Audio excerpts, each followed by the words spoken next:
Yo, what's good? What's good, everybody? How y'all out there this evening or tonight? Anthony Alvarado was good. Cynic was good. Coach Colorblocks, I see you. What's good? What's good? How y'all tonight?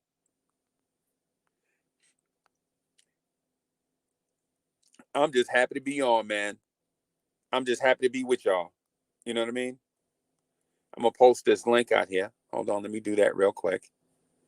Put that out there real quick. So we got some big games coming up. Hey, what's good, Wilson Dang? What's good? Yeah, hey, it's time to sign me, man. I'll play point guard for a little bit. I run some point. Y'all need a point guard? The Knicks need a point guard? Trizzy Trey, what's good? Trey, why you ain't been back on? What's good? Coming on and then winning the chatter of the star chatter of the day and then disappear. D Jones, what's good? What is good? Coach Zach, what's happening? What's happening? Coach Zach, I got to talk to you about something, man. You sent me a text the other day, and I was excited. I didn't want to put your business out there, but you never finished the story.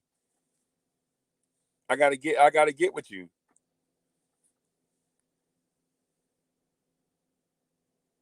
Hey Trey, Trizzy Trey say he been working. Hey man, we all been grinding, man. We've been grinding. This that time of the year, man, making up for the holidays. Making up for the holidays, bro. Been making up for the holidays, man. Bought all those gifts and stuff, and ate like a pig, and now I'm making up for it. Hey, Jermaine Sams, what's good?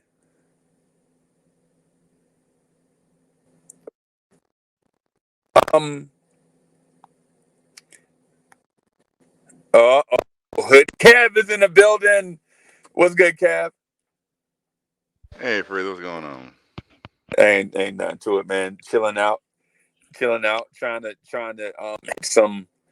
I ain't gonna talk about work, man. I'm gonna talk about these Knicks. Hey, Kev, I hung up on you last night. It wasn't intentional. It's because my phone died. I figured. I remember you said it was like 1%, so I was like, huh, his phone must have finally died. Yeah, man. It finally just tuck it out. It had been on 1% for so long. I was like, you know what I'm saying? I was proud it lasted that long. Yeah, man. Hey, so how you doing? Good, good. Came back down to Wilmington. That's where I'm at now. Be at the fam for my birthday the rest of the week. So I'm no longer at work, so I can finally sit down and focus on the show. Um, unlike I've been able to do the last couple days. So that's what's really going on. I've kind of begun going on to like ideas and stuff, but then something at work will pull me away, and I'm not really able to finish my thoughts. So now that I'm like back focused, it's like okay, let me drill down and uh and focus on what needs to focus on and get my ideas out there. Because this has been a lot. It's been a lot of. I did something for the first time today. Um, I did something for the first time today because it was just a whole bunch of no. Well, Freeze is gone. So I don't want to talk about anyone, but I was listening to another show, right? And eh, and us Knicks fans, we have to do better. I understand that we all love our team and we want to be better, but I made the analogy at the beginning of yesterday's show. I said that's like you have like a 2002 Honda Electra, right? And you put a lot of work in this car, and you replace some things, and you go to like the Mercedes Benz dealership, and you go to the salesman. It's like, you know what? I got this Honda Electra, right? It's 2002. I've kind of put some parts into it, but if you guys get it, then you guys can really fix it up, and you guys can do something with it, and I'll just trade it in for this 2020 Mercedes-Benz C-Class that you got here. But we can trade. You can do an even trade, right? You take my Honda Electra, and I'll take this Mercedes-Benz C-Class. 9 times out of 10, the Mercedes-Benz dealer is going to look at you like you have lost your mind.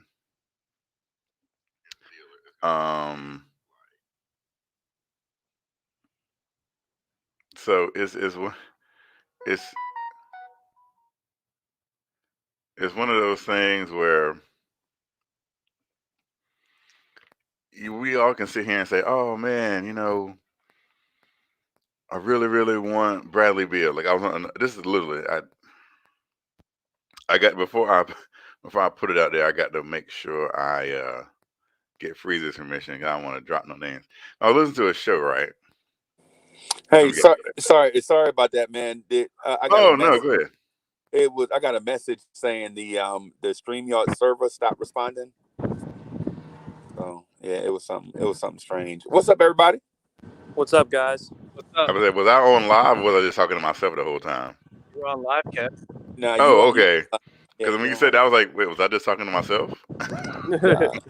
Yeah, I guess, Okay. I guess it was something with it, man. So yeah, man. Hey, Zach, how you doing, man? Good, man. I'm on break at work again. Oh, It's my Friday, so ready to get these last couple hours over with. How you doing, Kev? How's your birthday week treating you? So far so good. So you're in Wilmington. Yes. My son's mother lives there. It's a nice place to be. That is home for me. Wilmington, North Carolina. Oh wow, good. That is home. And that's excellent. So I'm not that well. I guess I am kind of far from you. I'm in Darlington in the Florence, South Carolina area. I know that is. I mean, you're in South Carolina, Freeze. Yeah, I'm in South Carolina. My cousin lives in Beaufort. Oh wow, that's only a state away from me. Beaufort, South Carolina. Yeah. Like I'm in one corner of the state, and Beaufort is in the other corner of the state.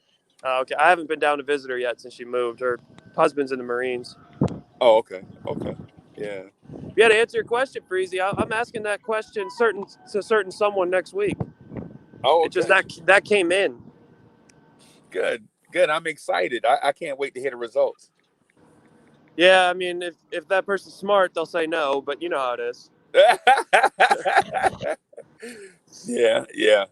Hey, I have some jokes that I want to tell, but I'm gonna wait till after the fact.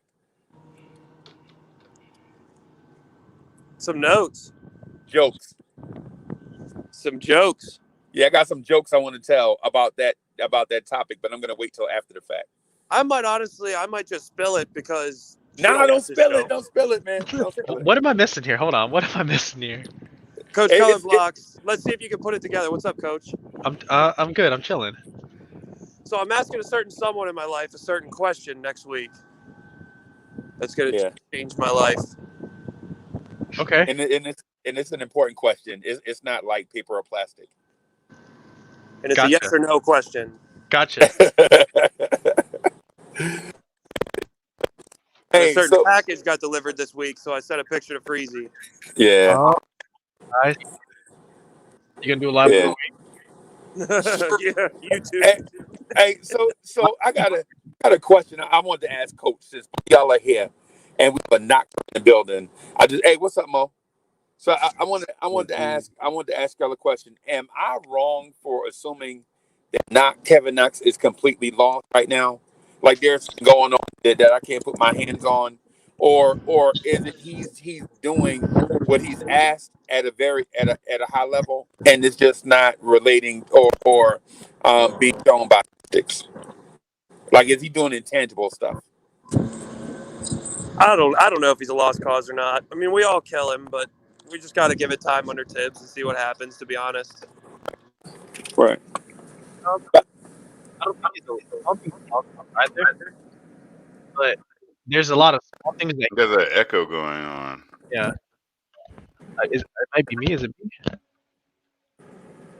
Is it me? Can y'all hear me?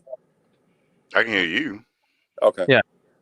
I think he's a solid prospect to have. And I'm glad we re-signed him, but he does a lot of small things, or rather, doesn't do some small things that bring up a lot of questions for me. Like I know he's being asked to do specific things in this offense right now. But you're going like in and out a little bit. All right, I'll figure it out. Come back to me, Freezy. Okay. What's up, Mo? How you feeling? I'm chilling. Kevin Knox, cool guy. I don't have much to say about him because like he doesn't get to play as much as he hasn't played as many minutes for me to critique him. But like the one thing I will say is that like if you're not gonna shoot, if you're not gonna be scoring, if you're not gonna be making your shots, like try to figure out a way to contribute to the game. Like that's that's not scoring. Whether it be rebounding, playing defense, facilitating. He needs to figure out a way to get involved that isn't always hitting a three, because your shot's not always going to be on. Yeah, also, I mean, if you're more of a guy that just kind of is in catch and shoot situations, I think they got to run more screens for him off ball. They got to give him more. They got to run because, I mean, guys like Klay Thompson isn't – I'm not saying Kevin Knox is Klay Thompson. I'm not saying that. But with guys like Klay that don't really take people off the dribble, they run screens for him and get them open. You know what I mean? They got to – I think our offense just has got to be more well-rounded as a whole, not just Kevin Knox. This whole offense has to be more well-rounded. Right. I think one of the weaknesses that he has, Knox especially, it's like if you run a half-court offense the way we do, last in pace in the league, it's fine. But it is really dependent on wing players and really any player in the lineup to find mismatches on the court and then exploit the mismatch. Yep. You basically try and force a mistake. So you go as slow as possible to force a mistake. And what that means is that your wings need to be really, really intelligent in terms of how they understand spacing on the court. And so the one thing I don't see Knox doing yet, and it's still kind of early because he didn't do this last year, right? So you can't count it. But he does not, at least in the first quarter of the season, really understand how to exploit the mismatches and angles on the court. And so you can't just stand on the corner in a half-court offense. You're just a negative at that point. So that's the one thing I really want to see from him.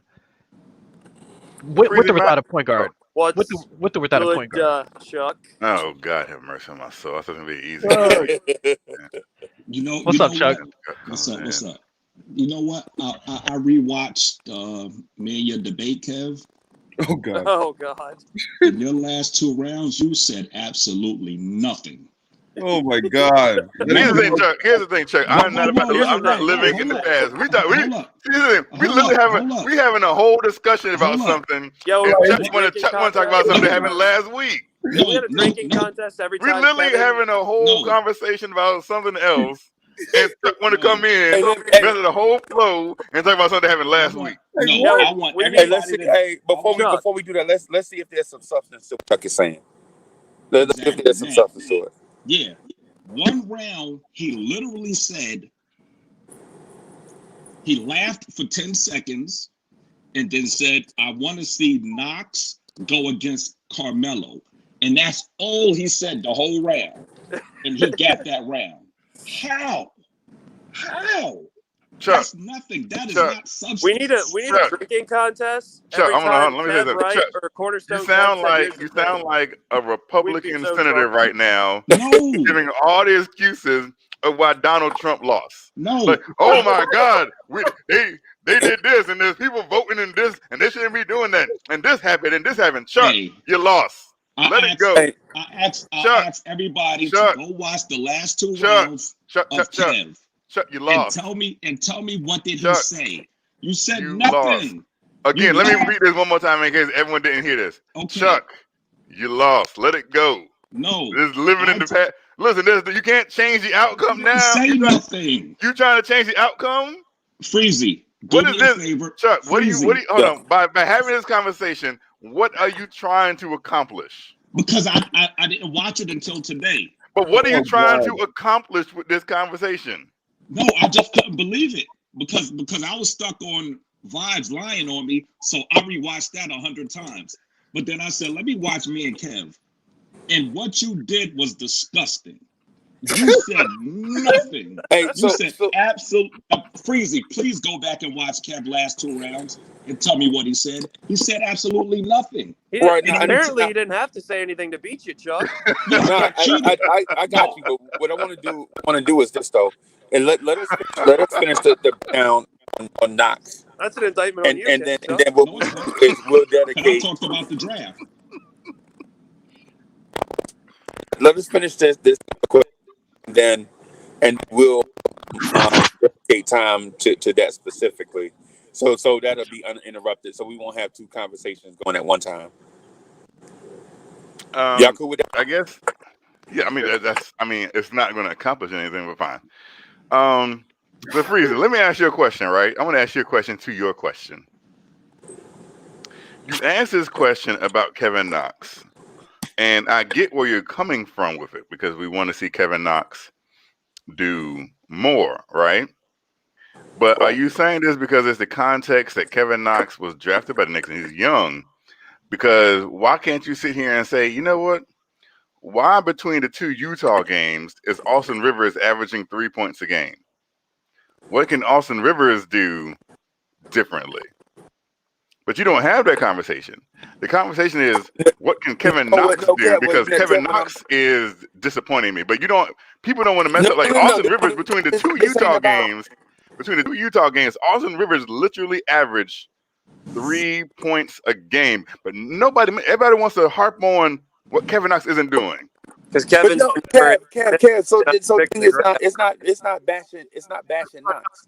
It's not bashing, and it's not pointing out what somebody else can and can't do. What I want to do is establish a baseline for Kevin Knox of expectations. But like, so if you tell me that Kevin Knox in year 3 had 2 years of development, and we should look at Kevin Knox this year as being developed for the first time, then I say, you know what, I can dig that. But what I'm saying is, but what I want to do is compare Knox and maybe his lack of development to veteran players, because it's fair to Knox all those veteran players. You know what I'm saying? What I like to do is find out from the people that come on, get opinions on to see if Knox is worth the investment at this point. And that's not shade. I'm not going to shade, because what I'm saying is should we look to develop Knox, or in the draft in 5 or 6 months should we try to find his replacement? And that's no Knox yet. What I'm saying is I just want to know where he is as a player. I want to say this, and I was talking to Goose last night about it before I kind of dropped out of the conversation. Right. What have we seen, right, development-wise, from any one of the young players, right? Because you can say RJ, like let's say RJ for example, and they say, oh, RJ looks so much different than he did last year, and blah blah blah blah blah. And it's like, well, RJ really hasn't developed anything different. He's still doing the same things he did his rookie season. He's just more efficient at it. Like Mitch has completely not done anything different. Like if you put on the tape from last game and put on the tape from Mitch's rookie season, it'll probably look like you're watching the same thing. Mitch hasn't done anything other than not foul as much, not getting foul trouble. And so it's like, is that development because he's playing smarter, or is that just him playing smarter? And so when it comes to development, I said last night, Leon Rose and Scott Perry preached about they were going to develop, and we're going to have this developmental coaching staff. We're going to bring in Johnny Bryant and Kenny Payne and Mike Woodson for what he did in Atlanta. And I was like, okay, cool. But your head coach is Tom Thibodeau. And Tom Thibodeau, you can say, has never developed anybody. That's a lie. He developed Jimmy Butler. Okay, he, I guess, developed Jimmy Butler after sitting Jimmy Butler pretty much his entire rookie season, and then Jimmy Butler got better. But before Jimmy Butler got there, did he develop anyone else? Like anyone else? D Rose. No, D Rose was already a good player. He didn't develop D Rose. That's unfair to say he developed D Rose. No, it's not. Zach LaVine was somebody that. Hold on. So let me see something. Let me see Derrick Rose. Let me see something to prove this point. How many veterans did he get the best out of that nobody thought like? But that's not development. Development is taking a young player and making them better than what you got. So Derrick, hold on, Tom Thibodeau. Hold on. Before you go there, Kevin, like the whole thing that we don't care so much about what Mitch does or any other Knicks rookies do is because, hold on, the reason we don't care so much. No, hold on. I want to say something because you just brought up Derrick Rose. So the year before Tom Thibodeau became head coach, Derrick Rose was averaging 20 points a game. Yeah, he wasn't the MVP though. So the next year, he made him the MVP. He was still averaging 20 points. He just won the MVP because at that point in time, to be honest, people were just tired of giving to LeBron. That played a very big role in it. People were just tired of giving the awards to LeBron. It has nothing to do with points. That's literally not true. That's not a thing. Because that's the case, you can give LeBron the MVP every single year. But he wasn't just averaging 20 points a game. It has nothing to do with points. No, I'm not saying that, but I'm saying he won the MVP in part. And let's not pretend like this is not a thing. People were just tired of giving LeBron the award every single year. You just said that Derrick Rose won MVP averaging the same 20 points a game. No, I'm saying he did not. I'm not saying he didn't develop Derrick Rose. Derrick Rose is already ascending to that point. Yeah, but he did not. Don't sit here and make up the narrative like Tom Thibodeau got this ball of clay that was Derrick Rose and turned him into an MVP all of a sudden. Just because that's not what happened. Yeah, but Kev, just because you're a number one pick doesn't mean anything. Again, he was already. Let me repeat this. Derrick Rose was already an all-star player before Tom Thibodeau was the head coach. Yeah, but he wasn't MVP. He was already ascending. There's a difference between. It just happened that Tom Thibodeau came in, and then he took the next step in his own. If Tom Thibodeau had not become the head coach, and it was somebody else, arguably Derrick Rose would have still took that next step. Nope. Because he was already ascending from his previous 2 years. No, Kev, you're showing that you don't. So you're basically really just saying that MVP that Derrick Rose won the MVP because of Tom Thibodeau. He was definitely a part in it. Listen. No, did he or did he not? Yes, because you're Kev. saying that. Yes, Kev. Definitively, it was Thibodeau who made him an MVP. Thibodeau. Okay, so Derrick Rose and his athleticism and his style of play had absolutely nothing to do. It was all Tom Thibodeau and his development. Kev, because there's two different things. No, they're not. Kev. I hate when people create a narrative. I'm not creating a narrative. Story. All right, I'll let you finish, man. I'm trying to tell you my point. Develop anyone, then why do you need Tibbs to help develop Kevin Knox? I don't need Tibbs to help develop Kevin Knox. I'm saying Tom Thibodeau does not develop young players. Other than Jimmy Butler, which probably would have happened anyways. No, Tom Thibodeau has not. Are you kidding Tom me? Thibodeau does not. I say that Greg Popovich can develop a player.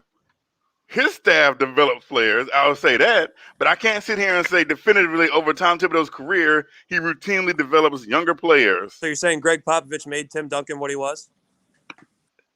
The same argument. So your same argument can be used against you. Tim Duncan would have been Tim Duncan without Greg Popovich. Yeah. Tony Parker without Popovich. Exactly. No, that's not what I'm saying. I said Greg Popovich has a system that you can say he takes players who shouldn't probably be as good as they are and develops them. It's different from what Tom Thibodeau has done in his career. Because I'm not going to sit here and look at that list of players that Tom Thibodeau has gotten and say, Tom Thibodeau has developed this player, this player, this player, this player, and this player. Well, I can go down the list of players in San Antonio and say, you know what? Greg Popovich has had a hand in this player's career, this player's career, this player's career, this player to make them better than what we think they should be. There are exceptions, of course. Like Tim Duncan, obviously, he was the number one pick. So he's obviously an exception. I'm not going to say Tim Duncan was based on Greg Popovich because, no, we knew Tim Duncan was going to be great coming out of Wake Forest. There's exceptions to the rule, of course. Derrick Rose is the number one pick. Derrick Rose should have been good regardless of who the coach is. So was Bargnani. Doesn't mean anything. Tib got more. He developed veterans, too. He got the best out of veterans. Nate Robinson, Aaron Brooks, Carlos Boozer was a lot Joakim better Noah. under Jimmy Joakim Noah, dude. Noah. I said Jimmy Butler. Then he's got Kirk more on Heinrich, Julius Randle. Luol Deng. Like, he's gotten more out of Julius No, Randle. because here's the thing: these players were veterans. They were already pretty like Kirk Heinrich was pretty established veteran, right? Like you knew what you were getting from Kirk Heinrich. Listen, Kirk Heinrich didn't go to Chicago and do something that was completely different. Like, whoa, Heinrich went from a solid player to like legit like one of the top defending guards in the NBA for like 5 years. What? I wouldn't say that. I won't say all that. He was 100% one of the best defending guards in the NBA for like 5 years. Yeah. You can't disagree with me on that. There's no disagreement with me on that. All right. What I'll say is that. All right, y'all. Back to work I go. What I'll say is that Joakim Noah is definitely a player that Tom Thibodeau developed. Tom Thibodeau's tenure as coach of the Chicago Bulls started in 2010, and if you just look at Joakim Noah's stats, everything in his repertoire just got better. He became who he is because of Tom Thibodeau. That's not true. No, again. That's doing that at Florida. I think so. Because Joakim Noah was that. Joakim Noah was averaging a double-double.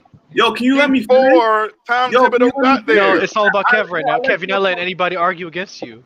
There's no argument. He just said he developed a guy who's already averaging a double-double before you didn't let me finish. You're not letting him finish. You gotta let people finish their argument. You're not letting anyone finish. You're just arguing. I can't let people finish something that doesn't make sense. You're How can you develop a guy who was already averaging a double-double and almost 2 blocks a game? Kev, listen. Before somebody got there. Kev, 1 second. Just listen. Okay, go ahead. It's not all about numbers, my friend. It's just not. Yes, exactly. It's just not all about numbers. You can't say, oh, he was a 20-point scorer, so he was automatically going to be good. Dude, Devin Booker's a 25 a game scorer, and we don't really, he's not hitting anybody's MVP votes. Drummond's wait a minute. But there's a difference. No. There's a difference because Devin Booker is an all-star level player who I'm pretty sure 29 other teams would love to have Devin Booker. So what are you trying to say? I cannot sit around and have people just say things just out their mouth that makes no sense. You're the one saying no stuff that's crazy. Argument You're not even whatsoever. You didn't let me argument. Devin Booker averages 20 points a game, so he's not special. No, Devin Booker is special.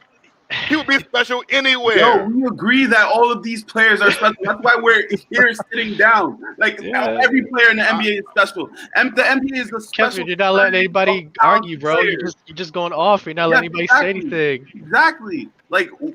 Coaches exist for a reason. Coaches are very important to the development of any type of players. You need guidance. Michael Jordan didn't become what he was until he saw Phil Jackson, until Phil Jackson became the coach of the Bulls. What do you call No, you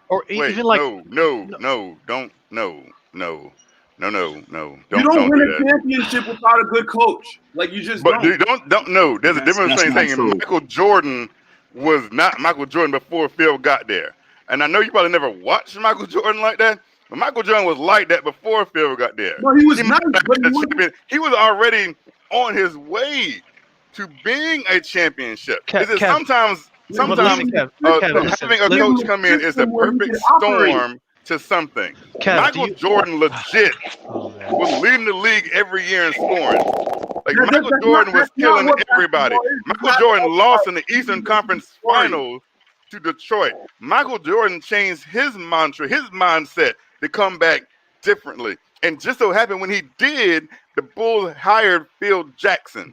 Kev. Those are just a perfect storm coming together. That has nothing to do with Phil Jackson developing Michael Jordan. Holy Kev, you're not letting anybody talk right now. I'm letting people talk, but what you're saying doesn't make any sense. You're not even letting but you can't be interrupting like that, Kev. You're not letting anybody talk. You're not letting anybody talk, dude. Yeah, just because somebody don't agree with you doesn't mean as though this is ridiculous. So Rob, you agree that Phil Jackson developed Michael Jordan? I don't. No, I don't. Okay, then that's my thing. I'm stopping the narrative because ain't nobody else going to agree that Phil Jackson developed Michael Jordan. Nobody. So for him to come out and say that is wrong, and I'm going to call it out for being wrong. Is it wrong for me to call out something that's wrong? What is like this Phil right Jackson now? developed Michael Jordan. Like anybody else is going to agree with that statement. But Kev, you still got to let him talk. Okay, regardless. Go ahead and talk, and just go ahead. I guess people just ramble off and say whatever they want to say now. No, you know what's the thing though? There's no point in us talking because you've clearly just made your mind up without listening to anybody. So we might as well. I can make my mind up about Phil Jackson developing Michael Jordan. No, I'm saying about but like you've gotten to a point where you're just literally not gonna listen to what anybody has to say. So I think we should just switch the subject. I listen to things that make sense. I'm so tired. No. I am so tired of listening to things that make no sense. I've spent the last week talking about. I've listened. Listen. I've literally spent the last week. You haven't listened to people anybody, talking about let's trade Frank Ntilikina, JSJ, and Kevin Knox and some picks for Bradley Beal. I've literally sat and listened to different people say this nonsense. And now it's wrong that I got to keep listening to it. Instead of just calling people out like you're wrong, you're just flat out wrong. Okay, go ahead. Keep being wrong. Go ahead. All right, I ain't gonna say nothing else. All right. Here's my take. Right. There's no point in sharing your take. He's gonna ignore it. No. I'm done. I ain't saying nothing else. He gonna let me cook. Go ahead, Chuck. You make sense. You could win. You could win with a mediocre coach, but you can't win with mediocre talent. That's for one.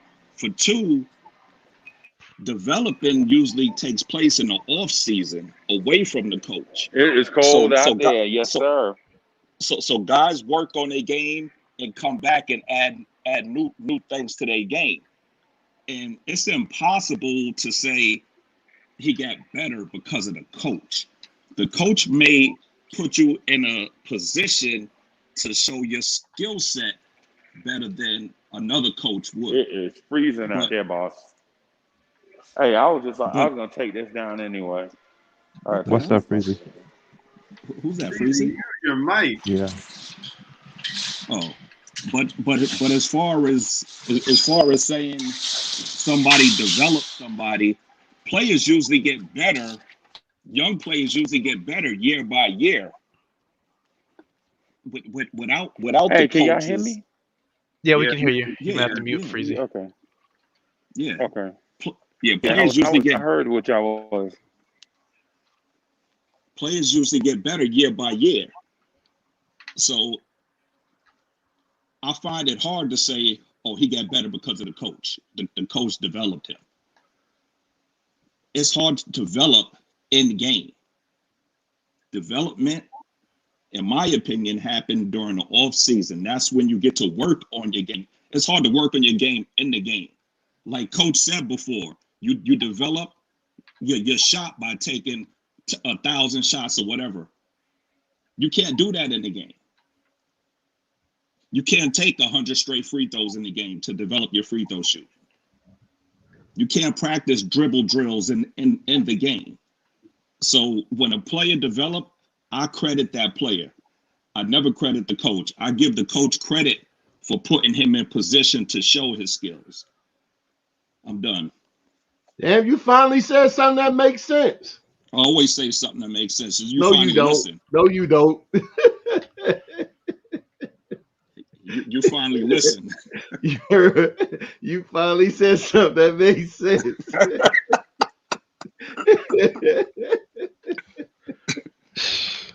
I don't know. The irony isn't lost on me, Kev, of you saying that you're tired of hearing people's crazy takes. You're the one defending Kevin Knox.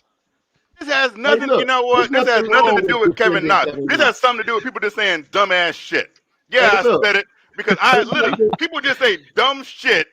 Like it's okay. No, it's not okay. And somebody finally has to call some shit out. Like, stop saying dumb shit. Who said anything dumb? A lot of people said.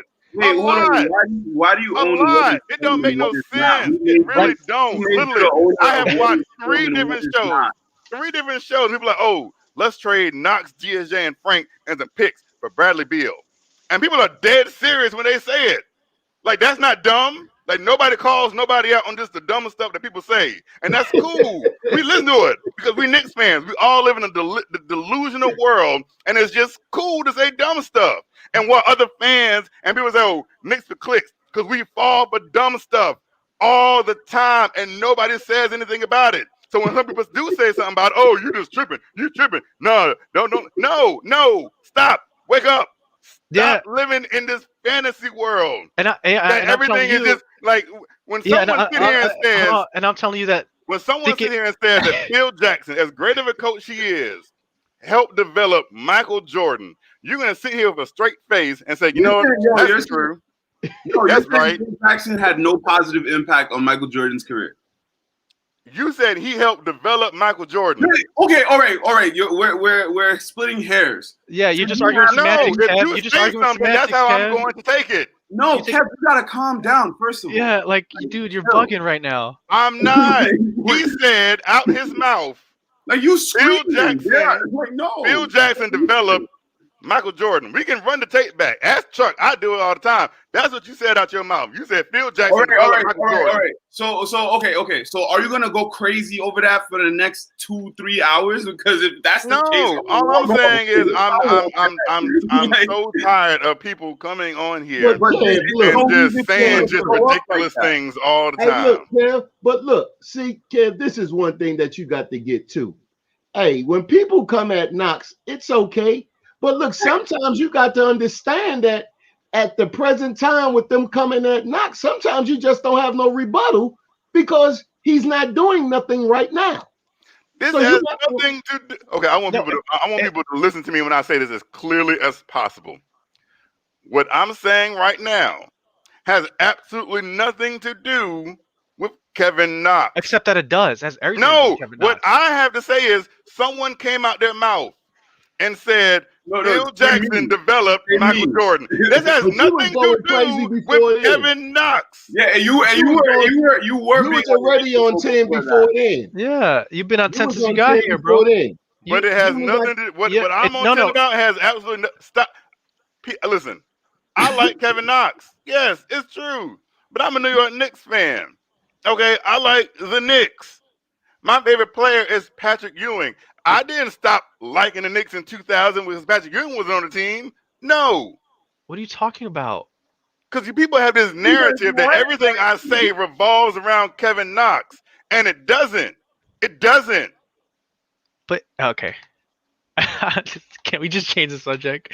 Because my whole thing right now is that you're mad that people have crazy takes and unrealistic takes, but you're also the biggest Kevin Knox supporter on this sub. Do you not see the irony in that? No, because here's the thing. Do you not see the irony in defending one of the worst players in the NBA period? Regardless of what we've seen from Kevin Knox, regardless of what we've seen from Kevin Knox, and regardless of how I defend him, Kevin Knox has his faults that he has to work to. It's not crazy saying Kevin Knox can get better. That's not a crazy thing to say because it can happen. What's crazy is if I say, you know what? Phil Jackson developed Michael Jordan. Yo, That's crazy.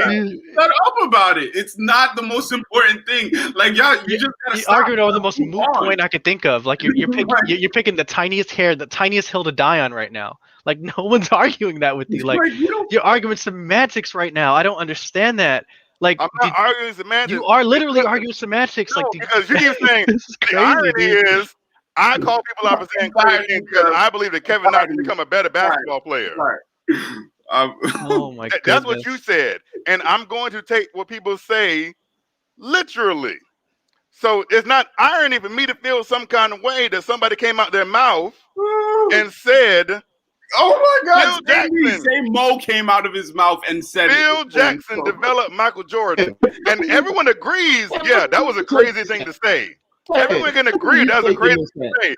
But if you need to you know what the thing is? I said that, but you know what the thing is? Like, I'll own up to it and say maybe I was a little wrong initially with the words that I said. That's not wrong. That's what you do.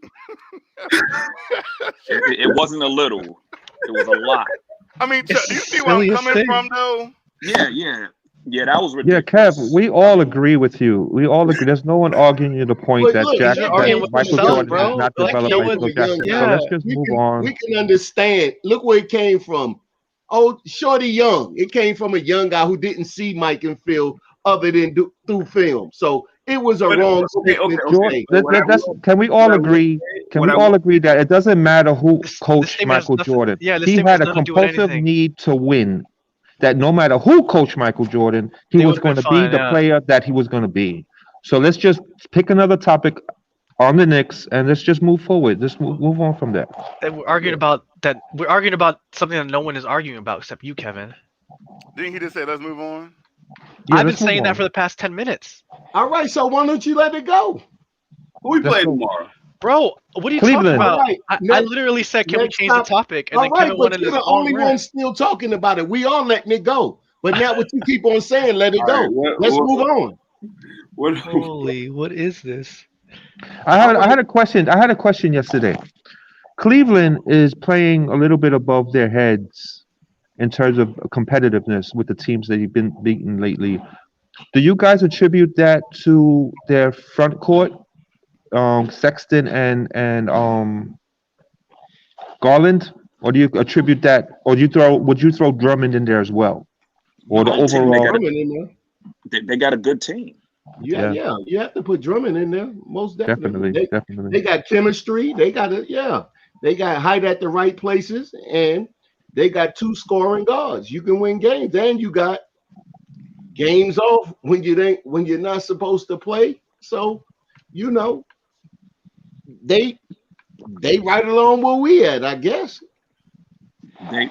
Their best position is at the most important position in basketball. So once you have a good point guard, it helps. Mm-hmm. It helps. Mm-hmm. It's like having a good quarterback. It helps. Mm-hmm. Oh, but what I was wanting to talk about was people was getting on Mitch about his tweets about and his cryptic and everything. I think Mitch was right. If y'all gonna keep on asking me why I'm not shooting jump shots, I'm gonna let the world know it's not me. They're not making me part of the offense, so therefore that's why you don't see no jump shots. How do you make him part of the offense? You run because he told from what he states is that they put him in a role. They told him specific things to do, and that's what he's doing. So shooting is not one of the things they want him to do. So you got that from that tweet. You say what? You got all of that from that tweet. And the Boston interview too. So when they talked to him at the Boston game, I put a couple of things together that I seen him. The tweet was one of them. He had an interview after the Boston game talking about the offense, but they're gonna sooner or later they're gonna let me do it. This is what he said on camera. So I took that in the tweet and I put it together myself to say, okay, they're not letting Mitch shoot, so I'm thinking there's more Tibbs than Mitch. So when he wide open from 5 to 10 feet, I'm saying that the role that they got him in does not require him to take those shots right now. And that's what Mitch said.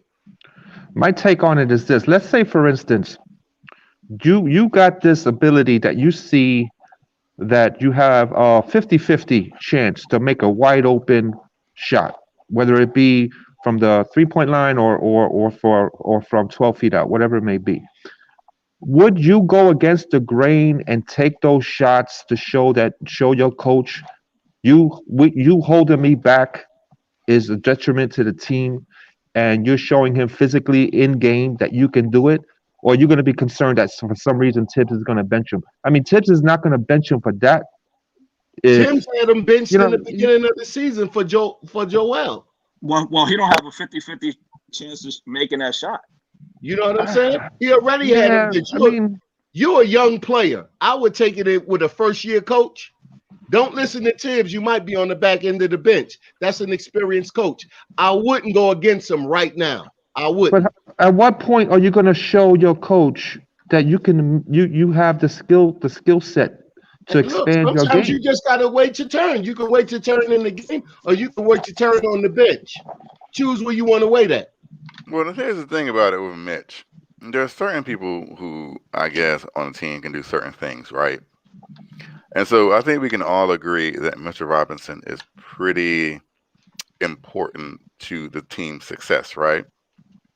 So even if I think there are certain players that Tibbs is not going to keep on the bench. I think one of them is Mitchell Robinson. Yeah, I believe so too. So if I'm Mitchell Robinson, but if he had if I'm Mitchell Robinson, he right, had and I know you I'm benched in the detrimental. beginning of the season, why would you come up with that equation? He already had you benched.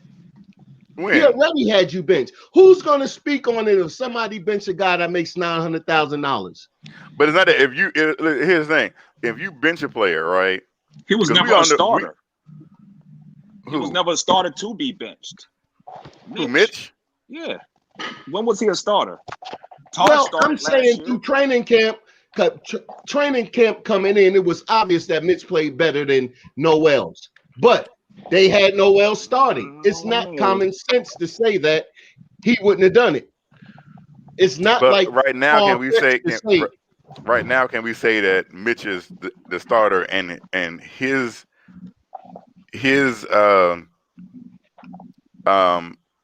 presence on the court is probably one of the top, besides Randall and RJ. Obi Toppin is probably the third most important piece on this current team throughout the season so far, right? And so if I'm Mitchell Robinson, and I know, like, okay, if he bench me, we're gonna lose. I mean, you gonna put in Noel for 40 minutes a game? No, that ain't gonna fly. No. And so if I'm Mitch, Knox. Ask Knox. Well, here's the thing: regardless of whether Knox and Mitch play two different roles right now, like right now, Tom Thibodeau needs. Matter. Tom Thibodeau needs Mitchell Robinson. So if I'm Mitchell Robinson, about a veteran coach. Don't listen to a veteran coach. You will be benched.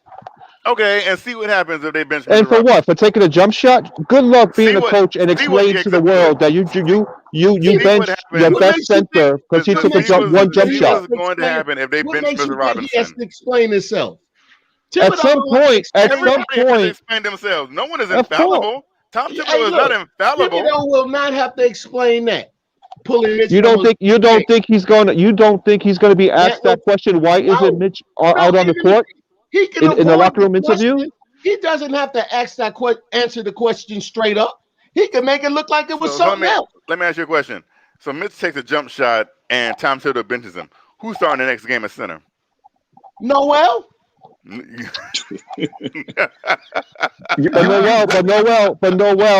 Noel will get a green light for taking a jump shot. You say what? Noel will get a green light for taking a jump shot. Well, if you putting Tibbs in that light that veterans got more leeway, that's a 7-year veteran. I would allow Mitch. I'm not saying just to let it fly. I would allow him at least 1 or 2 shots a game to see how he can do. But look, Mitch is now talking about it. So that's why I'm saying you can't blame Mitch. That's all I'm saying. Mitch is the one talking about it. Sometimes you got to put it out there. Mitch talking about getting more lobs. He ain't talking about no jump shot. Nah, he ain't talking about no more lobs. Mitch talking about putting me more of the offense. Yeah. Me more of the offense. Not more lobs. Not more lobs. If you think it's more lobs, then you're just saying that he don't want to shoot. But I'm saying when he said he didn't say throw me more alley hoops. He don't want to shoot. He want to be. He didn't say throw me more alley hoops. He ain't saying let me shoot a jump shot either. He did. Oh, he been saying that. Ain't nobody holding him back from shooting no jump shot. Look, don't believe that, man. Look, if he's holding who's holding DSJ on the bench? If he get in there, he can shoot a jump shot, though. Oh, look, he threw up that one, hit the side of the backboard. Everybody else shooting jump shots. You say what? Everybody else shooting jump shots. He ain't telling nobody not to shoot. Hey, stop it, man. Mitch is crying for a reason. Because he's terrible. Oh, look, but the terrible guy want to shoot. Well, he wants a bigger role in offense. He doesn't want to bring the ball up court. He doesn't want to be a facilitator. I think he wants to be able to jump shot. Him saying that is saying that they're holding me back. That's what he's saying. Ain't nobody holding him. How you holding somebody back from something he never did before? He go to the line. I know. He go to the line and because he know he can do it. Rob, but you believe that? I believe that. You believe that Mitch is some secret offensive tool we're not using? Listen to what I'm saying. If you want to know, this is what I'm saying. All right. I'm saying that the reason why Mitch is not shooting is because of Coach Tibbs. That's my opinion. I disagree. Okay, cool.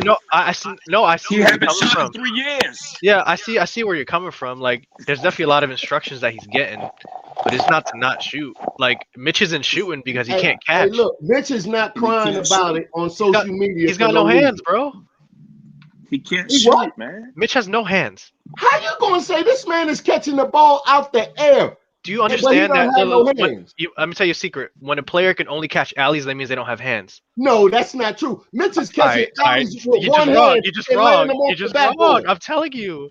If I ever have a guy just to be on alley duty, it's he can't do anything else in traffic. I tell you just like this here. When you catch, you don't have hands, Rob. There's no argument about that. This is what I'm saying. Maybe you're gonna agree, maybe you don't. If a guy can catch the ball with one hand and lay it off the backboard and he got hands. No, that's not what hands means. I know what you're talking about, but you saying he doesn't have touch. I beg to differ. No. No. I'm talking about hands. Like he doesn't have hands. When you think hands, you got to think like Amari Stoudemire. Like you catch everything, not just alley oops. You catch everything. Well, in traffic. No. Well, hold on. Ask yourself the question: has he been in a position to catch anything except for? Yeah. They'll sometimes RJ will do a little pick and roll, and I can't tell you the amount of times that Mitch just fumbled it, or he's caught it behind him, or he just drops the ball. Period. Like he doesn't have hands, Rob. And when you put a guy, if you put a guy at one every 40 times, let me see what his and that's what Rob. That's what hands is. Okay, that means you should catch it if you're cold. You just got to catch it. It's got to be sticky. He's not like that. And so like when you put a guy on alley duty, like DeAndre Jordan was on alley duty his whole career because he couldn't do anything except catch alleys. That doesn't mean you have good hands. But coach, he's shooting. He's shooting now. At least he's getting the opportunity to shoot now. He's done it. Mitch? No, Drummond. Oh no, I said Jordan. I said DeAndre Jordan. Oh, I got you. Rob is looking up turnovers. Rob, most of the time, no turnovers is on the guard, not Mitch for catching it. Yeah. Okay, so but if he catches the ball and it goes out of bounds, it's a turnover on him. He's not catching it for it to go out of bounds. That's the point. If he catches it, it's not. If he catch it, then dribble it, and then it go out of bounds, that's on him. But he's not catching it to dribble. So in 3 years, he never did none of that. No, not really. If he was a wide receiver, it'd be in 3 years. Hey, in 3 years, he never did none of that. I can't think of any. Can you think of any jump hooks he's thrown up? Yeah, I seen one this year. That's one. You asked me do it. Can I think of any? Yeah, like legitimately, not just like literally one, but like actually a few times. Like I've never seen him do a drop step. I never seen him do a spin move out the post. I never seen him back anybody down. I've never seen him take a hook shot. I've seen him back down and put the ball on the glass. I've never seen him face anybody up. I've never seen him face anybody up ever. That's like post 101. He catches on the low block and faces up and takes a little baby jump. I've never seen him do that.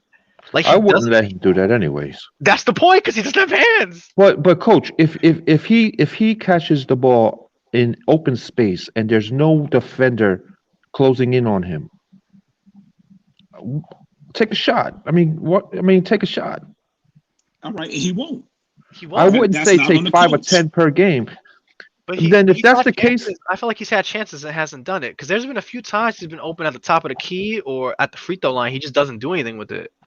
If that's the case, get rid of him, because I want a center, a modern center, so that way we're not playing 5-on-4 every freaking game. He's wide open and won't shoot. Like I'm not alone in thinking that. Like forget about the alley stuff. Like there's been chances where he's had chances, and he either opts to pass the ball out, and like it's a bad pass, right? So he's like forcing the extra pass. Well, my point on that is this: no matter what the situation is right now, from what I'm seeing about it, I'm blaming Tibbs more than Mitch. That's just my personal opinion. I guess. I mean, it's like Tibbs isn't innocent in this. I agree with you on that part. Like he's probably under specific instructions not to do it. That's all I'm saying. I know, but Hey, Coach, can I say something to you? Can I throw something in there? Yeah. Yo. So yes. So anyway, I think Coach is right, because Mitch catches the ball at the top of the key and doesn't even look at the rim, so he doesn't even make himself an offensive threat. This whole thing about Thibodeau not letting him shoot, to me, is an excuse, because why would Thibodeau let Emmanuel quickly go 1 for 11 let Austin Rivers go 1 for 10, let Alec Burks go 3 for 13, and not let Mitch shoot wide open from 5 feet. So Freezy, why is Mitch crying about it on social media that he wants to be more part of the offense? If it's him. See, that's the bigger question, right, Rob? Because he's aired his grievances on social media. Yeah. Look, I don't care about that. This is the social media. I think we should, though. No, but I think we should. Look, this is what I'm saying. Just like, as far as I'm concerned with that, that's old school. I think we have to look at that. No. It's not just. I'm not saying. Look, going forward, okay. I'm not arguing that point. I'm just saying that he let it be known, so I'm dealing with that. Not the reason why he shouldn't have done it or whatever. I'm not dealing with that. I'm dealing that he put it out there now. And he deleted it. No, but the dude is 22 years old. It's not like the dude is all totally mature either. You know the kid's immature. You know that from actions in his past. So him putting it out there on social media instead of going to talk to the coaching staff is just a reminder that this dude is an immature person. Hey, look, I'm not dealing with his immaturity. Only thing I'm saying right now is this here. He's letting the world know that it's not his fault.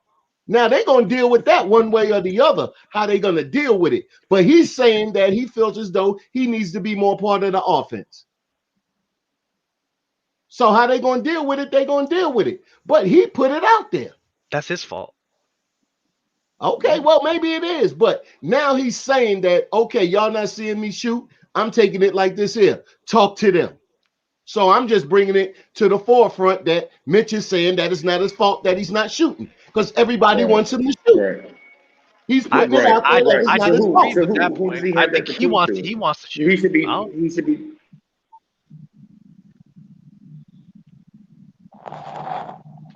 You cut out, Freezy.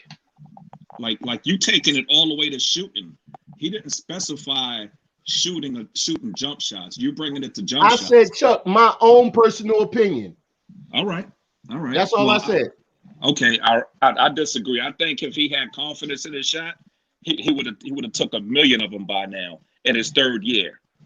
He probably took 4 jump shots his whole career. That's not coaching. That's him. Yep. And his lack of confidence.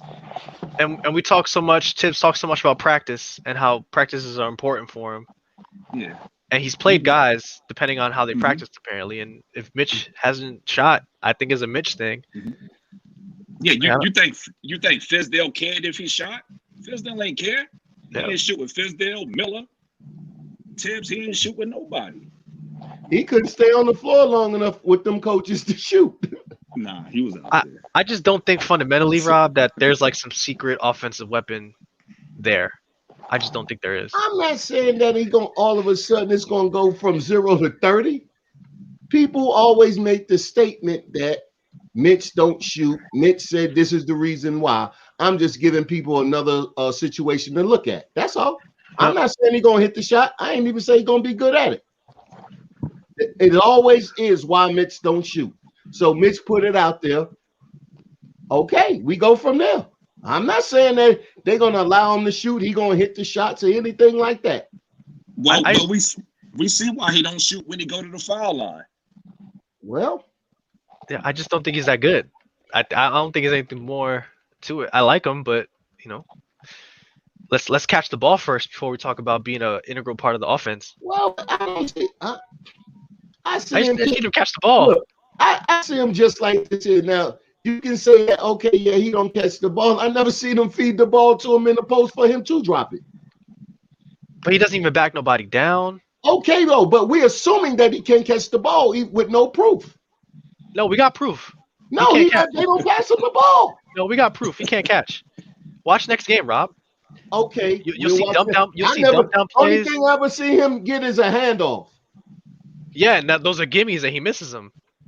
No, he catch it and he hands them right off to the next player. All right, no. I'm gonna keep track of it for next game because there's a few times per game at least where you're like, what is he doing? He fumbles the ball. Allow him to do. You're assuming that he's not catching it, and we both know that pretty much they're not even giving him the ball in that position anyway. I've been saying he got bad hands for the longest. He's got bad hands. If he had good hands, he wouldn't have been so late of a pick.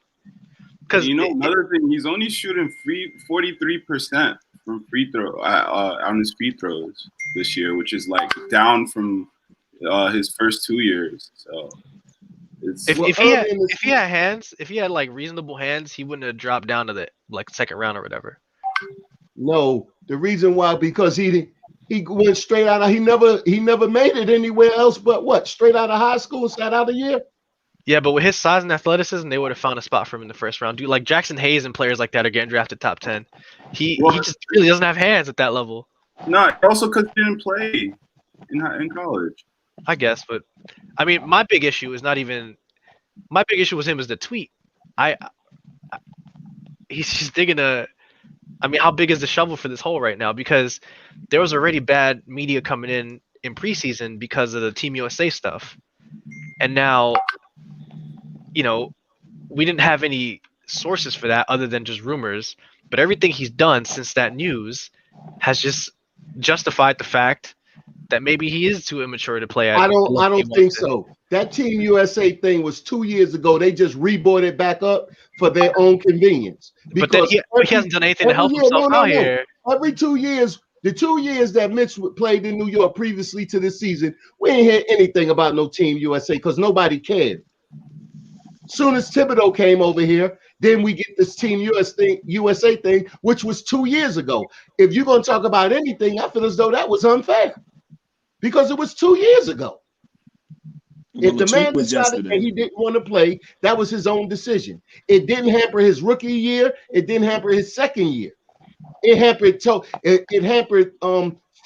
Tibbs when he came. So that's a non-issue. I disagree. Because Tibbs is Team USA, right? Tibbs is like a top guy in Team USA. Well, but then Tibbs wasn't the coach here for 2 years. You can come over here and you can dig up old dirt. That's not that was wrong on Tibbs. It's not digging up old dirt. Yes, it is, because it was 2 years ago. No, because Tibbs is an important NBA guy, regardless if he was coaching the Knicks or not. And all it did was hurt him. So why Tibbs ain't put it out when he was out the league? Saying, oh yeah, he didn't show up to Team USA. No, he wasn't going to do that. If it was that important, they would have talked about it then, because the Knicks were still doing bad. Oh, the Knicks had a player. I think it would have been more relevant then, because you can say that, oh, the Knicks sucked as a team, and the first person that they finally got to get invited to Team USA didn't show up. We didn't even get the news. So I'm thinking it's not important. And then, well, if we didn't get it then, we didn't get it then. What made it so important now? Because Tibbs is now the coach of the Knicks. Okay, so like I said, that's more on Tibbs. It didn't make it any more important. Tibbs said that and still had to bow down and give him the starting job because he was better than Noel. That's not saying much, so but sure. And then started praising him after. So therefore, it really didn't matter. Aside from these tweets, how Mitch acted on Team USA in the big scope of things doesn't really affect his position on the Knicks unless the personnel that was on Team USA is now on the coaching staff of the Knicks. And then Van Gundy also mentioned it because he was also on the staff of the Knicks. But in the big scope of things, with this tweet, with his recent tweets put aside, who really cares what he does on team or doesn't do with Team USA? How does it affect you? Tibbs does, because he was in not both Tibbs, groups. like the Knicks. Why? Why? Because it shows credibility. Thank you. Like the Team USA is your ticket in. Like there's no argument against. No. It's your ticket in. It's your ticket in. We were not until these tweets and until Van Gundy said something. No one was criticizing him as long as he was playing well and putting up numbers. No one cared what he did with Team USA. The NBA cares. Like that's your ticket in. As long as you put up numbers. Hey, look, but he doesn't do that either. Well, that's why it's an important thing now. But if Mitch was putting up his numbers, we wouldn't be talking about what the heck he did 2 years ago. Okay, so on one hand, we're talking about development, right? Right, we're talking about Knicks development, and our players haven't developed, and our players are, what's happening with our development staff when we hired all these coaches. And then on the other hand, we get a player who gets invited to Team USA, which is the prime ground for developing young players into superstars. And he listen, no. No. So he has that chance. We have a young Nick who has that chance to really develop at a top level with the best coaches and the best players in the NBA, and he completely fumbles it. And that's not news. No, I would need to know why he didn't go. It was news. Nobody's saying it wasn't news. So you guys don't care about development then, because that is the prime way to saying develop as a player. That's what. Hey, look, that's water under the bridge. It's not though. Yes, it was. It's affecting him now. Oh, come on, man. Listen, if you're at a job conference, right, and you're just networking, and there's a guy's hand you don't shake or you're rude to in the bathroom, but he's involved in your business, and you have to eventually network with him. He's gonna remember that time you like shafted him. Like that stuff matters. I don't know what you guys are talking about. He didn't shaft the individual. Nobody knew what was going on in his life for him to make that decision. If it happened correctly, I don't think we don't hear about it at all. Didn't Mitch hurt his knee? Didn't Mitch hurt his knee early in that Team USA? No, he did, but he still had a chance to stay. Yeah, but the coach, let me ask you a question. And I know you know basketball. You forgot things about basketball than I will ever know.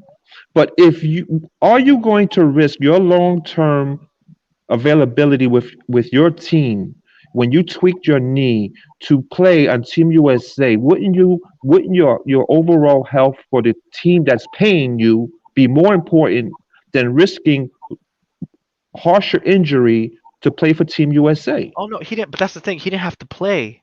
Like I just be there. Yeah, he should absolutely just be there. Like, man, I can't believe we talking about something that happened 2 years ago. Because it matters right now. No, what matters is why it happened. Why they didn't talk about it? Injured or not, if he's injured. No. Answer that question. He left camp so much. Why they didn't talk about it when it happened? Because Mitch was nobody, and like I said, the person involved. Because Mitch was nobody. Stay with that fact. Because Mitch is nobody. Who's Mitch now? Still nobody. Okay, so why did it matter? Because Team USA was his chance to be somebody. 2 years ago. You're not getting over the fact that happened 2 years ago. And nobody talked about it. Because no one cared. Because that's that. Listen, I'm just telling you. You could look this up. You can look at the players who have gone through that system. It does. I know. It does matter. Your ticket in is Team NBA. No, we all know all about that. We're not saying that. So when a Nick has a chance to do it, and he ruins the chance, we don't want to talk about it no more. Of USA basketball. Nobody's criticizing that. What we're saying is when it happened, nobody said nothing. And now 2 years later, it's a non-factor. Because if it was that important, you would have mentioned it then. That's just because Tibbs wasn't here, but sure. Well, then forget about Tibbs. Tibbs is not God. No, but he's our coach. Yeah, that's all he is. But it's not just that though, right? Because he's not coaching your life. He's not coaching anything else but what's going on that basketball court. Okay, he thought that he was going to sub him, right? Didn't he think that he was going to sub him in the beginning and put Noel's in front of him? So all right, so fine. I hear you. So when Mitch doesn't develop and stays, and that's the next thing. No. No, it's not. It is. Well, it is and it isn't, right? So when he doesn't develop, we can't be like, well, what happened to his development? What happened to our coaches? Well, he had a chance to be on Team USA, and he left camp because he was injured. That one little incident is not going to make him into a superstar. Can we say something? And I think it needs to be clarified that Mitch was not on Team USA. Mitch was on a scrimmage. Mitch was on a select team. Mitch was not on Team USA. Mitch was never in contention to represent the United States in the Olympics. Select spot was a chance. He was on the no. Mitch Robinson was never going to be on the United States Olympic team. That was never going to happen. He was on the practice squad. He was on the select team. He was on there's 80 people invited to that team. Mitchell Robinson was one of the 80 people who were not going to the Olympics. So in the grand scheme of things, him being on that team or not, whether he left early or not, in the grand scheme of things, didn't matter because it's not like Mitchell Robinson was up to go to the Olympics. Thank you, Kevin. That's not how that works, but okay. That is how. So let me get this straight. So 80 people get invited to How many players play in the NBA? Right, 80 people get invited to scrimmage. And it's a scrimmage, right? It's basically a scrimmage where you just meet and greet, and basically that's all it is. Meet and greet, and kind of like, hey, da da da da da da, chatting with other people. Mitch Robinson got into some. I still don't know actually what he actually got into. I don't think anyone actually knows. We just know that he left early. Well, it is known that he did hurt his knee a little bit, and they kept him out. Sure, and he should have stood there. Is what I'm saying. But he's not the only one that refused. James Harden refused. Anthony Davis. Because they're already on the top. They're already on the team. But the point is, they won Olympic. Yeah, but the point is, what? How? If he was going to make the team, how much more developed? I mean, was he going to gain status for just being on the team, or would have had? That's how. No, come on. So hold on, you're saying that 2 years ago, as a rookie, before even playing in a game, Mitchell Robinson was going to be in the same class as James Harden and Kevin Durant. So what are you saying exactly? All right, Team USA, the actual Team USA that goes to the Olympics and FIBA, they are the select club of players.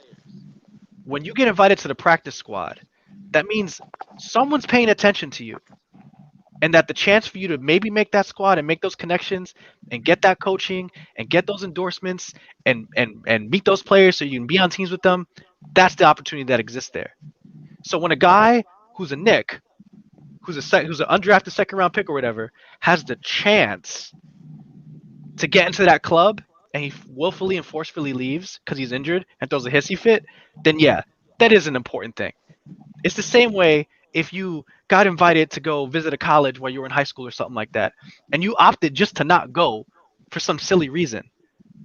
It's called connections. If you look at the Team USA players and Team USA practice squad players through the years, there's always players that are on the fringe, and then once they go to the select squad, they leave the fringe and the periphery of the NBA, and then they become all-stars, or then they sign to important teams, or then they maybe even make it big and become a superstar.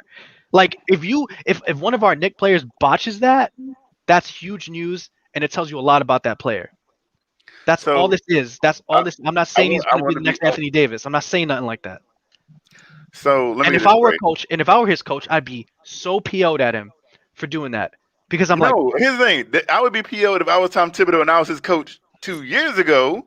And that happened. Exactly. But Tom Thibodeau wasn't his coach then. So it shouldn't matter what he thinks now. He was a Team USA coach. Tibbs was a Team USA coach. If Tom Thibodeau was a Team USA coach, if Tom Thibodeau was a coach then of the New York Knicks, it would be completely different.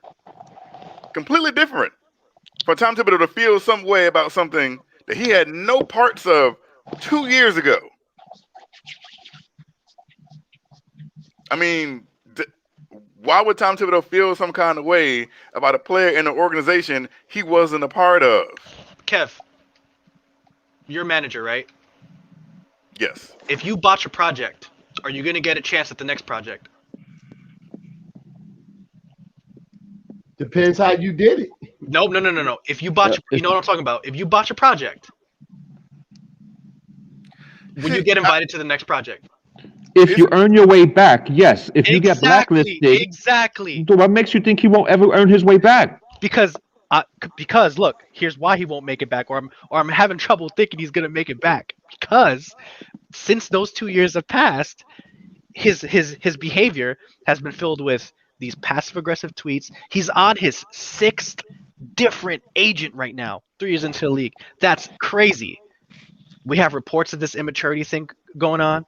Apparently, he's not his handlers aren't the right people. So it starts off with him leaving Team USA, and like, all right, maybe he needed to leave, maybe he can work his way back. But his behavior since then has not shown that to be the case. That's BS. Yeah. That's not BS. And let me tell you why. You're not hearing of Mitch in a bar. You're not hearing Mitch getting pulled over with DUIs or all of that stuff. You heard of something in his agent stuff. That's his own business who he chooses to hire. 6 different agents. Now, as far as this stuff 2 years ago, that happened 2 years ago because he's not one of 80 people. And the guy who's your coach right now was trying to bench you, even if that was a reason why. He had to come to grips that you was a better player and bench the guy that he thought was better. So therefore, he's still moving in the right direction anyway.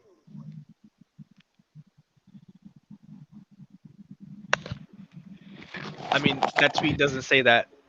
That tweet doesn't tell me that he's moving in the right direction. No, not the tweet. With how the coach moved on the situation and put him in the starting lineup. Okay, yeah. So maybe they talked about it and squashed it, right? Because that's what it seems like. But then he does this tweet, so all that hard work is undone again. Well, it depends how you take it. How would you take it if you're already on thin ice and then you do a tweet like that? I don't think Mitch is on thin ice. No, if you were on thin ice, if you were on thin ice, because he was on thin ice. That's what the team would say. No, he's not gonna play him. Okay, but look, you don't play him. Look, somebody else gonna get him. Okay, don't play him. If you're gonna be that petty about talent, then you're not about the team anyway. So that's Mitch. No, and coach. And coach. But you know he's old school, Rob. Well, look, if he's old school, get over it. No way, man. About this, and I think what people gloss on, I've tried to mention this a couple of times about Tom Thibodeau. We were all so gung ho over the hill because we got Tom Thibodeau. He comes with this pedigree, and he comes with this and this and this. But in reality, is this, and I think people really need to think about this. Tom Thibodeau got this job is because his friend of 30 years just happens to be the president of basketball operations. Tom Thibodeau wasn't very highly sought out for any other team or any other job. Like I said, he got here because, this team, like I said, Leon Rose is one of his closest friends. So let's not sit here and say that we got Tom Thibodeau, this great, prolific coach, because of just merit alone, because it's not. It's about a little bit of connection. And it just so happens that he has a pedigree. But guess who else had a pedigree? Lenny Wilkens and Larry Brown. And look how that turned out. And that's all I'm saying. And I was excited when we got Lenny Wilkens and Larry Brown. And look what happened. So all I'm saying is everyone wants to go, Tom Thibodeau, he's going to change everything. He's going to change the culture. And it's like, well, we've kind of been down this block before with coaches, haven't we? And it's just like Tom Thibodeau came in here. And granted, this isn't the best team in the world, right? It's not. I'll admit it's not. We have a lot of parts that aren't good, a lot of parts that don't fit together, parts doing things that they shouldn't be doing. This is the worst offense in basketball. We could not score 100 points against a team that gives up 125. Some of that is on the coach because it's his way or the highway. And maybe after 19 games, his way might need some tweaking. And it might not be on, like, here's the thing. I'm a Jets fan. Adam Gase was a problem. Adam Gase was a horrible coach who put his players in horrible positions. Maybe we should ask ourselves, is Tom Thibodeau, with what he has to work with, and it's not great, it isn't, but is he putting his best player, or is he putting his players in general in the best positions to succeed? Because is he playing to his players, or is he having his players play to his system? And if he's coaching his players to fit in his system and not his system fit his players, then that is a question I wish the New York media, who have been notorious in the past, would grill him on. I had that conversation too, and this is what the conclusion that I came to. My own personal theory on the matters. Tibbs is a defensive coach, and who Tibbs is playing, this is just the way I see it. Tibbs is saying he's a defensive coach, and when he gets the rotation that he feels as though he's going to use on the defensive side of the ball, that every cover, every set, and when he have his 10 people that can do that at one time first, I don't think Tibbs is worried about the offense at all. It's too vanilla. It's really too vanilla. If you scoring it, you scoring it. He's concentrating on defense. If you can't do his defensive sides or anything, Tibbs is not going to open up the offense until you get this defense down, because he knows if he opens up that offense, you will, and you don't have all your defensive sets, it's going to be, you're going to have the mindset that now you're going to outscore teams. So therefore, he's sticking hard on his defense at all costs. He will not unlock that offense until after this defense and every man that's playing for him knows their role when they're out there on the floor. And if you don't, you're not going to play. If that's the case, why do Quickly play and Frank don't? Well, because Frank been hurt. He's not hurt now. Why do Quickly play? He says that, okay, well, as far as that's concerned, you might need a look at all costs. You might need a little scoring in that offense. You might need a little scoring in that offense, no matter. Sometimes you got to sacrifice something. And if it's just that one player, that's why, because you can say the same thing if he was trying to open up the offense. Why is Peyton out there? So therefore, you're gonna have to substitute one for the other. So therefore, if he's gonna need a little offense, that's why he's not starting. That's pretty much the reason why Quickly is not starting. Like I said, this is my own just personal opinion. Me just thinking about it. Might be wrong. Not saying it's the gospel, but it seems as though until he gets that defensive rotation and every man know what they're doing, that he will not unlock that offense. He's gonna keep them running these vanilla sets. And if they score, some nights they're going to score out of it and they're going to look good. But it seems as though most people get the hook on Tibbs is when you're not covering on defense. So therefore, him being a defensive coach might have more to do with it while the offense is not running, because he chooses now not to run it.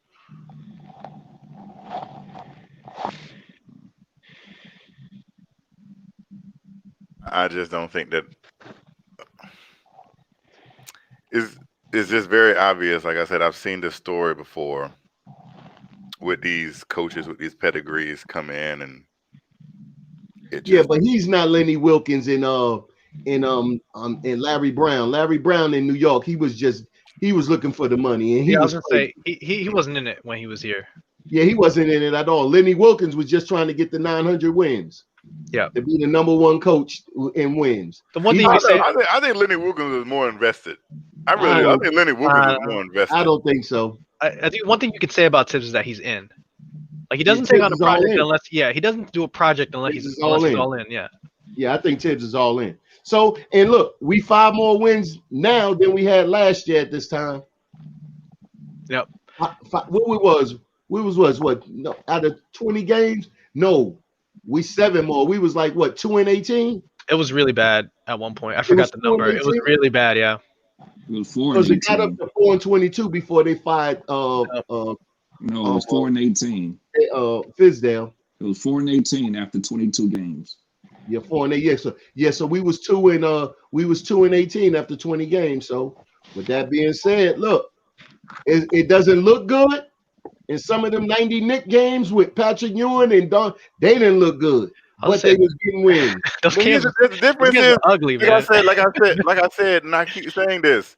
This is not 1995. But like I said, it's 2000. He's not. Teams roll out of their hotel beds scoring 100 points a game. Hey, look, now if you're not unlocking the offense, he's doing that for a reason.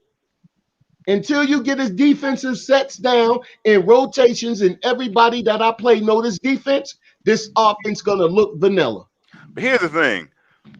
I think people know the defensive rotations. These players know their defensive rotations and their defense assignments. It's just maybe Kevin Knox and Austin Rivers and Alec Burks, maybe they're just not good defensive players. Maybe Julius Randle isn't just a good defensive player. It doesn't mean that they don't know the concept in the system. It's just maybe they're not good defensively. Well, they keep on getting backdoor and Knox. Something's going on. Like I said, you just said until they get to know their defensive assignments. Know their coverages and everything. Even though it's still, look, some days they look the part, some days they don't. So it's not embedded in their system yet. We're a quarter way into the season and we're a top 10 defense. Show me some offense, is what I'm saying. A little bit. Why is that so hard? Exactly, Glue. Hey, look, Why is that so hard? I hear you, Rob, but like how much could do better a can our little bit of defense both. get? Yeah, how much defense can I better get at this? You know what I mean? I hear you, Rob. Like, Well, yeah, he is a I'm defensive saying coach, just like but this here. it He ain't getting any just got better. he got a bunch of players back, like within the last 10 days. We got everybody back. We got everybody. We got to find his rotations. Bert got to find his. You got to get Frank back in. Now maybe 70-85% of the team probably got it, but he probably want 100% participations on this whole rotation. It might be just that, fellas. I'm not saying I'm right, but it might be just that. Don't say You want to reward your players for their defensive output by opening up the offense to some degree, to make them more competitive, to win those close games down the stretch. Well, you They're gotta a have top the 10 talent. defense. They don't have the offensive talent that you're talking about, opening up the offense. I agree with you. I mean, I don't like the fact that we don't have a center that can give us anything other than a lob and an offensive putback. I don't like that. I don't like the fact that our point guards are only giving us offense on these sporadic outbursts of like once in a lifetime games, then all of a sudden they fall off. I would like to see more consistencies.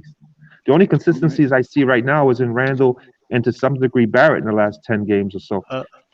So yeah, I mean, I'm happy that we're playing the way they're playing. Usually a good point guard unlocks the offense, and we don't have a good point guard. Exactly. So it's gonna go through Randall and sometimes RJ. Randall's our guard. Basically, then and Peyton here and there. Yep. Peyton has these outbursts of good games, then he falls off a little while. There's a stat, I gotta find it again, but it was like the player who gets the most amount of assists on our team, not just by numbers but percentages of like assisted baskets, is Randall by far. Yeah, he's 27.8. He got the highest usage. Yep. Randall got the highest usage on the team, and quickly a second. Listen to what Thing said. He said Tibbs was all about offense when he came to Minnesota. They was all about offense when he came to Minnesota, and when he tried to teach them defense, the young players didn't want to listen. That's why you go with defense first. That's why. You got a young team, you got to go with the deep. If you're a defensive coach, you got to embed that in them. They got to walk and talk defense before you do that offense. How many defensive coaches are there in NFL? I mean NFL, Lord, NBA. Like, how many coaches? This is, like I said, this is not the NFL where you have a defensive coach or an offensive coach. This is not who's Spoelstra? Yeah. Vogel. Okay, yeah, but here's the thing. Look at the offenses in Miami. Here's the thing. Even do you think that Spoelstra would coach his? Even though Spoelstra probably has, I guess, if you want to say more talent or whatever, but Spoelstra still coaches to the strengths of his players. But he doesn't try to force a system. No, you got a young team. The whole difference. You're talking about Miami. Hold on, Miami ain't got a bunch of veterans down there. Yeah, Miami got vets down there. They got vets down there. Who do you want to be the coach, Kevin? Who? Everybody, look. Every team has veterans. Everybody in Pat Riley's too. When they was young like that, that's what they did. Miami did slow the ball down, was real slow when they was young. Now when players got experience, they opened up the offense. When were they slow and methodical? When they was running around with Winslow joggers before they got them by they center, they was moving slow. When they traded LeBron, Dwayne last couple of years, they wasn't running up and down the court. I don't think you got to run up and down the court to still coach to the strength of your team. I want what you want, Kev. I want what you want. I'm just giving you a reason pretty much why I think he's not doing it. Because we don't have a point guard, Rob. Even if it's that, and even if you say that, That's all goes around to a defensive coach. He wants his defense down. You can keep on throwing out that, but I'm thinking that they not looking for. Hey, hold on, Rob. Hey, y'all, hold on. Hey, Kev, can you acknowledge that super chat? It's been out there for a while. I've been I thought you was gonna get to it, man. We just didn't get a chance to get to it. The Jonathan, it says, there is no way you are convincing me Dwayne Casey has developed Jerry and Grant. JG saw an opportunity and took it, worked in the offense. Wild take. Thanks, Jonathan JD. Yeah, we want to make sure that we acknowledge those super chats, man. They had been sitting there for a while. I thought y'all were gonna get to it, but it had been so heated, man, and I didn't want to interrupt. Hey, sorry about that, JD. Hey, JD, we miss you too, man. What's good? Yeah, scroll back. I think that was the only one. Yeah, y'all been wild, man. Hey, this has been crazy, man. Hey, I heard the Mitch argument. I wanted to jump in and say something, but I was like, nah, I'm gonna just chill out and let y'all have it. the Mitch on the Olympic team thing, that was fire. Yeah, that was fire. I got my own opinions on it, man, but I'll keep those to myself, man, because y'all have been going at it. Yeah. Hey, and Kev, I didn't mean to set you off with the Kevin Knox thing, and I ain't trying to bring it back up. But my only thing though, and you never spoke to it. My only thing though is where is he in his development? That's what I was asking you. And I think what happened is when I was asking that, I think the conversation just took off with a life of its own. I just wanted to know, like where do you feel like he is? But we don't have to answer that today. We could probably touch on that tomorrow, if we get some time. The Mitch thing, man, is crazy, and I'm with Coach, on the Mitch has no hands, man. Because you got to be able to catch that ball in the post, or else players won't trust you. And if they feel like you won't catch that ball in the post, they won't pass it to you, and you won't get looks. But at the same time, Mitch has to shoot them open looks that he gets, man. I mean, the name of the game is put the ball in the basket and stop the other team from putting the ball in the basket. So, yeah, man. So how do y'all feel about us trading for Derrick Rose? Nope. Listen, it can't be any worse than what Elfrid Payton is giving you, so I'm all for it. Only if price is right. Yeah, only if the price is right. Yeah. Anything's upgrade over Elfrid Payton. Yeah, I'll definitely give up Frank, Knox, and DSJ. See, Chuck, let me get on you, Chuck. All of that for Rose? They ain't taking that mess. They ain't taking that. You think they're gonna give up their 6-man for some dudes that don't even play? Yeah, they ain't doing that. Y'all crazy. Y'all crazy. You may as well go piss on their leg. You see, this is what I mean when people not to say Chuck, but this is what I said earlier. Like, people just say, let's just trade these players who don't even play. They're not even like DSJ and Frank aren't even playing. Frank got a reputation. Hey, Frank got a Legion to tell you. Frank was number 1 in pick and roll defense his rookie year. Let me break it down to Legion and Chuck and everybody else. Nobody wants Frank Ntilikina. I know this. Except Cornerstone Cab. Hey, Cornerstone Cab. I know this. Kev, this is what you say about Knox. You say that if Knox goes to another team, that's when he's going to explode. Yep. Maybe New York is not the place for Frank. Maybe he go to someplace else and be. So you can't look at somebody. They're not taking a chance on. They're not taking a chance. But hold on. But here's the difference. So Kev, wait. Let me say this, because I've been listening to y'all all night, man. I ain't really jump in. Let me just say. Go ahead. So what we got to look at is true value. Like, Frank's true value is lottery bust at this point. And we hope that's not the case. You know what I'm saying? We hope he develops into a valuable role player. But as it stands, the dude is a lottery bust, right? Yes. The Detroit Pistons are not giving away a valuable veteran, former MVP, a major contributor to their team for a lottery bust. You know what I'm saying? They're not in a situation where they can afford to take on reclamation projects. They want to win just like the Knicks. No, So but they're not gonna give away a value piece. You know what I'm saying? Even if it's short term for a project that they may not be able to develop.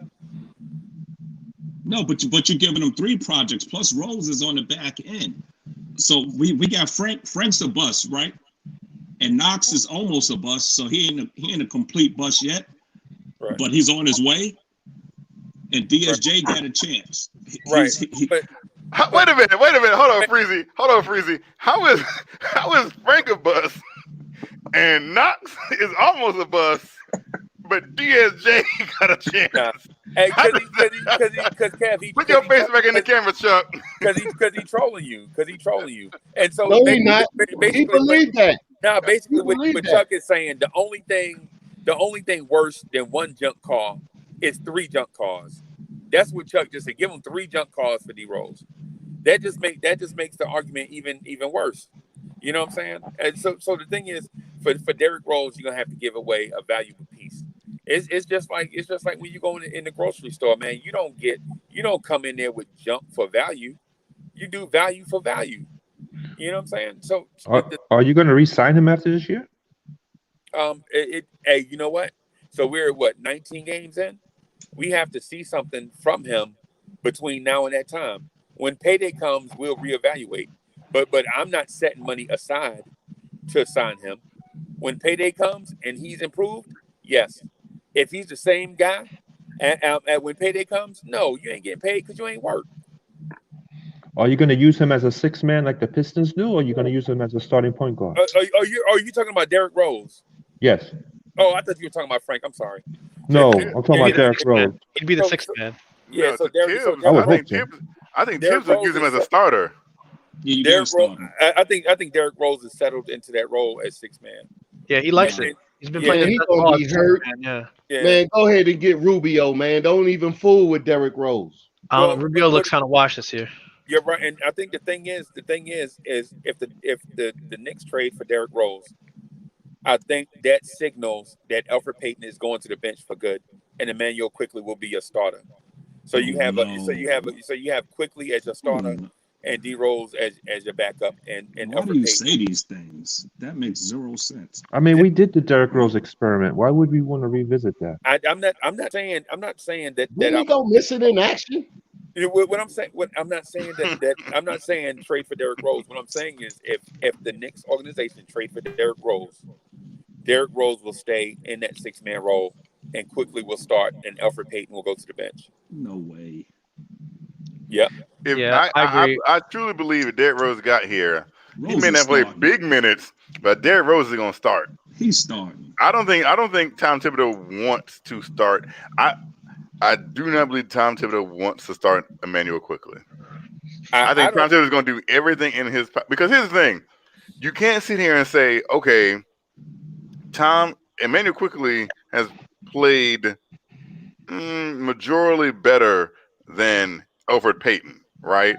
But he still continued to keep Emmanuel Quickley on the bench. So we get a point guard who is a veteran, also, who Tom Thibodeau trusts, also, who's better than Elfrid Payton, also, and say, you know what? Now we're going to start Emmanuel Quickley. That doesn't make any sense, because if he was going to start Emmanuel Quickley, he would have been done it.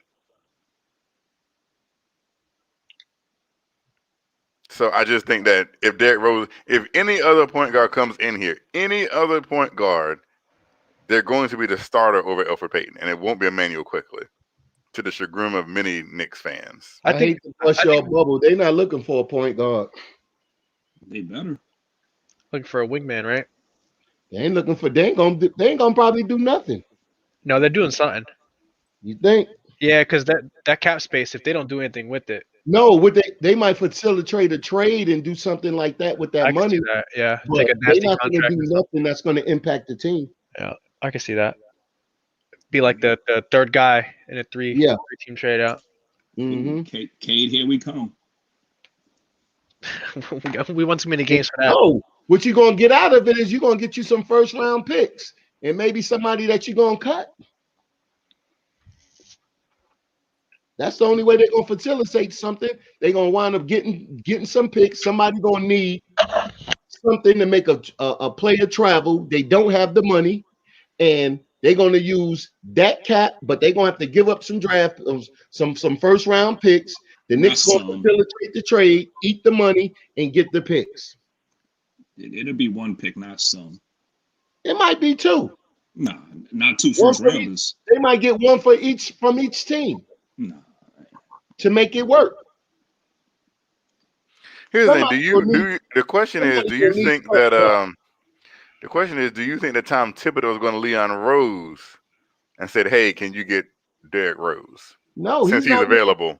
I don't think because they could have been already did that if they wanted Rose. No, but do you think that Tom Thibodeau, not Leon Rose, says, "Oh, I have interest"? Do you think Tom Thibodeau wants Derrick Rose? The season. I'm thinking they talked before the season.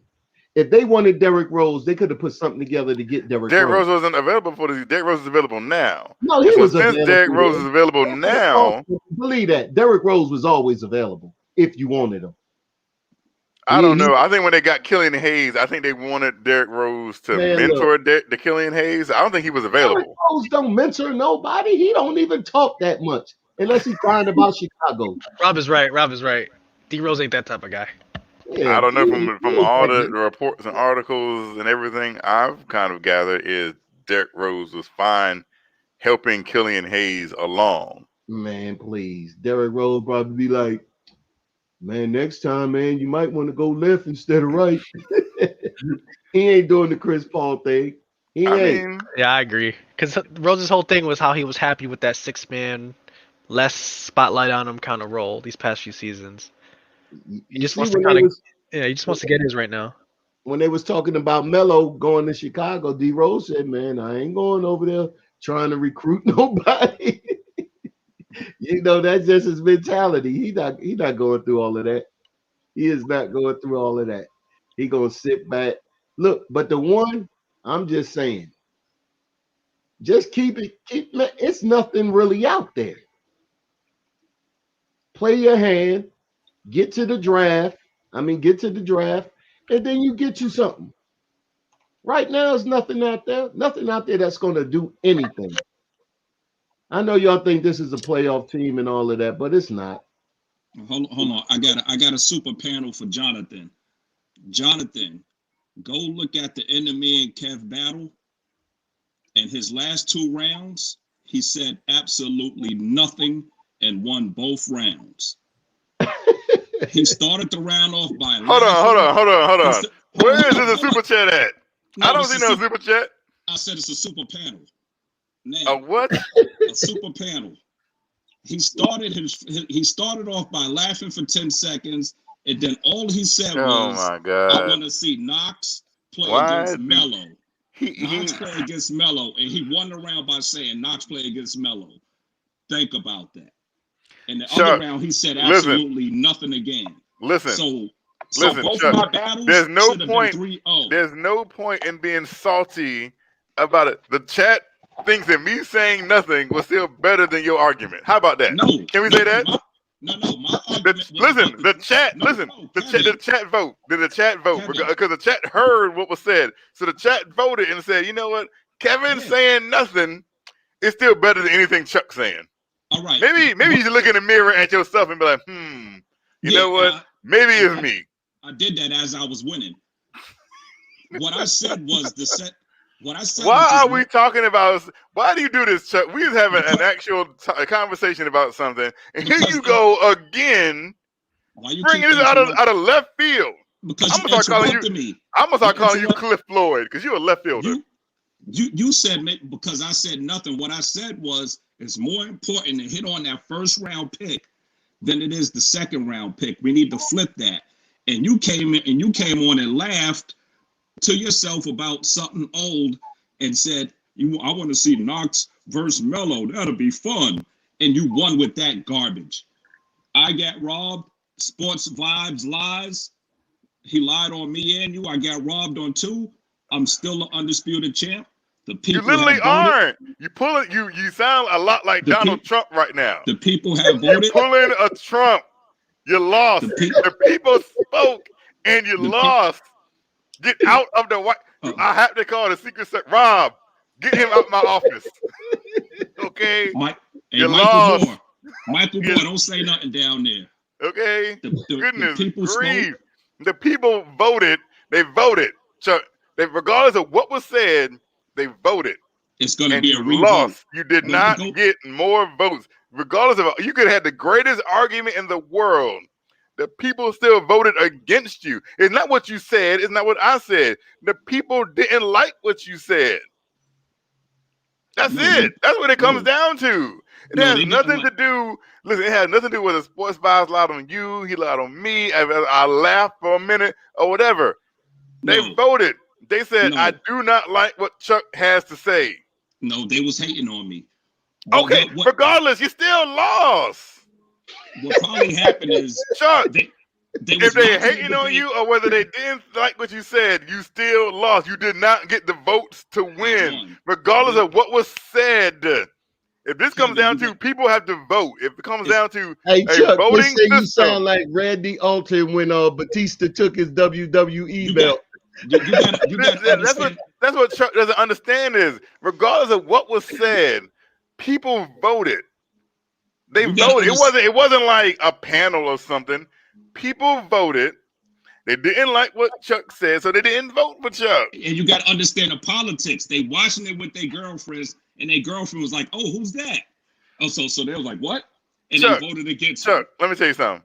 That's the only Ain't no man sitting at 1, 2 o'clock in the morning watching a Knicks YouTube show with their girlfriend. Yes, they are. And those are the ones not that happening, Chuck.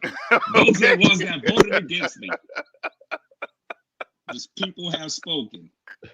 And still. The people, what people? What people voted to have you won? Nobody, Chuck. The people voted and said you lost. Get out of the White House. Miscount. You lost. Okay. You lost, Chuck. You said nothing. Stop the steal, Chuck. Oh my goodness. There's no the people voted. They literally counted. You had 4 people count the vote. They counted. And they all said the vote says Chuck lost. But Chuck's like, nah, I won. All right, let me ask you. Did we not just get over this as a country? And here Chuck go repeating the same narrative. Chuck you be watching that Fox News, don't you, Chuck? Chuck stormed the Capitol. Michael Moore. Chuck is trying to storm blowing tears and overturn the election. What did you say besides I want to see Knox versus Melo? Chuck, it don't matter what I said. I could have had nails on a chalkboard. I could have had nails on a chalkboard, but guess what? The people like hearing the nails on a chalkboard more than what you had to say. It doesn't matter what I said. They like my take better than yours. So what you arguing against now is irrelevant because the people did not give you the votes to win. The button was broke. It was reversed. How is the button? That many people buttons are broke? Yeah. Oh Lord. They thought they were voting for me. We need a recount. We definitely don't need a recount. I want a recount. You can go back. Listen, go back to the video because the live chat is still there, and that's the recount right there. It's still there. It's always going to be there. And guess what? It's still going to say, "I got 10 votes before you did." It'll probably say, "I got more votes than you." Period. All right. So let me ask you as a man, do you think you won them last 2 rounds?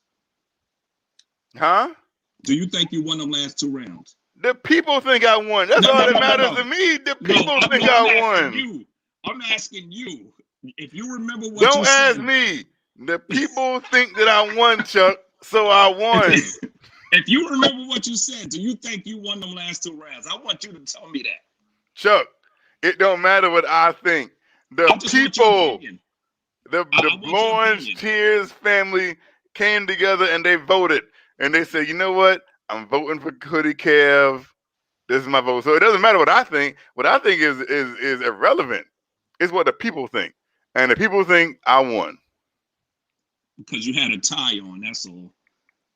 I was at home. I was at home when this debate happened. Well, then you had a bow tie. Either way, you had a tie. I had a bow tie on at home? What? Yeah. I don't even wear bow ties. You had one that day. You pulled out all the stops. They said they can all vote again. They said they'll vote again, Chuck.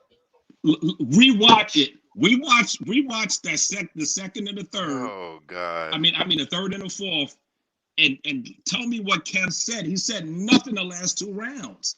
If y'all rewatch that and still give it to Kev, so be it. But I want y'all to go look at that video. I watched it today. He started off laughing at the beginning for 10 seconds. Then he said, "You know what? The seconds that I was laughing. This is sad, Chuck. No, this is sad. This was his whole. You sat there and counted how long I laughed. That was your whole round. You know what? Oh Lord! I want to know what I want to see. Hold up, y'all. I want to see Knox versus Melo. I would really love to see that. Then Freezy said time. Then Jonathan said he gonna rewatch it. Please, Jonathan, rewatch it and tell me what Kev said the last 2 rounds. He said nothing. One round I threw away with the with the God of Moses, but I still said more than him in that round about Randall. I still said more than him in that round. You lost. I won. What was the topic? It doesn't matter what the topic. Here's the thing, Rob. Why are we going down this rabbit hole? It's over. There ain't nothing else to talk about. Over. There's nothing to talk about. We can't go back and be like, you know what? You won. No, that's not going to happen, Chuck. You still lost. Rob, he didn't know what to say. It's like me. I'm not salty at all, Rob. I acknowledge I lost the Sports Vibes. I congratulate him on being the winner of the debate. I'm not sitting here saying, oh, this is what happened. No. Sports Vibe won. I'm okay with it. I don't even relive it. I don't even say anything about it. He won fans down. There's nothing I can do to be like, no, I got cheated, because the people voted. They voted for Sports Vibes, and he won. That's the end of the story. There's nothing else to say. I'm not living it. You know what I think about? I think about I got to do better next time. Next time I got to do better. I'm not like, oh, I should have won. No. Well, that's you. My performance was A1. Obviously, it wasn't, Chuck. The people didn't think that.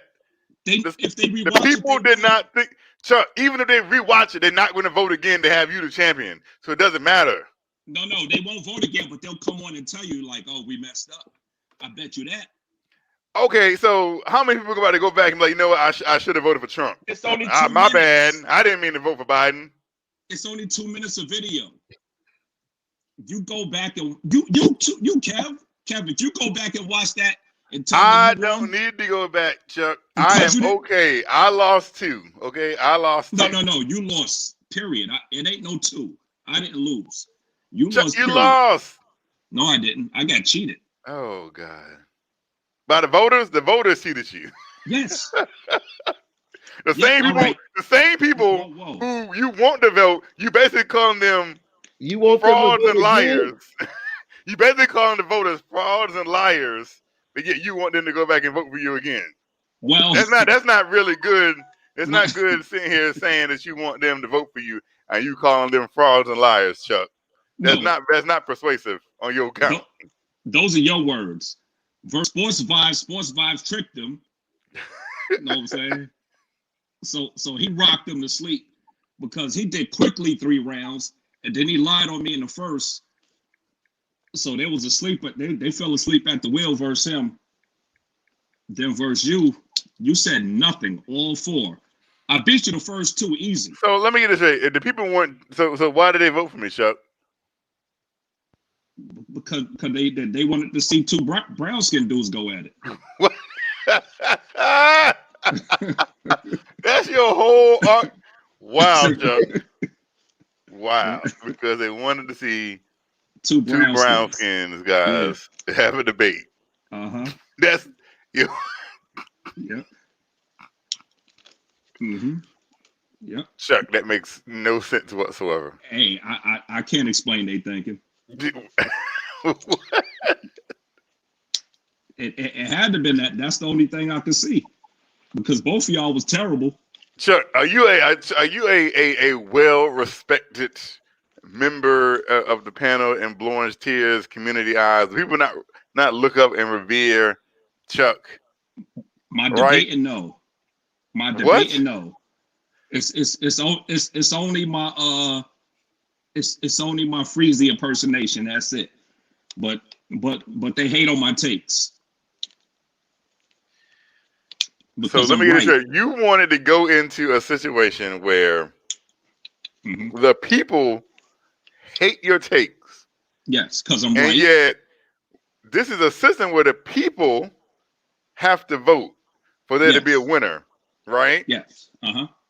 But you're saying that people hate your takes and they're not going to vote for you, but you need the people to vote for you to win. No. I need them to hear what you said. I need them to hear what you said to realize what they voted for. That it's a difference. See, the thing is, I tell the truth, and fans don't want to hear the truth. So we're gonna move on to this. We're gonna move on and go to another topic.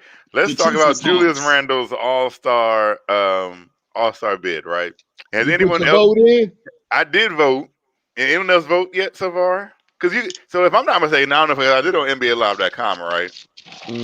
And so it only gives you like the starters. So I'm not gonna lie. Yeah, the coaches picked the I did not vote for Julius Randle. Why when you pick? Why? Here's the thing. Because I'm picking, I guess, the starters. I guess because that's what I guess it came down to. I was like, man, you're supposed to be biased like every other fan. What the hell you done? Is it bias voting for Kevin Durant and Giannis? That's biasness? Yes, it's bias. I mean, it is a crowded field. I could see that. It definitely is a crowded field. So he's even though he's playing like an all-star. I don't think if you vote for Kevin Durant, that's biased. I think that's for Kevin Durant out of merit. Hey, nah, it is when he's playing in Brooklyn. Yeah. You don't do that. Kevin Durant can play for anywhere, and I'd probably still vote for Kevin Durant. I think anybody would vote for Kevin Durant if Kevin Durant was playing in Alaska. If Knox was on that thing, you would vote for Knox. I would not. I would not. Okay. Man, you're supposed to vote for your hometown and let the rest of the people figure it out. So let me get this straight, right? Let me get this straight. New York City has more people than any other city in the United States. And we haven't had an all-star since Carmelo Anthony. Porzingis once, I think. Did Porzingis make an all-star team? Yeah, he did. He did. Okay, he did. He made one. Okay, excuse me. So Porzingis, like what, his second or third year, made the all-star team? In 17.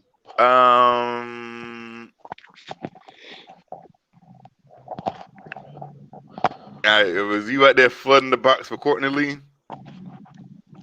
No, when you have somebody that has a chance, you go ahead and vote for him. If you don't have no chance, then you don't do it. Because this isn't like an election. So I voted for Giannis, and the front court, I voted for Giannis, Durant, and Embiid. And you ain't even see him play. I don't have to see them play to know what I'm voting for. You just voted for him on past accolades. Hold on. So hold on. There's people, and I've seen the highlights. I see the numbers. People think that Joel Embiid has been the MVP so far. That's not anything he did in the past. That's what he's doing this season to merit him being in this position. Yeah, he's in the conversation. I agree. So are you trying to say he does not merit a vote? Who? Joel Embiid. We ain't voting for Embiid. No, it's about you not voting for Randle. Yeah. And you sitting up here at 1:45 to 2 in the morning as a Knicks fan, and you didn't vote for your power forward. Your vote for Giannis and Kevin Durant is not going to be the breaking vote. So your vote for Randle would have helped more. I will vote. You have more. You can vote more than once. You can vote more than once. You can vote several times. You put in 10 for Randle. But here's the thing, and this is it. It doesn't matter if Julius Randle isn't about to get more votes than Giannis or Durant, right? Thanks to We you. pretty much know that. Thanks to you. Thanks to me. He won short. I guess Julius Randle. Imagine the breaks on ESPN that he lost by 1 vote. If Julius Randle lose out because he lost 1 vote behind Kevin Durant, then I will take full responsibility. Okay, I will take responsibility for that. If he loses the 1 vote beyond Durant and or Giannis Antetokounmpo, He might make it in as a reserve. exactly. So it's like, okay, does Julius Randle deserve to be an All-Star starter? No. Man, I don't care nothing about that. Because if you get enough votes to be second in there, then the coaches automatically will put you on. I don't know. Hold on. Here's the thing. How do the coaches go about? Do they just vote who they think is? 'Cause I'm pretty sure they don't listen. They're not listening to the fans. I guarantee that. No, they look at the numbers. So if the coach is looking at the numbers, it doesn't matter if I vote for Julius Randle or Oh, not. yes, it does. Man, just for GP, man, you were supposed to vote for him. Did everybody else vote for Julius Randle? Yeah. Yes. Wow. You know, Dan, they going, hey, they trying to say that Chuck was robbed. One dude took their vote back. Pedro said Chuck was robbed. Let me tell you about this. Let me tell you about this Pedro. Pedro Matos is one of them Knicks trolls in here. I don't listen to anything that he has to say whatsoever. And yeah, I'm saying it. I will say it to his face, so it does not matter. But still continue to watch the show, Pedro Matos, and support. But I think he's a troll. At least I'm gonna put it like this. I think he's a troll for me. I think he's a troll for me. He is a troll to me. So I don't care what he has to say because he trolls me. So it doesn't matter. He came in the panel before, Kev. Well, again, still he trolls me, so I don't care what he has to say. I got robbed. One person says. Sports. Oh wait, stop. Stop video said Chuck's right. You soft. I changed my vote. I'm going to. We having an uproar. They storming the So we gotta hold on, Rob. We gotta Rob. Hold on. We got a super chat. So Gregory Castillo says, "Thank you for the $1.99 super chat. This is Kev W. last episode." Damn it. So hey, anybody in the chat got something to say about that match? Yo, Kev, based on your all-star voting logic, I could see how Chuck is pulling some last-minute changes. Oh man, they finding the bodies, they finding the votes. Listen. These are the mail-in votes. What? These are the mail-in votes coming. He's trying to shut it down. They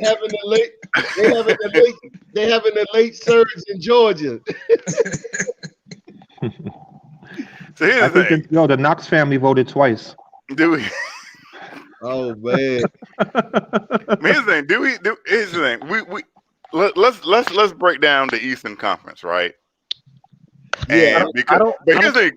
I want us to do this objectively over the forwards at least. So I'm going to pull it up right now. No, we ain't gonna be objective. We gonna put in Randall. I'm saying objectively say, this is what it is. So let's put the forwards in the East, and I want us to be objective.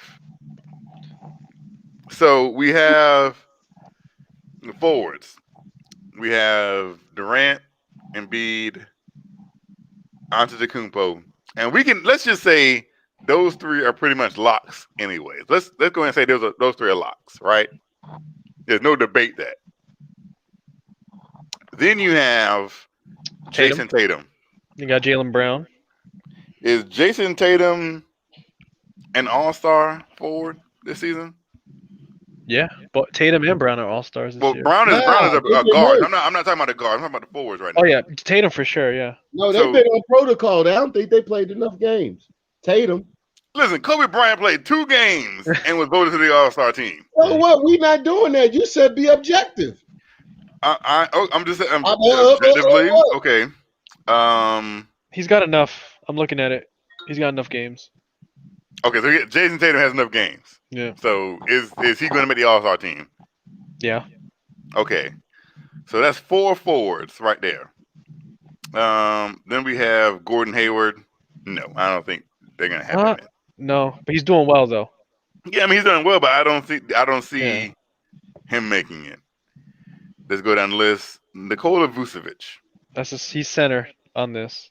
Well, it's forwards and guards. Oh, they're just doing it that way? Yeah. Yeah, he'll make it. So that's 5. Chris Middleton. No. No. I've Randall over Middleton. To me, this is the tricky one. Sabonis. Yes. So if that's the case, and we're not even bringing up Bam yet. Yeah, I was to say I think Randall misses a cut because of Bam and Sabonis. And Sabonis. Yeah. No. You got to take that back. Miami won 4 games. How you gonna have to? No, you don't go with winning 4 games. Miami has 4. What do you mean they won 4 games? They got 4 games. They won 4 games. They're 6 and 11 right now. Well, 6. No, Randall is a step above everybody who got less wins than us. Okay, so he doesn't have more wins than Sabonis, Vucevic, Tatum. No, Vucevic, yes, he does. They under us. What's Orlando? Orlando under us. I'm looking at it right there. They 9, we 8.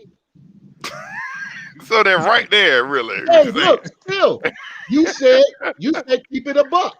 Nobody behind us. Nope, they don't count. That's how they turn us. That's gonna change tonight. Okay, well, we'll deal with it tonight then. I don't think the Knicks gonna lose after 4 days off. But go ahead, get back. When do we have 4 days off? We play tomorrow. Yeah, we was off since Monday. No, we play Tuesday.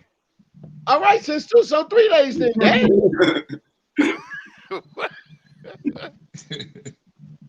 Shit, they was off. Shit, what the hell? And Cleveland played tonight. Okay. I have a question. Does Bradley Beal make it? Definitely, yes. They haven't won anything though, based off Rob's argument. Who's that? Bradley Beal. He averaging 34, 35. He made Yeah, you just have to do it off that, right? Yeah. Hey, no, they don't do it off of that. Who, the coaches or the fans? Hey, look. So you trying to hold on. You saying the fans won't vote him in or the coaches won't vote him in? Nobody ain't voting Bradley Beal in. So Rob, you about to sit here and say Bradley Beal will not make the All-Star team this year? He will not make the All-Star team. Wow. 3-11, he will not make the All-Star team. Yes. But because Trae Young made it last year and they didn't win it. Yeah, and he was the exception to the rule because he was literally. How is a person leading the league in scoring not an exception? Hey, look, by the time All-Star come, he won't be leading the league. He be averaging 24 games. He gonna have that big of a drop off? He gonna drop out 10 points a game? Look, if he don't drop off, they not gonna win no games. You're not going there with 3 wins. So they're gonna have more than 3 wins by the All-Star break. You got they're not gonna win any more between now and March. Hey, look here. Hey, they might win 8 more games. Bradley Beal gonna make the All-Star team, No, Rob. I hate to tell you that. I don't think so. Right now, the NBA.com has Randall penciled in as a reserve. Yeah, I could see that. He'll be like either less reserve or. But do you see Bill on there? Yeah, Bill's on there. Right. I'm only looking at the forwards right now. Let me look for the guards. Kev, you missed 2 super chats. Oh, hold on. Let me see. So Pedro Mantis says, thanks for the $5 super chat. Kevin Wright new nickname is Cover Up Kev. Chuck was robbed. Thank you, Pedro Matos, for the $5 super chat. And then Parrish Duggar, thank you also for the $5 super chat, says They don't go by position. It's the top 12 guys. Randall has better than most bigs in the league. Plus, the Knicks had the hardest schedule. Thank you for the $5 super chat, Paris Duggar. Well, they definitely don't go by schedule. Yeah, they don't go by the schedule. They don't care. It is the season. It's 12 people, so they usually take 6 forwards and 6 guards, right? And even by numbers, he doesn't make it over Sabonis. Yeah. So again, we all can sit here and say for a fact that 3 of the 6 forwards are going to be Durant, Embiid, and Giannis, right? Well, okay. Those are locks. Right Harden, now, NBA. So NBA.com, based on the voting, has Giannis, Kevin Durant, Joel Embiid, Bradley Beal, and Jaylen Brown as starters. As reserves, they have Jason Tatum, Domantas Sabonis, Julius Randle, James Harden, Trae Young, Zach LaVine, Bam Adebayo, and they have a few players that are still in the running, but I'm not gonna bother with those. I think that's the list. I like that. I can't think of any snubs there.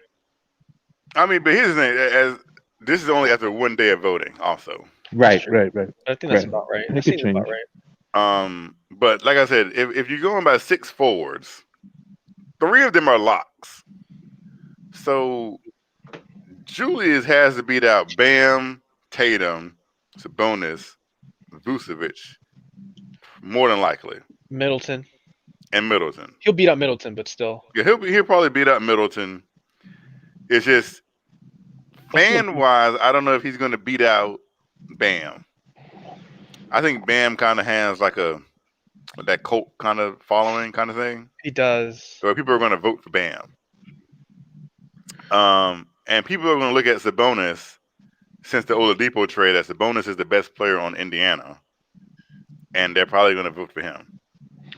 The only players that can still knock Randall out that are still in play are Chris Middleton and Gordon Hayward. What's Levine categorized as? Guard or forward? A guard. Okay. Yeah.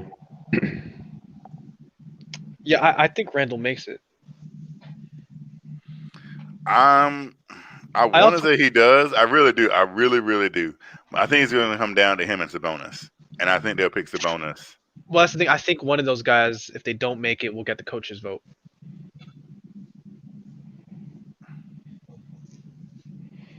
They have Randall listed as a wild card to make it. I can see Randall getting he's either the last guy in or he's the coach's vote. I don't think he misses it. I just don't think he misses it. Hope, but like I said. Oh no! I'm sorry, guys.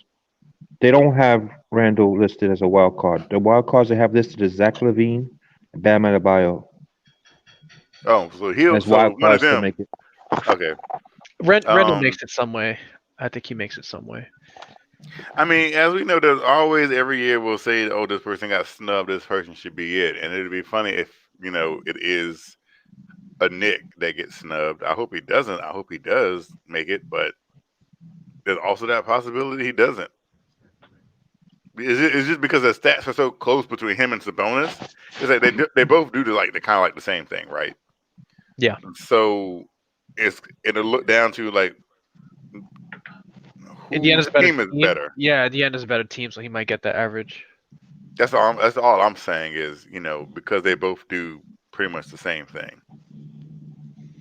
And then their numbers are just so close in comparison. Also, Sabonis is probably my biggest worry for Julius not making it.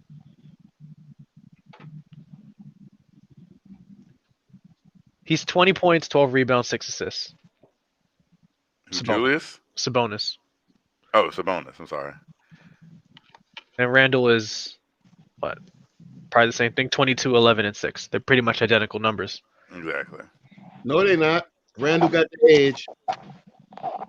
Because he still has 2 more points? He gets one more bucket. That's the edge. Yeah, but Sabonis gets 2 more rebounds if we're going to go by that. No, you didn't say what you say. 20. But He's 20. More assists. No, they're both 6. Yeah, 20, 12, and 6, and then 22, 11, and 6. So I guess Randall gets... No, it's about the same. It's about the same. He said 21, 12, and 6, and 22, 11, and 6.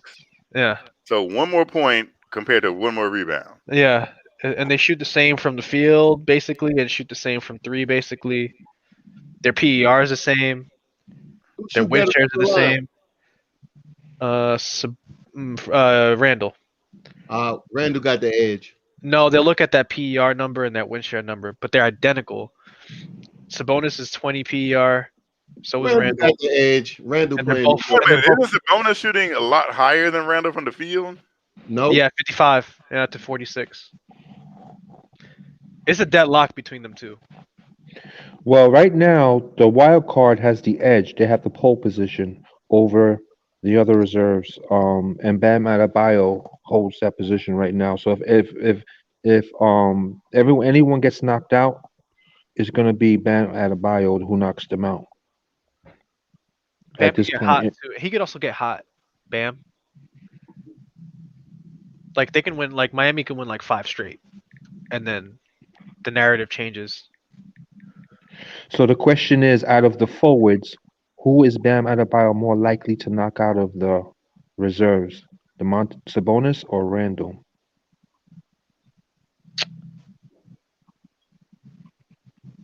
Those are the last 3, right? Of the ones who are not Embiid, Giannis, and Right. So right now the reserves are Tatum, Sabonis, Randall, Harden, Trae Young, and the wild cards are either Zach LaVine or Bam Adebayo. They're coming in close. I think if Miami wins a bunch, it'll be Bam. And who do you think he would knock off Oof. between Randall, Sabonis, and Tatum? Tatum might be a shoo-in. Yeah, I think I was Tatum's about to say the same Tatum's a thing. shoo-in. Tatum's a shoo-in for me. Yeah. So he was either knocking out Sabonis or Randall to get that spot. I don't know. That's a pick 'em right there. It might be Sabonis because I'm not knocking off Sabonis, but I think Sabonis would get it because he was already an all-star. You know what I'm saying? So it's easier to get it that second time than it is the first time. Yeah. Right. Brogdon is also averaging 20 a game for them, whereas Randall's got nobody. RG's like a 17 or 18.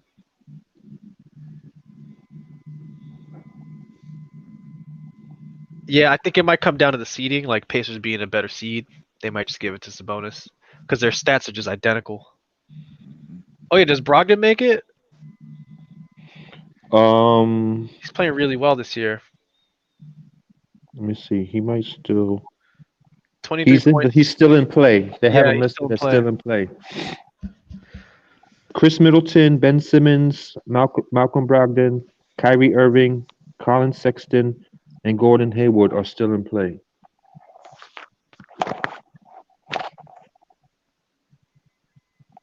I think Brogdon makes it. It's 23 points, 4 rebounds, 7 assists, 45 from the field, 40 from 3, 90% from the line, from the charity stripe. Would Zach LaVine go in as a guard or as a forward? That's what I asked. I was confused about that. It doesn't indicate here. He's playing really well this year.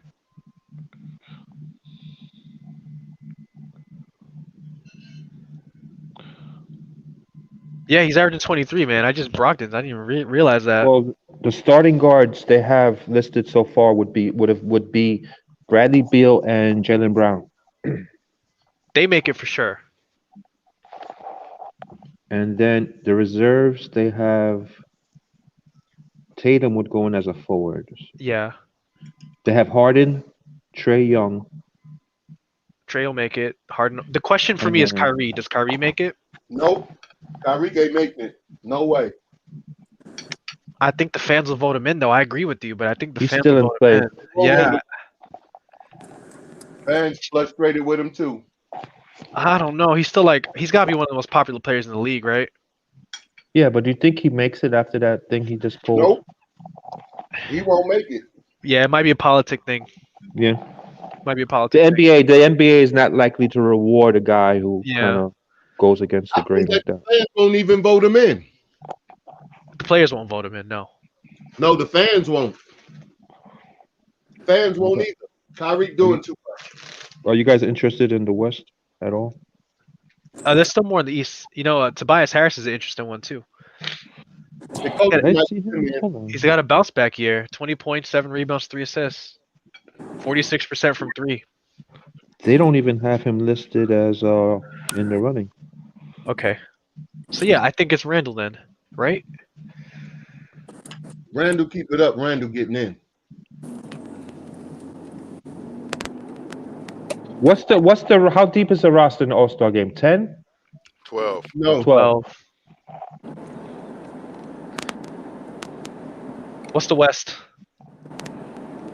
Right now the starters. You guys could probably guess it because it's pretty much everyone's that's already been there. Probably Steph, Dame, LeBron, AD, Jokic. Well, actually, AD is not even listed as a starter. He's listed as a reserve. Who do you got? Kawhi? No, you got James, Jokic, Kawhi, Lillard, Luka. Those are the starters right now so far. And then the reserves, you have, Paul George, Curry, Anthony Davis, Zion, Rudy Gobert, Donovan Mitchell. Well, actually, Donovan Mitchell and Devin Booker are the wild cards, so they hold pole position right now to knock anybody off. That is a tough one right there. Oh, wow. And then it's still in play. You have De'Aaron Fox, Brandon Ingram. No. CJ McCollum is injured, so he's not going to. No. He's getting votes, but he's injured. He's averaging like 20-something a game, no. And Ja Morant. Usually with the wild cards, there's two different players who play two different positions. So they have the wild cards as two, shooting guards. Yeah, the two shooting guards, Donovan Mitchell and Devin Booker. That's a tough one because it's kind of. I would lean Devin Booker. I don't. He's. Yeah. Any of those two shooting guards likely to? Well, Steph Curry's there, but he's not. He's a reserve. Steph Curry gonna make it because he's Steph Curry. Yeah. There's certain people just got names that they're gonna make it, right? It's Lillard, Steph, Doncic. Those would be your 3 guards, right? Your locks. Well, right now they have Lillard and Doncic as Luka as starters. Yeah, that sounds right. Who are the forwards? Kawhi, LeBron, and Jokic. Yeah, that's not changing. Yeah. So I mean, like I said, I'm personally I would vote Booker because I feel like Booker's been snubbed before. That's the only reason I would vote Booker. I know he's been snubbed before because of the teams that he's been on, and so now that he's on, a team. I mean, I think they're 9-8. 9-8. Did they win tonight? The Lakers? No, the Suns.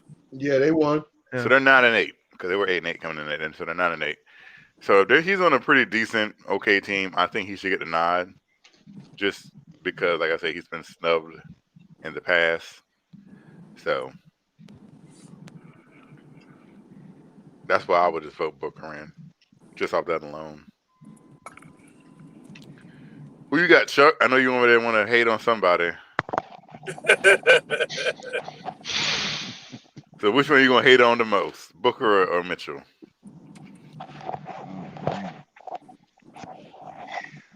That's tough. I like Mitchell better than Booker.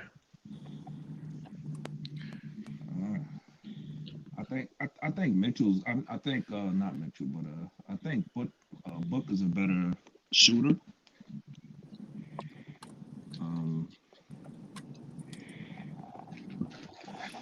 I think his points come easier than Mitchell's.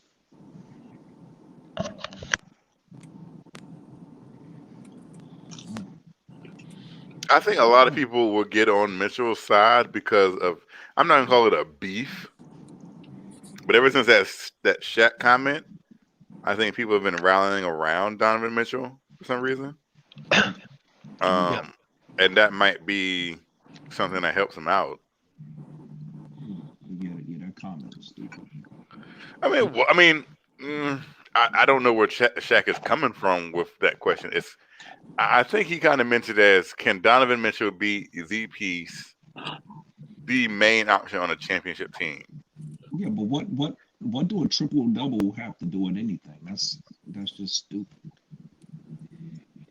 Well, according to this website, they're attributing Devin Booker's shot at making the playoffs to the fact that Chris Paul is his teammate, and Chris Paul has been freeing him up to better scoring opportunities because I mean, he's off ball. that's a fair assessment. That's what they It's wanted from gonna Devin come Booker. down. It's gonna come down to which one of those two win the most before the break come. Who the coach gonna put in? Who the coach is gonna vote in? Whichever one of those teams win the most, because they basically. Well, isn't Utah like the best team in the West right now, or tied Hey, for the best record? Yeah.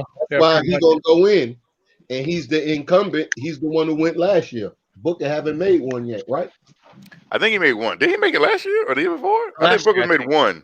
Yeah, I think last year. It Like might have somebody last got year. hurt. No, I think he just made it. I know he's made one. I think it was last year or the year before. Might have been last year. Got hurt. But it's, I mean, the West has always been tough. Well, according to this, let me read this right. According to this list, there's a list of 12 people. So the only people that the wild card could knock off is not the people already listed as starters or reserves, but it would stop any of the players listed as being in play from making the team. So, for instance, in the West, Donovan Mitchell and Devin Booker are listed as wild cards because they got a slight edge over the players that are still in play, like a De'Aaron Fox or a Brandon Ingram or C.J. McCollum or John Morant. So Devin Booker and Donovan Mitchell aren't going to knock anybody off that's a reserve or a starter, but they might stop other players that's still in play from making the team. So like a Devin Booker, so like say for instance, De'Aaron Fox gets more votes. If he closes in with more votes, he might knock off a Devin Booker or a Donovan Mitchell, for instance, or you know what I mean? Well, I don't see either of them not making. If they're, I don't see any of them not making it. I put it like this. At this point in time, I mean, it's only 1 day vote, so I guess by the end of the weekend, we'll have a better view. But just to answer the question, Randall is definitely a possibility. At least he's on the list for reserves. Well, when we was 3-5, I said we would be. I mean, we're 5-3. Chuck. 5-3. I keep messing that up. Yeah, I know you want us so badly to be 3-5. I know. No. when we was 5-3, I said will be either 8-11 or 8-12 or 9-11 after 20, and everybody laughed at me. When did you say this, Chuck? Now it's definitely going to be one of them. Hey, when did you say this? Sometimes that stuff be funny. He lying. Sometimes it just be funny to laugh at Chuck. Just be When lying. we was 5-3, that's what I said. When we was I got to 5-3. look. I got to go back to the episode when we were 5-3 and listen to this and listen to Chuck say this. And I said we was going to go 1-3 on the road trip, and I said was going to lose the 2 games after that, and so we was going to be one out of our next 5. You said we was gonna be 0-16. He did say that. Chuck thought we was gonna be no lie. Chuck You thought said we we was was gonna gonna win 5 out the. You said we was gonna win about 3 or 4 out the 20. Chuck said we was gonna be 1-9. I know that for a fact. Chuck said 1-9 to start the season. I did not. Yes, you did, Chuck. Y'all be bugging, man. Do I got to run the tape back, Chuck? Because you know I'll do it. Yeah, y'all be bugging. I didn't say that. So what's RJ Barrett got to do to make the All-Star team? Give some other people food poisoning. Man, y'all are hating hard. Welcome to the player hater segment. It's not hating hard. As we've been saying, the people ahead of him are better. Who? Jaylen Brown, Bradley Beal. All of them. Who else? We just went over. I forgot already. We just went over all this. You said 2 people. All 12. All 12. Well, the guard wise, okay. Let me see. Beal, Irving, Brown, Young, Harden. See, the Harden thing, and even though he is, because he hasn't played enough games on the East Coast yet, I don't want to give. We know that. Yeah, we know that. Who's better than RJ? We know that. I mean, right now, yeah. I mean, obviously, if you say who's better, James Harden or RJ Barrett, yeah. But I just have a hard time putting him in the East when he only played what 3 games in the East. It don't matter. He's doing well though. He's doing well, but like he's only played 3 games so far in the East. Yeah, he know better. He's better. Yeah. So is RJ going to get the votes over any of them? No. First of all, it's not going to be considered a snub anyway. He's not close to being an all-star. He's got to be a 20-point a game guy before you even talk about that. Yeah, it's also true. Yeah. Well. Okay. Hey man, he's at 17, and like I said, if he works on his buckets at the hoop, he'll be a 20-point a game guy. But what? Hey, so the thing with that, so I watch a lot of video, right? A lot of video. As a matter of fact, I shouldn't because it's stupid watching tape of guys. But I mean, in my opinion, it's just a waste of time because I don't coach. But I watch guys like Kobe Bryant, right? Kobe Bryant has a all-time contested field goal percentage of 38%, which is the highest among cats that matter, right? So I'm trying to figure out what would take RJ to that next level and making those contested baskets, because he's terrible, I think, at making contested baskets. He's way below league average for contested hoops. You mean like jump shots or at the rim? No, at the rim. Like his rim shooting is really poor. No, it done got better. No. I'm looking at the numbers, Rob. Steven just pulled it up. No, we had this conversation. Steven pulled it up when him and Legion was talking about it. They got a lot better. Well, they pulled it. They just talked about it this week. The thing about RJ is, and it's just an eye test thing. Like he doesn't have, like you remember watching Kobe, and he can get like, or even someone like Jason Tatum right now. They just have that explosive jump off the ground. Like they explode off the ground. Yeah. RJ doesn't have that. He's not an elite athlete. He's not an elite athlete. No. Right, but the difference between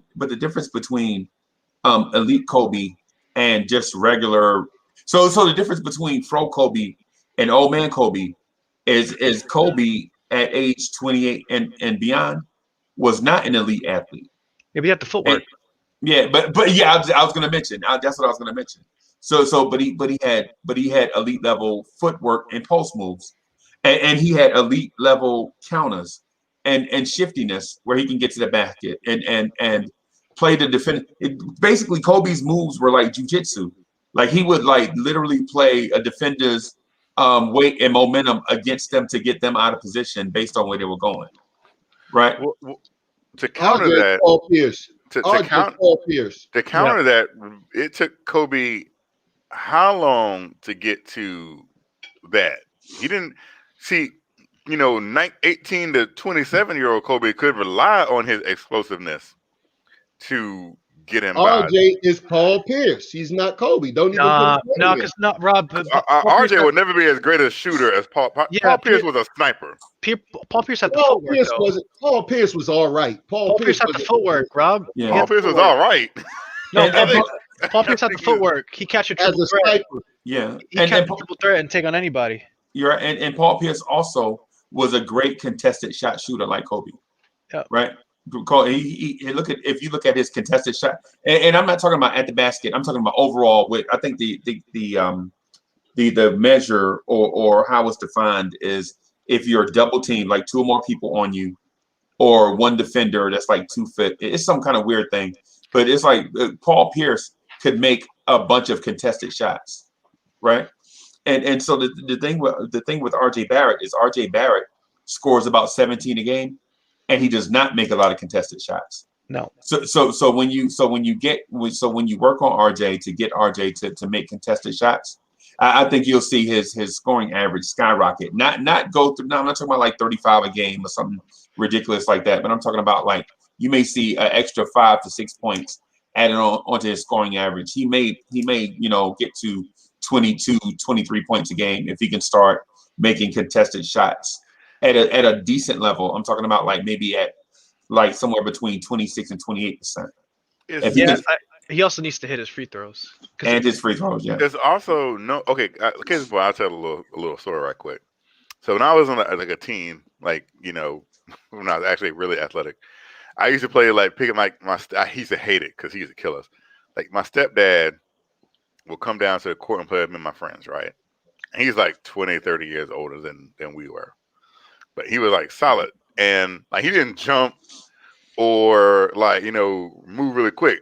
But he knew how to use it. Like he would kill us. Like we just 16, 17-year-olds, like kids, we athletic and jump up and down and everything.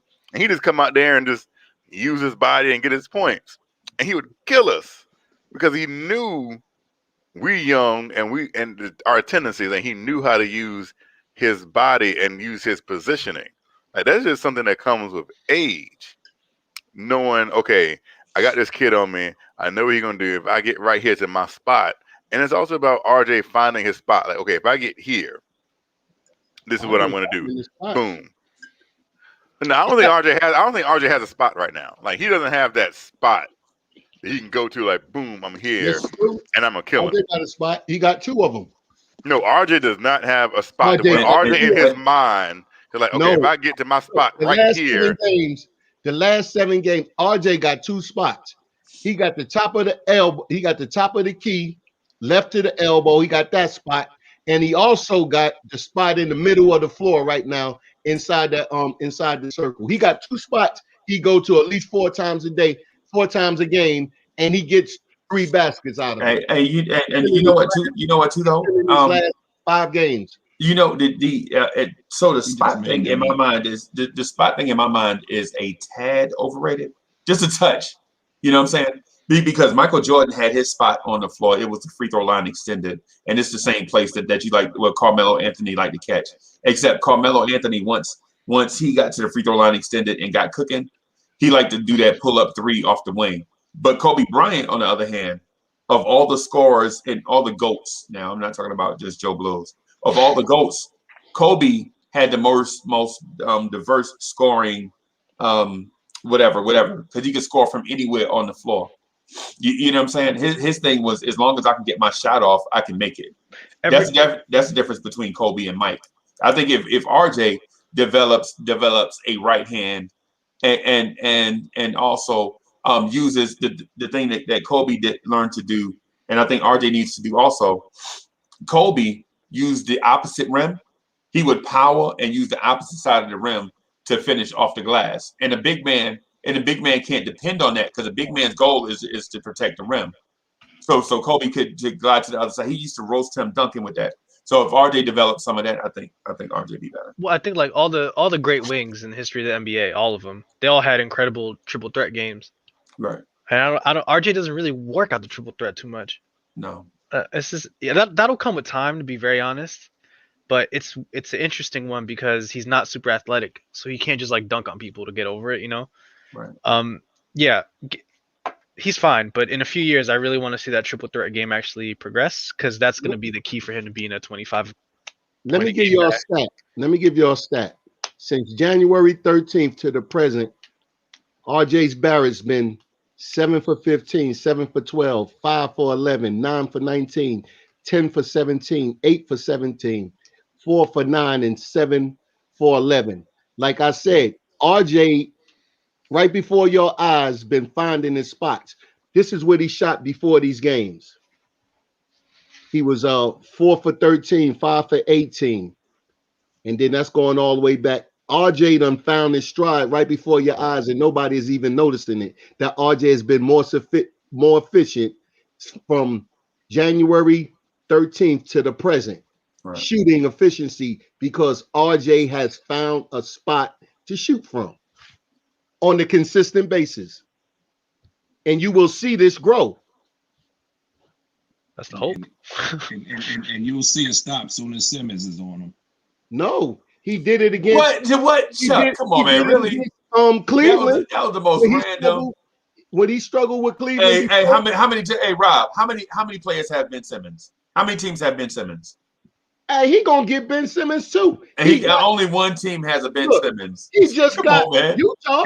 That was so random. He just got back it's with not just Utah. Ben. Utah is big. But that's what you just said, Chuck. You said it's going to stop when Ben Simmons gets on. That's what you just said. It's not. This is what I go through every night with Chuck. Something new. He gonna give Ben Simmons something new. No, he's not. RJ done found something. I had mentioned this a while ago before it even got rolling like this. That RJ is gonna find his spots and start shooting. Chuck lied and just said that he couldn't shoot, and now I'm proven right again. Wait a minute. So let me. I want to ask myself this out loud. So wait a minute. A 6'10" and a 6'10" elite perimeter defender, all NBA defense, can shut down a second-year NBA wing. I mean, I don't know where that's breaking news at. You know what I'm saying? I mean, and not to be dismissive of Chuck's point, but you can make that argument for any wing scorer in the NBA against Ben Simmons. You know what I mean? It's not just RJ Barrett. I mean, saying Ben Simmons is going to shut down RJ Barrett is not like, breaking news. It's not like he doesn't do that on a nightly basis, is what I'm getting at. Well, what I'm getting at is it's not about his spot.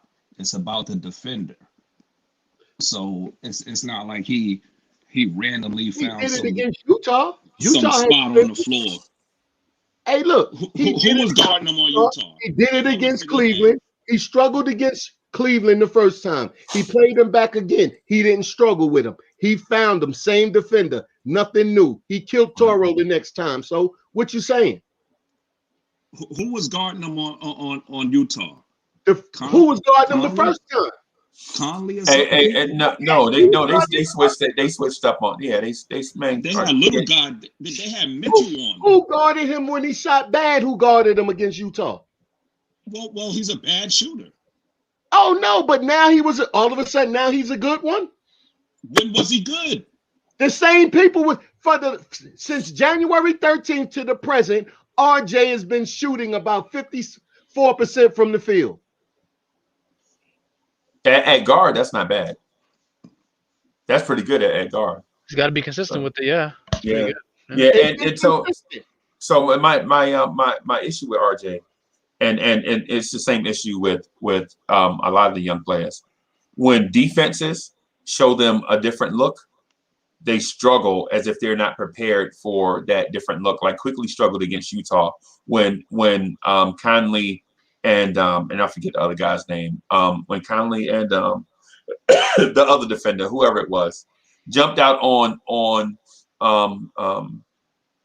Austin Rivers and Emmanuel Quickly's right hand, forced them to go left and generate offense going to their left. So they struggled. Even their shots were off.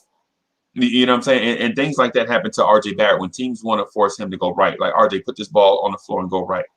You see him dribble and stop and then look and try to pass and kick instead of developing counter moves. Like if you desperately got to go left, RJ, can you develop a counter move?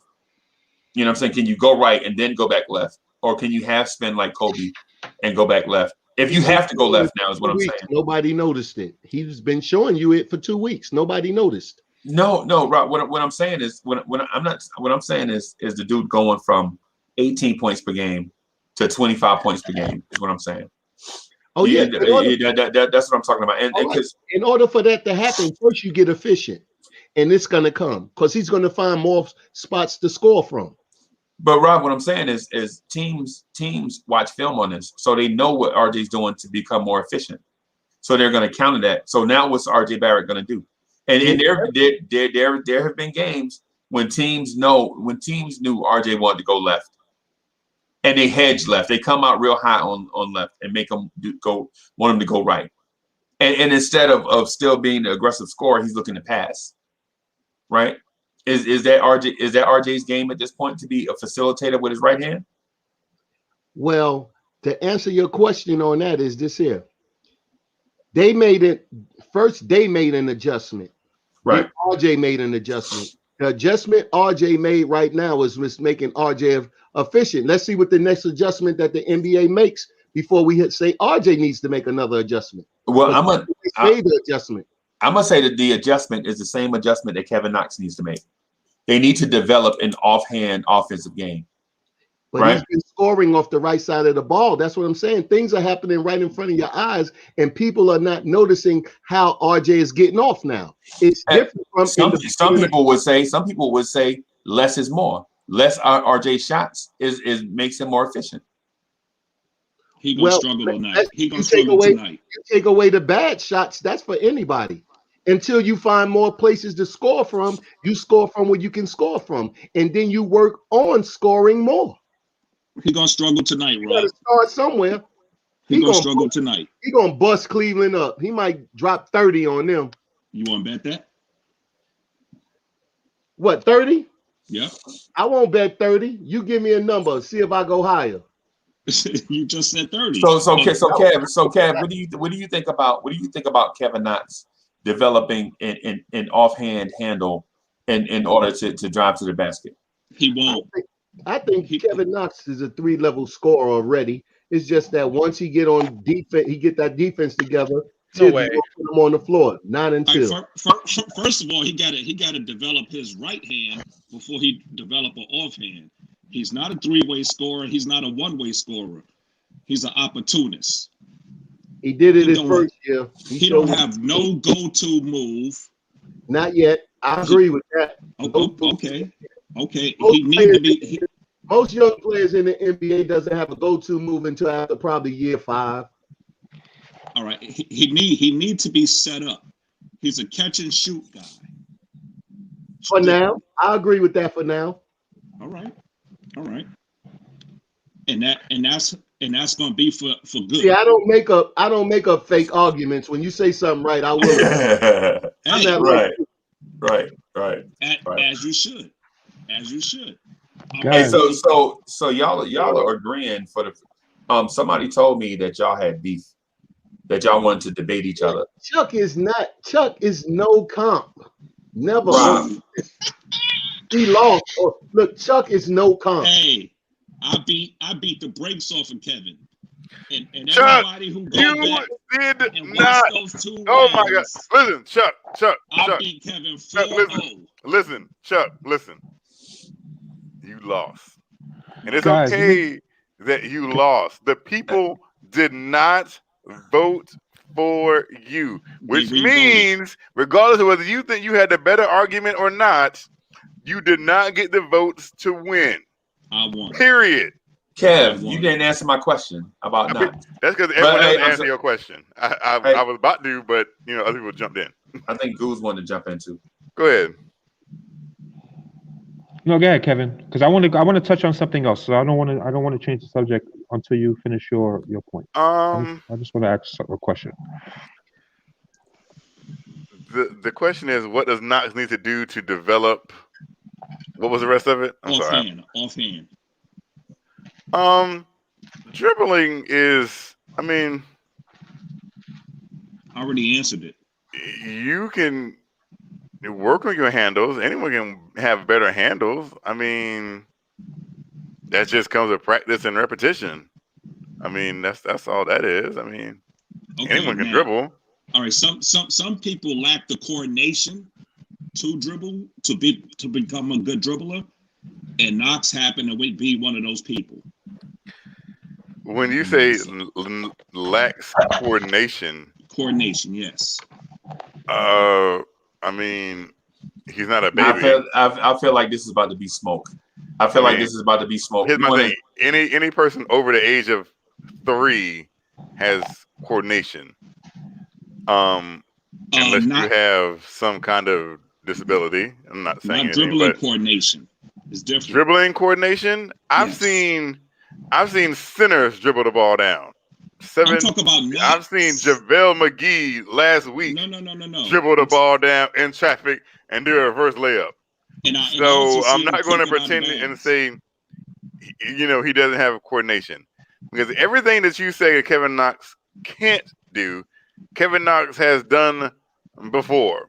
He's uncoordinated. And so your argument, like, I don't even like talking about, because Chuck makes no sense. He just says things to fit his argument, and then he'll say something. Oh, I didn't say that. That's what I said right here. And then he'll change the argument or the narrative or something else. The point is, Kevin Knox just needs to. You know what Kevin Knox needs to do? I'll tell you what Kevin Knox needs to do. He really, and I guess it's a mental thing, just taking the bull by the horns. And sometimes it's unfair because of the situation he's been put in. Like against Utah, Kevin Knox was not taken out of the game for anything he did defensively. We all sit here as fans, and we all sit here and debate. Oh, Kevin Knox needs to put the ball down and go to the lane and just drive to the lane, right? So against Utah, Kevin Knox put the ball down on the court, got to the rim, tried to reverse layup, and got blocked by one of the best shot blockers in the game, Rudy Gobert. And what we all wanted Kevin Knox to do, right?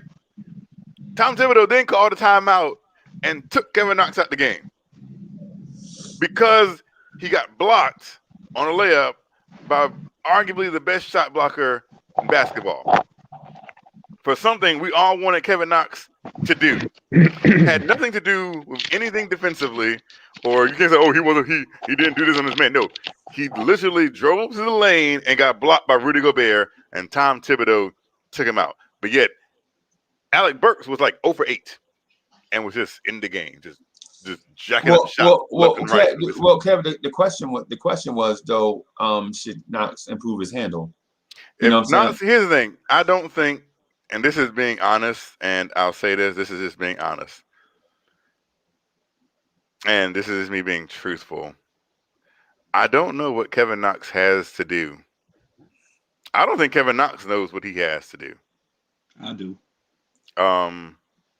Of course, what, sit down, retire from basketball? That's probably what you think he needs to do. No. Anyways, let me answer it. Oh God, go ahead, Chuck.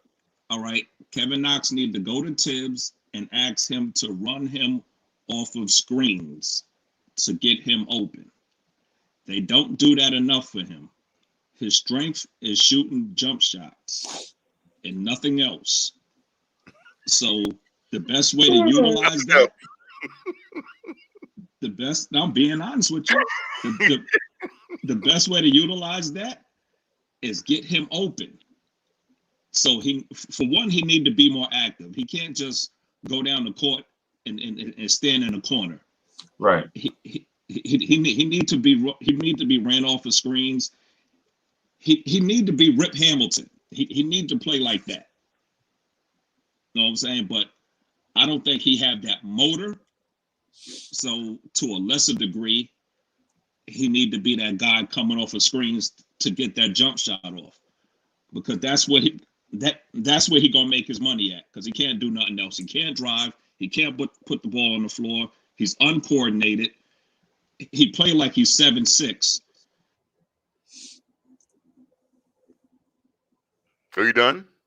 Can I chime in? Yeah, man. Okay.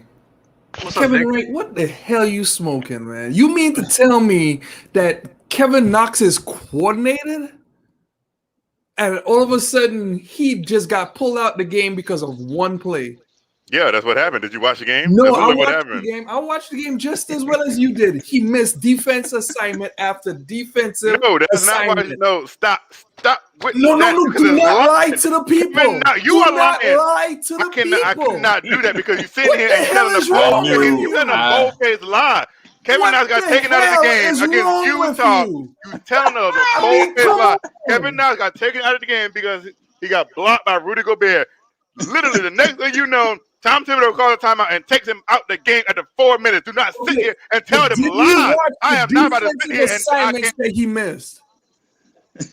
Did you watch the defensive assignment? Oh yeah, run. Nah, man. Man. Are you kidding me? I'm on here trying to enjoy the show and play my 2K, and all of a sudden Kevin Wright just comes here with this BS. Are you kidding me? but Nick G, the question is Kevin Knox developing a handle? Man, I don't care about that. I really wanted to just chime in on RJ, and then all of a sudden Kenny. But what I'm saying, but the question though, is one we were trying to answer. It was like Kevin not developing the handle. Kevin Knox is coordinated enough to do 2 dribbles. And you know what? You're right. Not only are you right there, but like he's so big, he only needs 2 dribbles to get to the rack. Duh. Like he doesn't need to do anything more than that. That's all he needs. 2 dribble moves. As big as he is. On the wing, drive to the basket, done. Chuck brought up a good point about the off-ball movement. Like every team zones us out, and a solution to the zone is having a baseline runner. And I'm like, that's literally what Knox should be doing. What Knox should be doing. But he just stands on the corner, and then he gets pulled. So it's not a Tibbs issue. He needs to learn how to wake up and run the baseline. The thing about what's so frustrating about Knox is that he's a mismatch, but he doesn't play like a mismatch. It's so frustrating to have this 6'10" guy with long arms, and he's got a good-looking stroke too. He just doesn't use any of that stuff. Stands. I agree with you. I think Kevin Knox is a 6 foot whatever dude that plays like he's a small guy. But like he's 6'3". Look at his feet. You got to look at his anatomy. Like his feet are huge. They're bricks. And they're slow. And he can't get off the block fast enough. So even though he could do a lot of things and he has a lot of skill and he could, I'm telling you, like if he could figure it out, 2 dribble moves, boom, either a fadeaway jump shot, pull up jump shot, whatever it is, that's all he needs.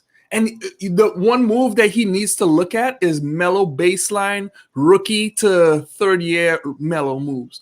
Like all baseline moves, catch, dribble, straight to the rim, catch, dribble, turn, spin move, fade away. That's it. He doesn't have the skill set or the coordination to get to the damn rim with multiple dribbles. It doesn't work. Nick, I'll give you an even easier description. He didn't even gotta do all that mellow stuff. He just needs to talk to Alec Burks on how to move off the ball. How about this? He can look at Elfrid Payton. He can look at Elfrid Payton off the ball. Like he just doesn't. I don't know, man. It's frustrating to watch him because I like him, but he don't move, man. There's a church that's preaching right now, and somebody or the heathen doesn't want to listen. Well, all right. There was a move. Sorry, last thing. There was a move. I think it was against Utah. Burks was standing on the baseline, left baseline, and the play was kind of dead. And what he did was he started and stopped from the corner to the baseline, and at the very last second, he just sprinted towards the hoop and threw his guy off his shoulder and got an easy bucket. I've never seen Knox do something like that. Just like a quick cut to the baseline, using your size as a mismatch. Alec Burks is like a normal size guard, 2 guard. But I'm like, can you imagine Kevin Knox's long arms just reaching behind a defender and saying, just give me the ball? He'll beat every defender in the NBA pretty much with his length. And he's got to put up the bucket. He just doesn't do it. Do you remember when Kevin Knox was in college and Cal had him moving around like a 2 guard? Yep. I think, don't get me wrong, I think that's not the right way for his foot size to be moving around. But I described this. Me and Freezy did whole shows on these things in the summertime. Like the way Kevin Knox moved, he shifted defenses because he could shoot.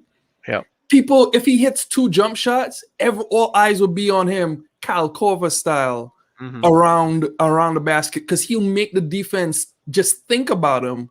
And could the pass go over there? But guess what starts all that? A good point guard. Mm-hmm. Because a good point guard, Shai Gilgeous-Alexander, getting with the vision and the ability to make a cross-court pass to Kevin Knox because he shifted, like that changes everything. Because then we could go single coverage on the opposite side. There's a few times when Knox will run in transition and he literally crosses the court in like 3 strides. He's so long. Yeah. Why can't he do that in a half-court set? Because with his size, I keep talking about it, but he's literally baseline to baseline in 2 strides. That's a gift. And no one's not saying that he's not skilled because he's a pretty skilled guy, but like you got to put 1 + 1 = 2 here. You can't just stand on the corner and rely on open threes to get your offense going. Right. No doubt. Well, You know what, man? I'm not gonna lie to you. I think Knox needs to add other things to his game. See, the shooting aspect of it, I think you guys are right. But what I think the thing that Knox is that Knox doesn't have in terms of shooting is the toughness factor. Like in order for you to run around screens, you get it. Like so when I teach shooters, right? If I teach shooters to come around screens, I want you to make contact with your teammate to rub the defender off. Because if you make contact with your teammate, the defender, if he's a good defender, it's gonna probably make contact with that screener also. But like I like the shoulder to hip area contact, like get around the screen and come around and look for the ball. If it's not there, then I like for you to keep going. Some guys like shooters that come around on curls after screens. A guy like Knox, I don't like Knox, doing curls and things like that. What I want Knox to do is catch the ball with momentum. And I know y'all are going to say Knox is a spot up shooter, and I get that, right? But instead of Knox just say, just to put it in layman's terms, weaving through traffic, rubbing defenders off of screens. What I like Knox to do is to run routes. You know what I'm saying? To develop chemistry with a point guard. Like I want Knox to run an L from the top of the key to the corner. Right? Don't just go straight to the corner. Run to the front, sprint to the front of the rim with your hand up. Right? If it's not there, sprint to the corner. Right? And the point guard knows that you're going to be in two places. If you're not at the front of the rim catching the pass, then we know that you're going to be headed to the corner. That way, if the point guard has any savvy, he can hit Knox in rhythm when Knox catches the ball in the corner. So all Knox has to do is catch and shoot. Right? I don't necessarily want Knox to weave through traffic and then have a point guard try to figure out where Knox is going to be, because it takes too much coordinating between two people in order for that to be effective, especially when Knox is not good at it and our point guard situation is shaky. Well, but Freezy, technically you should want that, because that would mean that he has good like EP or like a kinetic energy between him and somebody else. Like, right. That means that he could read a play, or even the point guard. Like, that means we have the point guard that we need. Right. But someone that could look at Kevin Knox, and then we gotta stop trying to like rush the process, because it's gonna take years. Like, Color Blocks brought this up, I think, on Guillermo's show. This is the first year we've had a starting five return in year two. Right. In a long time. Right. In a long time. Like, right. If we had the same starting five for, let's say, 3 years, 4 years. Right.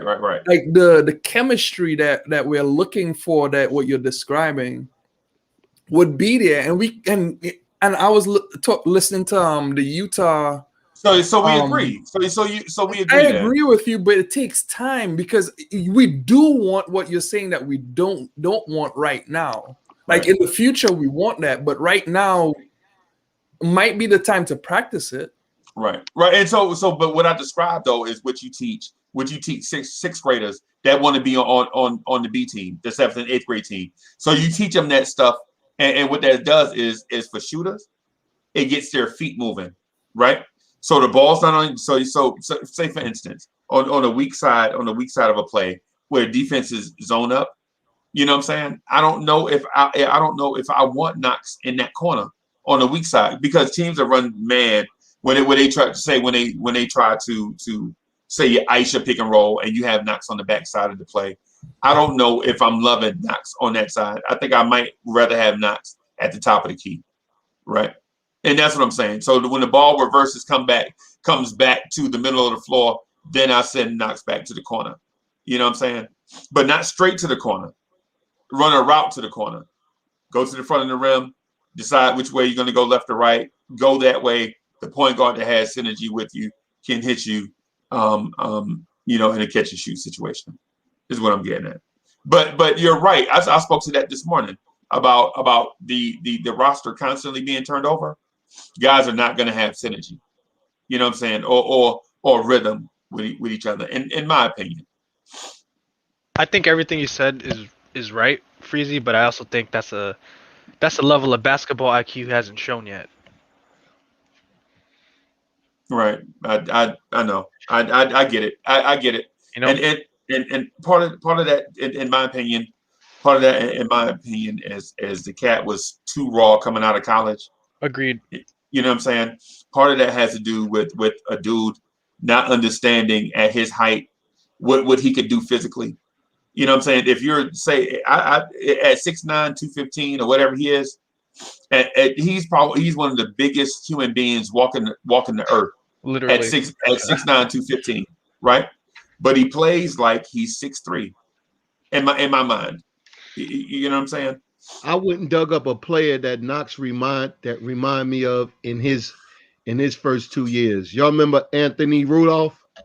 Yeah. Anthony Randolph. Yeah, Randolph. And he was 6'9", 215. He's 6'9", about the same. Out of LSU, was the 14th pick in the draft, and had like pretty much the same skill sets as Knox at right now, and the same attitude. Yep, that you're spot on.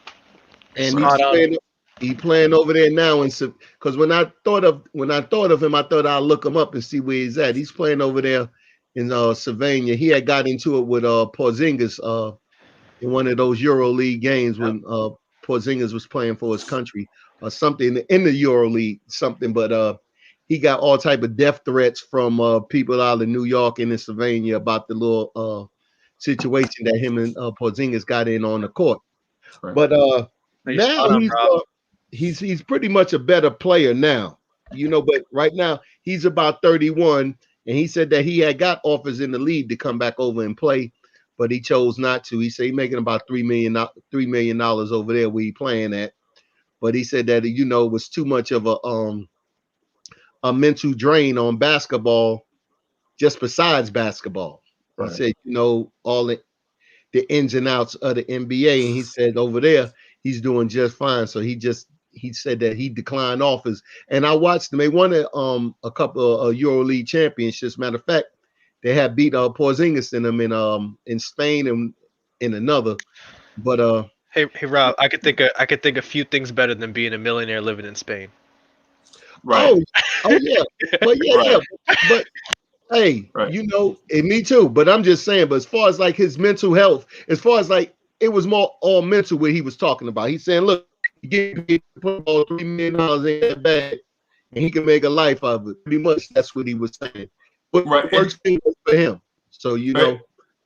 And so the things that I mentioned to Knox is if he just wants to be an NBA player, then that's fine. But what I'm saying is when you show an elite level of shooting, because not many guys can shoot 40% from three in the NBA, right? Especially at 6'9", right? That's rarefied air, right? And it doesn't seem like it because the guys that do it look so smooth doing it, but it's not a lot of guys 6'9" shooting 40% from three. It's rare. I guess it's becoming less rare nowadays. But the thing is, if Knox wants to become an elite, I think Knox needs to get in the weight room and get his body stronger, right? And also work on his handles. He's got to work on his handle. That's the difference between Knox being a 6 point per game guy and a 15 point per game guy. Is to me is his body and his handle. Frizzy, I want to chime in on that. I do feel like Knox did hit the weight room over the summer though. Me too. I feel like he's big. Like, did you see how big his arms are? Like, no homo pause, whatever, you know. Pause, Nick G. Pause, Nick G. All right. Why are you looking at that man like that? Pause. He got big arms. He got big arms, but he really has put on the weight though. Like, I give him the credit for that. Like this is where the Kevin Wright argument is right. Nick G, I need him at 230. I don't need him at 215. He's not. He definitely is not 230. He's got to be like 240, maybe 225, 30. He got. Yeah, he's about. He gotta be.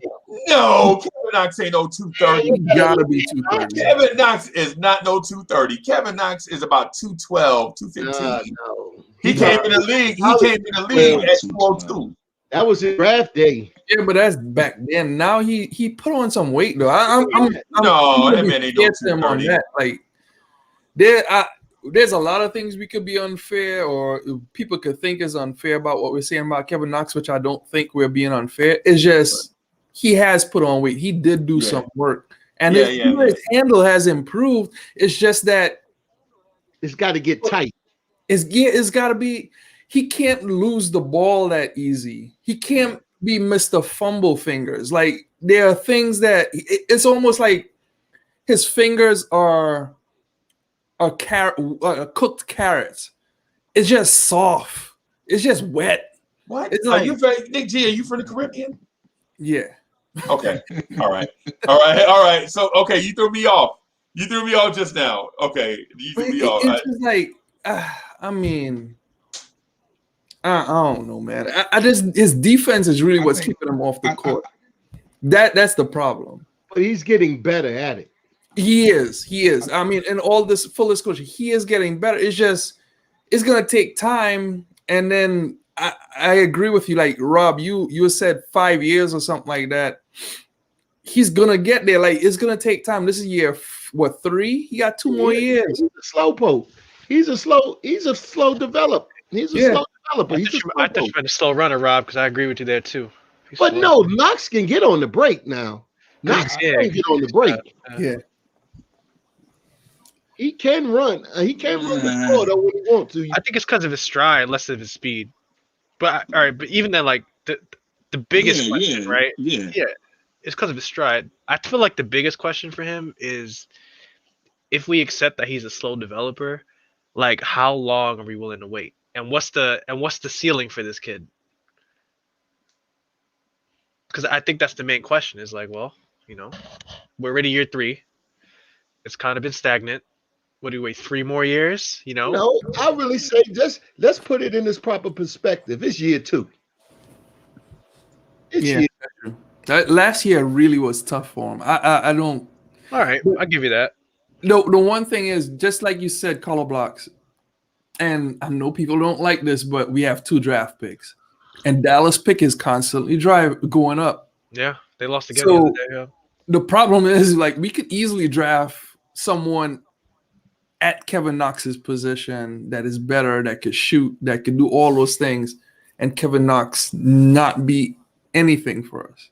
Yeah, I just don't like that we spent a top 10 pick on this. I think even if he agree in the NBA. It happens more times than not. Yeah, it does. Because it's a crapshoot. Like every year, the only time a draft pick to me fails is if he can't be a rotation player. I don't think he can be. Well, he can be. I don't think he's not one now. Yeah, and that's what I'm saying. Like, okay, but the wasted pick would be Frank Ntilikina because he's not even a rotation player. Right. See what I mean? So like, yeah, you're right. Because to me, anytime like. If no matter where I draft a guy, hopefully 1 and 2, you want to draft a star, of course. But there's so many players that fail that if you just get a player that could play minutes for you, it's a success. No matter if they're coming off the bench or not, who cares about where they play? Right. The real thing is like a wasted draft pick is when you can't play the player at all. So what's the Cleveland guy who got drafted? Bennett. Or if you have to trade the guy because he's just trash or he's just a cancer to the team like Kevin Porter is. Like there's all kinds of stuff. I just feel like if you can play the guy, it's not a failure. And if you could play Knox, which you can, it's successful. What about Noel? He was the 4th round. He was a 4th pick. Oh, Noel got the injuries messed him up because he was going to be the number 1 pick and then he blew his knee out. He still went number 4. Yeah, but he was never the same because that knee injury was nasty, and he's never been able to put on weight ever since. Because in college, that dude was looking like Anthony Davis out there. It was ridiculous, and then he just completely trashed his knee. I didn't see that. I'd never put no. I didn't see him looking nowhere close to that in college, and I watched him.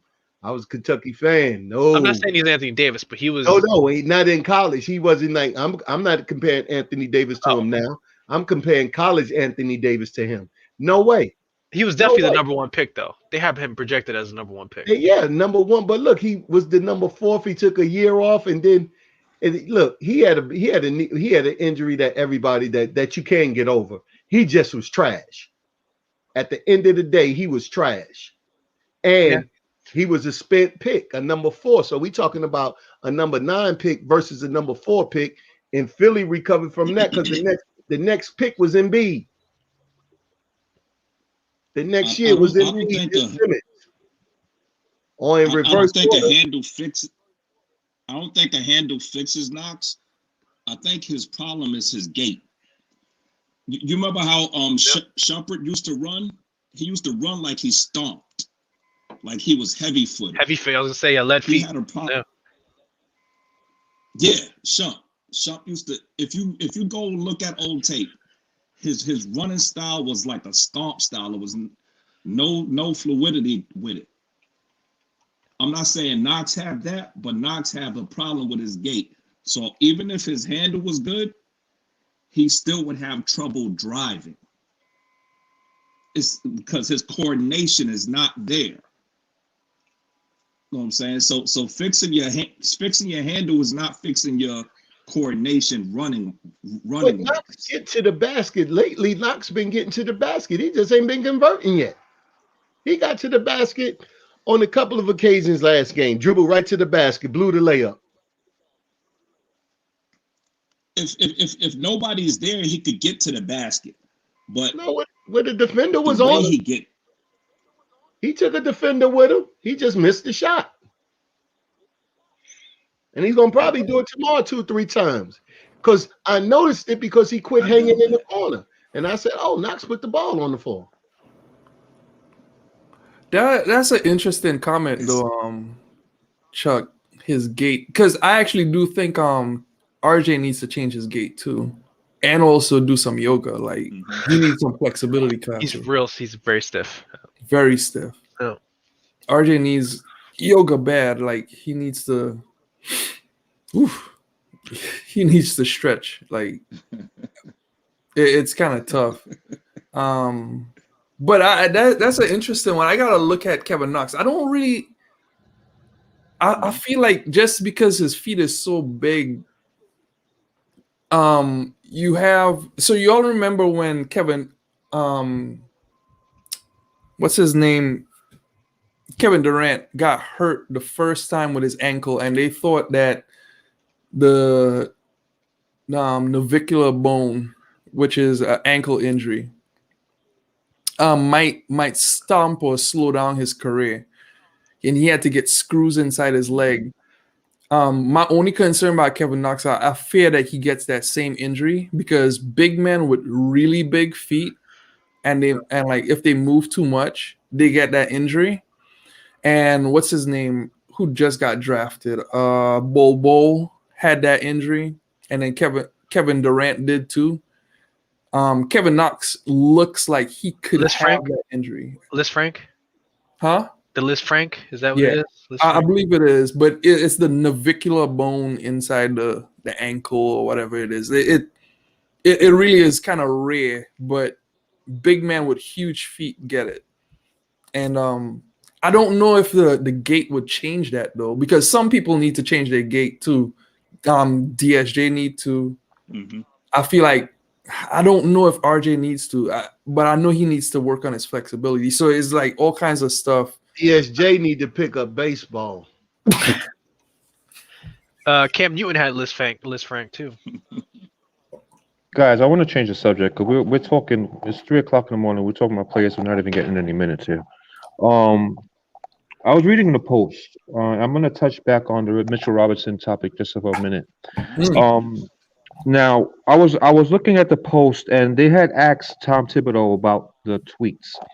One quote that Tom Thibodeau had said is that he does not coach through social media or anything like that. That he often has discussions with Mitchell Robinson, and the topic has never come up. Mitchell Robinson has been quoted as saying, for now, he's willing to play his role for what the team wants, but he knows he can shoot. But he's willing to stay in his role for now. Thibodeau says, well, like Robinson said, I'm waiting for the opportunity. I'll continue to play my role when it presents itself. When that comes, I know I can shoot. Now, the question is, where has that stop sign been coming from? Has it been coming from the coaching staff? Has it been coming from the fact that Mitch can't shoot? Tom Thibodeau says, when they asked him the question regarding the Mitchell Robinson, he says that he knows where Mitchell Robinson is at his best, and that's in anchoring the defense as a rim protector and anchoring and attacking the basket. Okay. They had asked Mitchell Robinson's coach back in high school, and his coach had said that Mitchell Robinson had a green light. Butch Stockton, Robinson's high school coach, told reporters that Mitchell Robinson shot 3-pointers for him and hit them at 35 to 40% clip, which is not really true. Because I went to a website and it's called maxpreps.com. Yep. His stats will be on Max Preps. Yeah. So, and as a senior in high school, his 3-pointers were not efficient. He did make 38 out of 137, so that's not very efficient. However, out of 2-pointers attempted, he attempted in his senior year 473 2-pointers and made 326 of them for a 69% field goal percentage. So it is not that jump shots are foreign to him. It looks to me that, as coming from straight from Thibodeau's mouth, he's using Mitchell Robinson in a role where he wants Mitchell Robinson to be, and that's as a defensive anchor and a rim protector. I don't think jump shots are foreign to him. His 3-pointers, and I went on YouTube. If you go on YouTube and you look and you type in Mitchell Robinson high school tapes, they show him taking jump shots. So you can kind of judge what kind of form he has, if his form is broken or what have you. But there are tapes of him taking jump shots in competition. Now, the reason I put credence in that is that he was also doing other things that he still shows in the NBA. He was still blocking 3-pointers in high school. He was catching lobs in high school. He was blocking the ball at the basket in high school. And he was doing offensive putbacks and rebounds in high school. The only thing that has not, and he was taking jump shots. The only thing that has not been translated into the NBA is his jump shots, because he's with a coach who has stated himself, I have a role for Mitchell Robinson, and I want him in that role. Right now, Mitchell Robinson seems to be kind of fighting against that because he knows he can offer more, but it looks like Thibodeau is saying, no. You're a defensive asset to me. I want you to protect the rim and be a defensive anchor. So I can see where Mitch is like trying to break out of that cocoon, whereas Tibbs is saying, you know what I mean?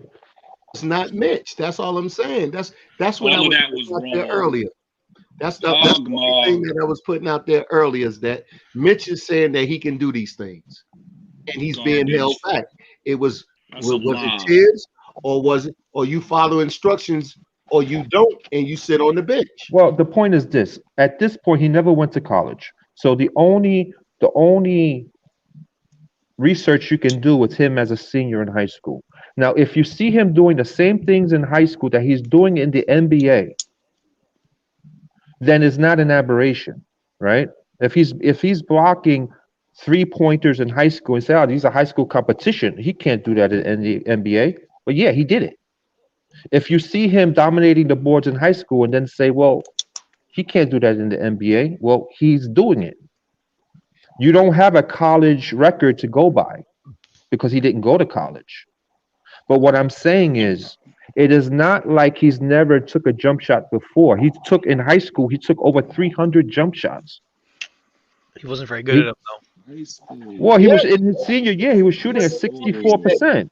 No, I'm not talking about 3-pointers. I'm talking about 2-pointers. I'm not saying that we're going to make Mitch a 3-point shooter. I'm not saying that. But he is comfortable in the 2-point range.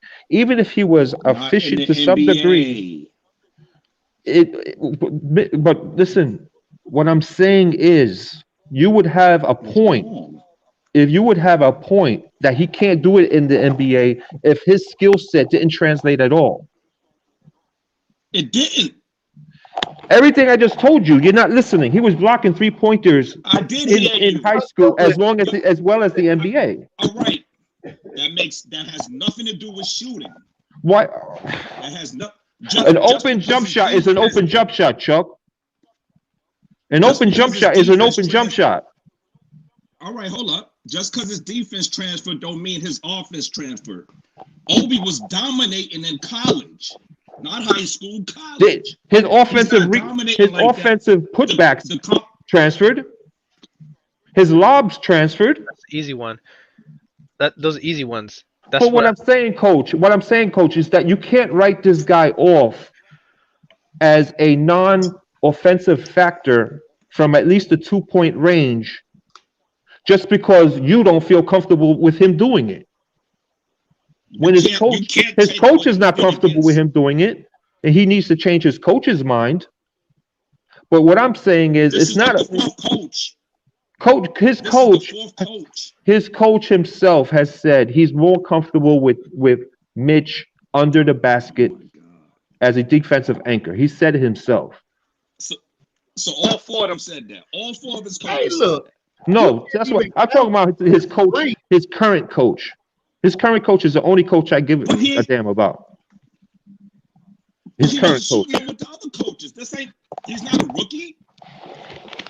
Look, when he first came into you know what, Chuck? When he starts dropping perimeter shots for another team, then we'll talk. Okay.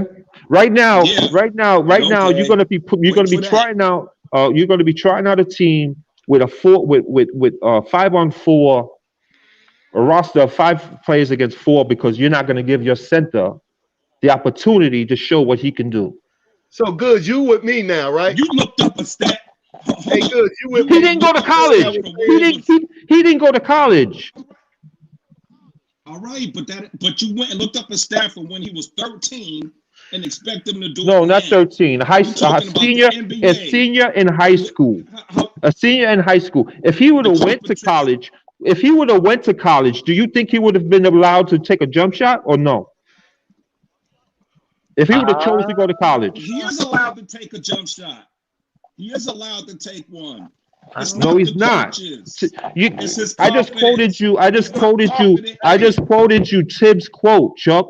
He said he's more comfortable with him as a defensive anchor and a rim protector. Hey, what you go through with Chuck? Was you more confident?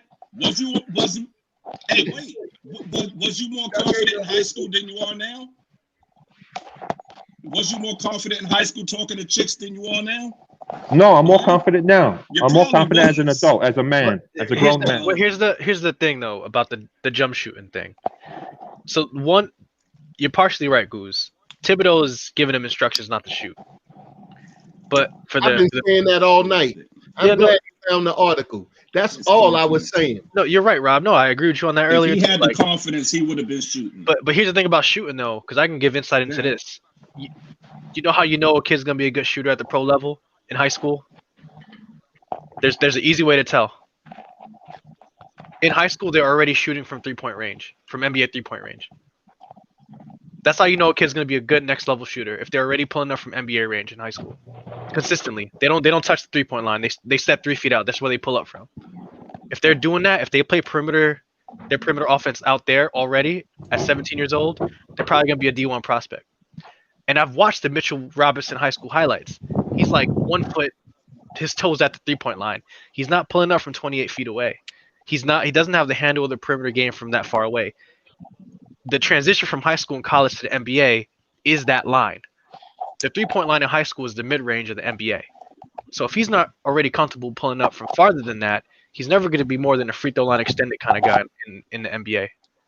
And I'd be okay with that. I'm not trying to make him a Steph Curry or reincarnation of Steph Curry or Klay Thompson. What I'm saying is, if you bring him out above the restricted zone, And defenses have to respect his jump shot. Once he proves he has one, it only spreads the court and opens the court open for the rest of your offense to shoot the gaps and run the lanes, is what I'm saying.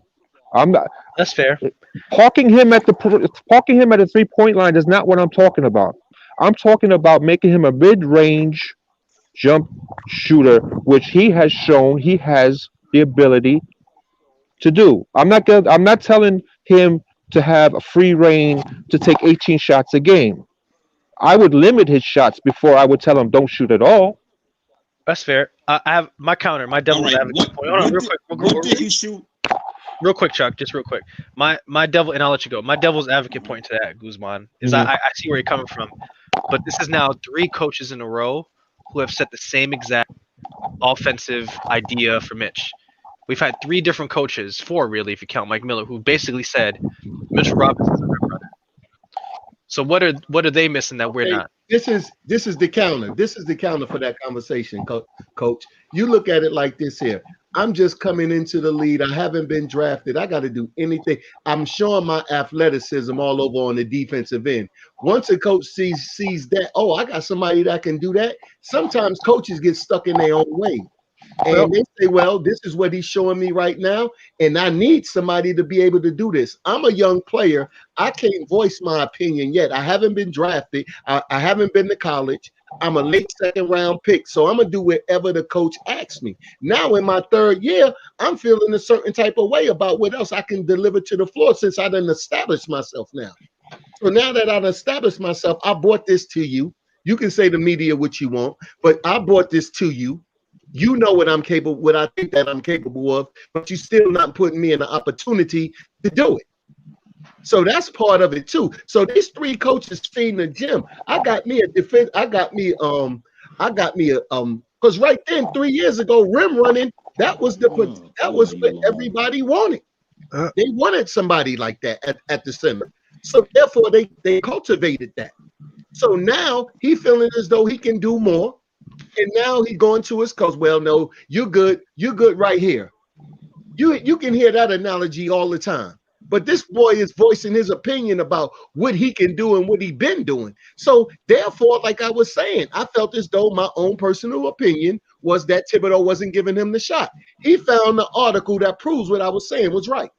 Okay. You're right on that. You're right on that, Robs. Ghouls. Yeah.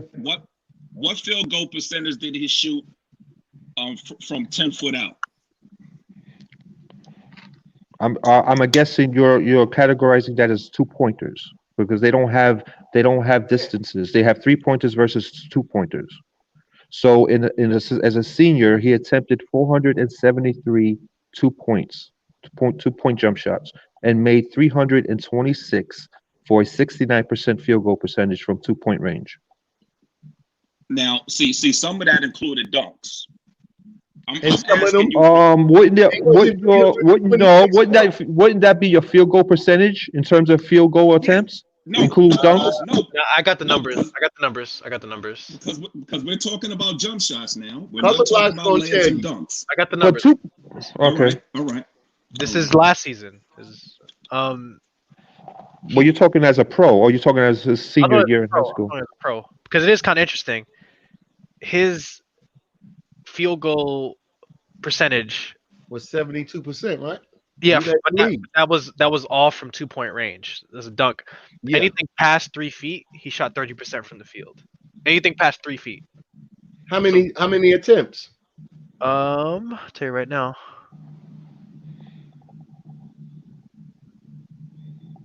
Not many, like 1 or 2. Oh, see, we back to where we were. Well, I mean, but he's just taking dunks. He's just dunking the ball. That's what they telling him. See, it goes back to that's what they was asking him. No, but Rob, Ghouls gave me a stat. I want the field goal percentage of that stat. But high school is not going to have that stat. Pull up the NBA one. Pull up the NBA one. High school is not going to have that stat, Chuck. You know that. Right, so you can't give me that then. But I'm saying, I don't think 326, it was 326 dunks. He took 103 pointers. So I know he took more than 102 pointers. Yeah, I don't think he dunked the ball 326 times. And I don't think he attempted 473 dunks and only made 326 of them. So That's there's some right. jump shots in there. Yeah. But you need some context of what you're saying, though. And the Well, he context. doesn't have said- college stats to put it into more detail. Okay, so that's null and void. Let's remove him in the 3-pointer discussion. Okay, I'm removing him from that because he was not efficient at that then or even now at all. What I'm saying is, as a center, and since Mitchell Robinson is our starting center, if I can't get some type of offensive output, regardless of who my center was, if I can't get some type of offensive output from my center, I will be looking to replace him with one that can, is what I'm saying. All right. And my thing was, you were saying he was allowed to take these shots in high school, but was he good at these shots? Maybe he was so bad at them, that's why he don't take them now. That's why his confidence didn't build up to the point. He took 473 shots of some sort. Okay, he made 326 shots of some sort, and he was shooting at 69%. Hey, Goose, let me ask you this. If Mitchell Robinson was shooting 88% from the free throw line instead of 48%, would you still have the same argument? Yep. If he was shooting 88% from the free throw line, my argument would probably be stronger. Frank shooting 89% from the free throw line. We get it from Frank all day. He could hit an open three. But he can't shoot. Everybody say Frank can't shoot. Same thing. Let me ask the panel this. When the time comes to negotiate Mitch's new contract, is this a question you want answered, or you're going to leave unanswered? Or are you going to move on from him? If his agent comes knocking on your door and says, my man wants $15 million a year, do you want this question answered or not? I don't pay him that much. I don't pay him that much. So I agree with you, Goose. So that is a question that needs to be answered. Right. But I don't even think this is, to me, my opinion, unprofessional opinion, is that he had opportunities to shoot many times a game. Like, there are times where he catches the ball and the defender backs off 4 to 6 feet away from him. And he has the opportunity to take a jump shot, but he doesn't. But he's told not to. What if that's the case? What if he is told not to? Hold on, that's the case. He's being told not to. Rob, I got it. Rob confirms it. Rob, the only reason why I'm kicking back at that, if you have a defender, and sometimes they do this even in the zone against us, and it takes away the rebound. Whenever they back up 4 to 6 feet, I don't believe it's a coach that's saying don't shoot it. I believe he just doesn't have the IQ that says I should shoot it because I'm open, and that's how you break the zone. Because there's philosophies, you shoot yourself out of a zone. At least that's the way I was taught. You make shots and make them play man on you. I'm not disagreeing with you.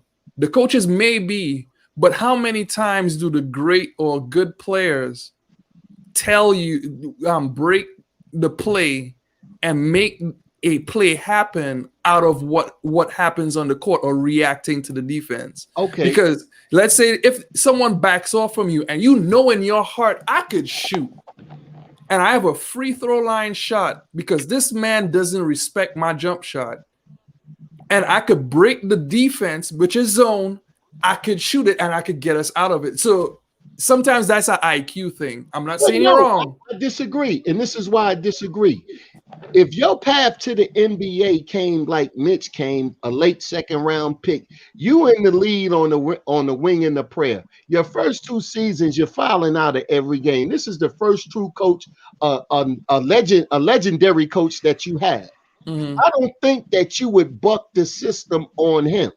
Oh, definitely. I'm not saying that either. So, You're when agreed. you come down to the IQ thing, it's me listening to what this man is teaching me. Now, I listen to him on the pass. He's keeping me on the floor. I'm not fouling out of games. So I feel as though Mitch is fighting through the media. But why make the comment? Okay, why comment if you're saying this guy believes in me enough to keep me on the floor instead of taking me off the court when I'm in foul trouble? I'm talking about the mindset. The mindset. But then why? Okay, but what is the haywire mindset to then tweet anything? Because what he's saying is he brought this conversation to this man. I don't believe Tibbs that him and Mitch never had this conversation. I don't believe that. I don't believe it either. I don't believe that. I agree with So, you. I don't believe it. I think now Mitch is taking it to the next level. He's using the media. And if it costs Mitch to get out of New York for Mitch to start shooting, he's ready to make that sacrifice because he feels as though he knows what he can bring. I agree with you because he's on his 6th, if not 7th agent right now. I believe he believes in himself that way. You know how many different banks I banked with before? That's nothing. No. But I'm saying he believes something about himself why he's changing agents that much. So I agree with you. But the problem with what's going on with Mitch is, to me, he should be doing more jump hooks. Like right now, when I look at the game, I see where the coach is telling him, I prioritize rebounding or your rebounding rather than you taking jump shots. And to me, I think that, yes, he is right to try to take shots or want to take shots, but there are opportunities where do y'all remember when Andrew Bynum started taking threes in LA? Yeah. And you bucked the whole system. That's not something that Phil Jackson wanted. But guess what? He did it anyway. Because he was giving you 50 from 2. So he got that pedigree and he got that moxie that he can do that now. No matter what you say, because this is a players' league at the end of the day. Yeah. Mitch is not that player to do that yet. Let's think of it this way. Imagine when we all started working our jobs, right? And you came into your job and there was a specific way that your boss wanted you to do something, right? So when you were trained within that job to do whatever it is you needed to do, the textbook way they wanted you to do it, you didn't go against the grain on your 3rd or 5th or 6th month into the job. But at some point while doing that job, you figured out ways on your own to streamline it. But maybe you didn't feel comfortable streamlining it until your 2nd or 3rd year on the job when you were more secure and they knew what you can or cannot do. And you decided to streamline it on your own and it showed good results. Okay. Mitch's quote, he's saying, I'm waiting on the opportunity. I'll continue to play my role when it presents itself. When the time comes, I know I can shoot. So we know that his text messages, his tweets were about his offensive role in that regard. Okay, so that question has been answered. When any question about, well, we don't know what he was talking about, it definitely has to do with his inability to be allowed to shoot because he says it himself. And so he says, I'm willing to play a role, which means that role was placed on him by somebody. Thank you. Somebody placed him into that role. And he has not been comfortable until now to go against the grain. And is he did it the right way or the wrong way? No, he didn't do it the right way. He didn't do it the right way. But maybe he feels this is the only way he could maybe advocate for himself.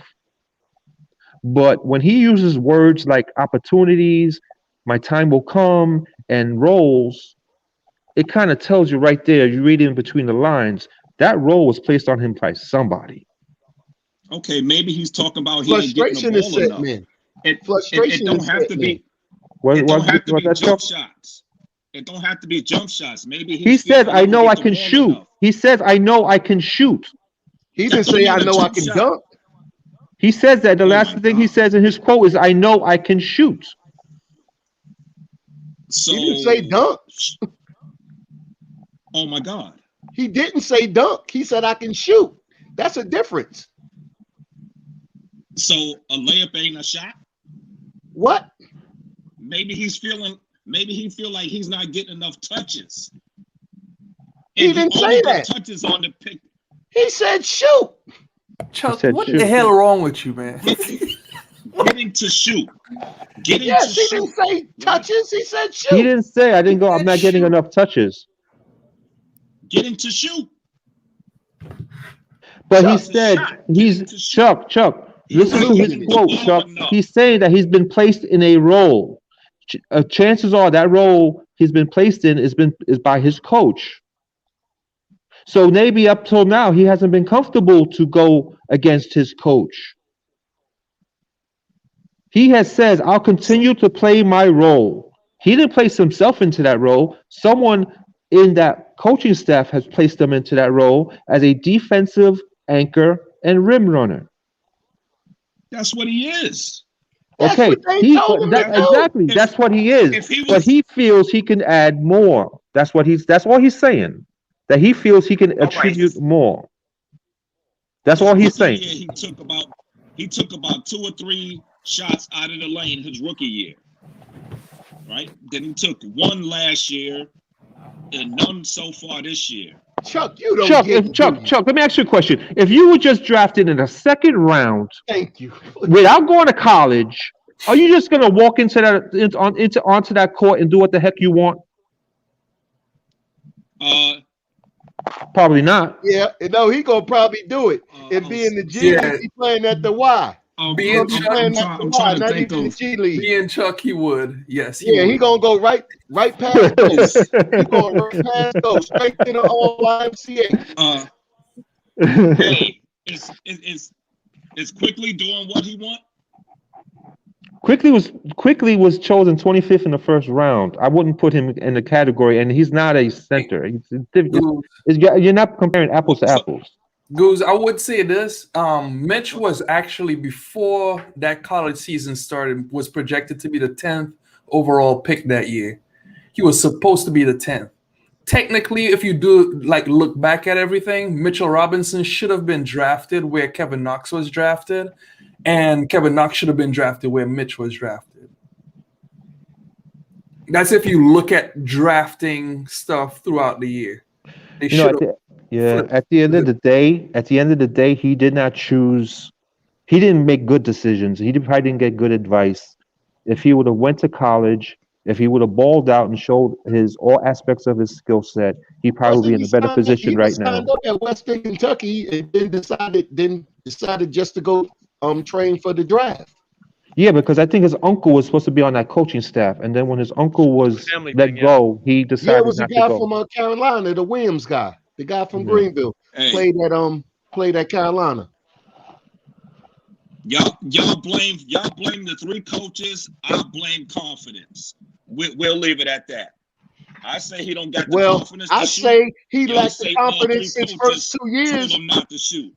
Hey, look, you might be right. He might have lacked the confidence the first 2 years because of the situation that he was in. Now he's bucking the system because he felt as though he can do it. If you come into the NBA, if you come into the NBA as a 2nd round draft pick, and you're going to show the best of yourself. If the best of yourself is defensive rim running and lobs and putbacks, that's what you're going to display because you're trying to anchor yourself in a position. So you're not going to play yourself out of the league by all of a sudden coming in taking jump shots when the more efficient part of your game is putbacks, lobs, and defensive offensive rebounds. Oh, God. So as a rookie, you're not coming in to do that. No matter who your coach is. So taking 5-footers is playing yourself out the league. You shouldn't be in the league. Hey, Chuck, I bet you've been fired a lot, haven't you? If you've been fired a lot, I can tell. I've never been fired. What? Let me ask you a question. Chuck. Is a 5-footer outside the restricted zone? Making excuses. Is a 5-footer outside the restricted zone? Excuses. Chuck. Yeah. Is a 5-footer outside the restricted zone? Or not. Yeah. Because he's pretty efficient inside the restricted zone. And just outside the restricted zone. Yeah, in the paint. In the paint. He don't shoot outside the paint. Listen, all I'm saying shots is outside the paint. all I'm saying is if he can't telling him that. If he cannot, you got fired a lot, Chuck. I could tell. Quit lying. You don't abide by no rules. You made a lot of excuses. Hey, no, because if you make excuses for another grown man, I know you. That's not making no excuses. We just telling you like it is. I had a theory. My theory was true. I just had a theory earlier. My theory got proved.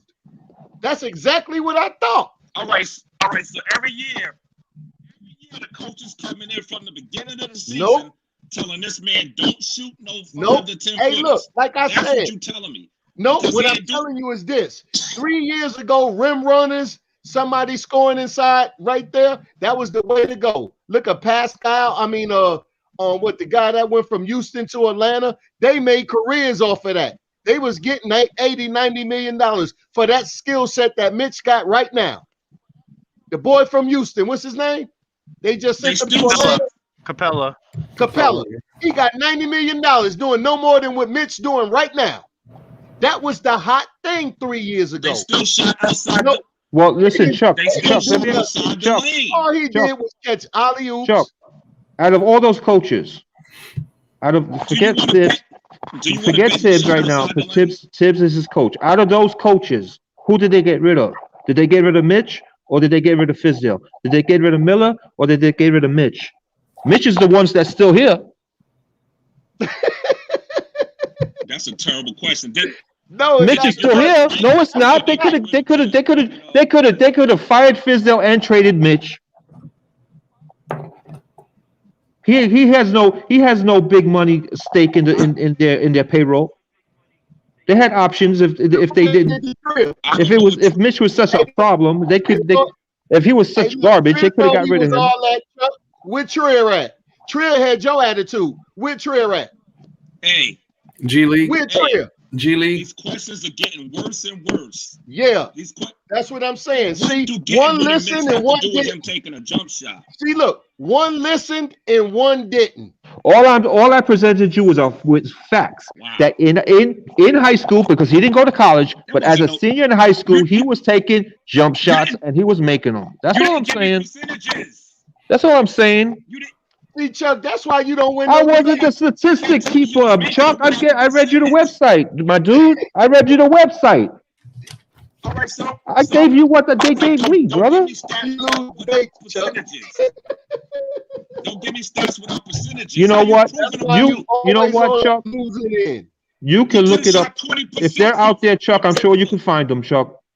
If they're out there, I'm sure you can find them. I'm in the now. You said what? Go back to when he was 13. He's not shooting. Why you going back to when he 13? We went back to his last statistics before he went pro. If he was in college, we would have went to college. High school. Hey, so you learn 17 years old. That's where you learn your Get his stats from the summer league when he was playing against his cousins. What we arguing about now? Every point you got, Chuck, gets ate up. Every point. I said get his stats from the summer league when he was playing look against at his here. cousins. Hey, look. No, Freezy, I presented Chuck with statistics from Mitch's high school that showed that he was efficient in two-point shots. That's all. I heard you. I've been listening the whole time. You want it broken down. You want it broken down into lobs and everything else. I don't have that information. If anybody called Chuck the champ or getting ninth, they need to be paying for the At least I don't think so. Color blocks could probably account to that, but I don't think there's like synergy stats for high school. No, and Chuck knows that. You know that. How are you going to say it's sufficient then? You can't say that. You can't say he's efficient at it if you don't have the percentages. Hey, Chuck, you lost. Be quiet. That's common sense. I would take 40% efficiency from a 2-point range from any center we got on our team. You don't know if it's 40. You Hey, look. guessing. Good. What is our percentage right now? What is our percentage right now from that center position in jump shots? What is it? Hey, Our centers don't shoot. How much scoring output are we getting from the center position this year, Chuck? 10 points max. Like you saying, you get. Hey, hold up. Let me talk to Nick because everybody else is hard headed. Nick, the guy just gave me.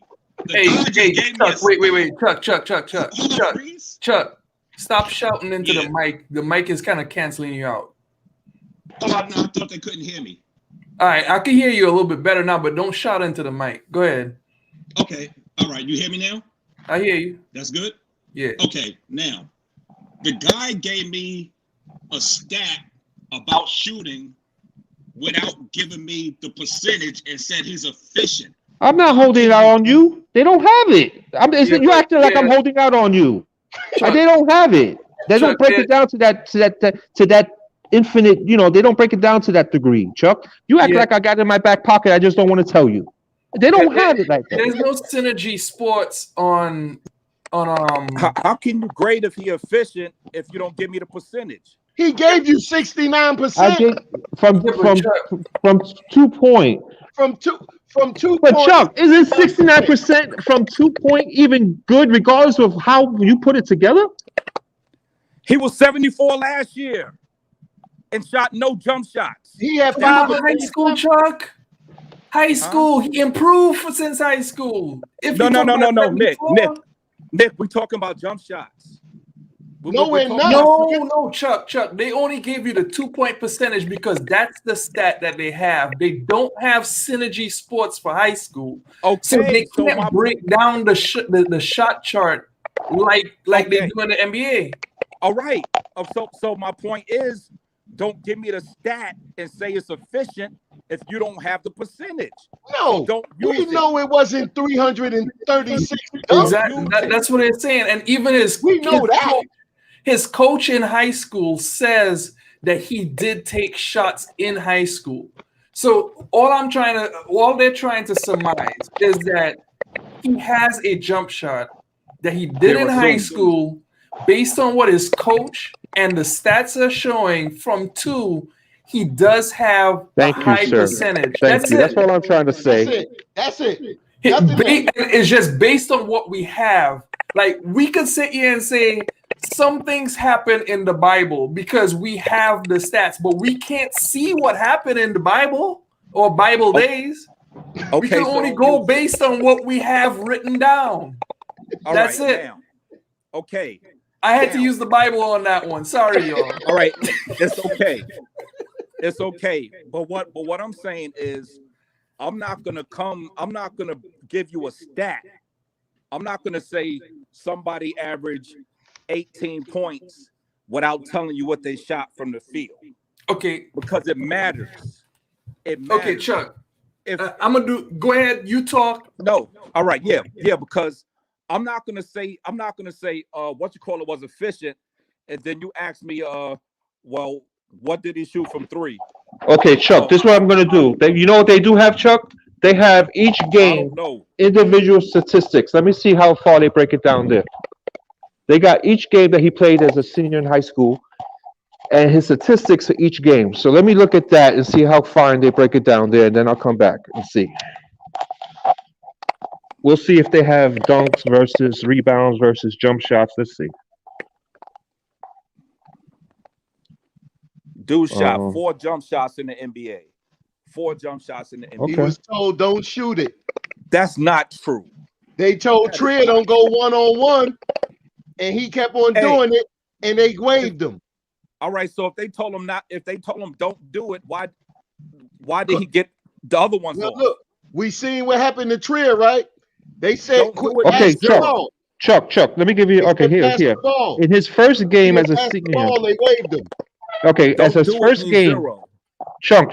Let me see if this helps. As his first game as a senior in high school, and again, I'm only going there because he didn't go to college. But his first game as a senior in high school, he was and again, he was garbage from 3-pointers. He took 5 3-pointers, made 1. Okay, two f- uh 2 pointers. He attempted 16 and made 12. That game 75% percentage. Free throws, he was 1 for 2. Then they got rebounds, assists, steals, and You can okay, stop. here we go. Blocks, charges, and fouls. They don't break it down. They don't show dunks. They don't break it down to dunks versus Yeah, jump shots. They don't do it. They don't do that. yeah. So we don't know. My Yeah, we only No, don't. we thing can is, assume. We can assume if he took 136 threes, I know for a fact he took 202s. and he probably missed 190 of them. No, he didn't. No, he didn't. He But we probably don't know how many are he, dunks. he was probably 70. out of the 200, he probably hit about 175, and the rest was dunks. All In right, that sure. game, in 2 pointers, he had 16 attempts, made 12. Did he try to dunk it 16 times? Maybe. I mean, the guy was a 7-footer versus a So bunch then of. he missed.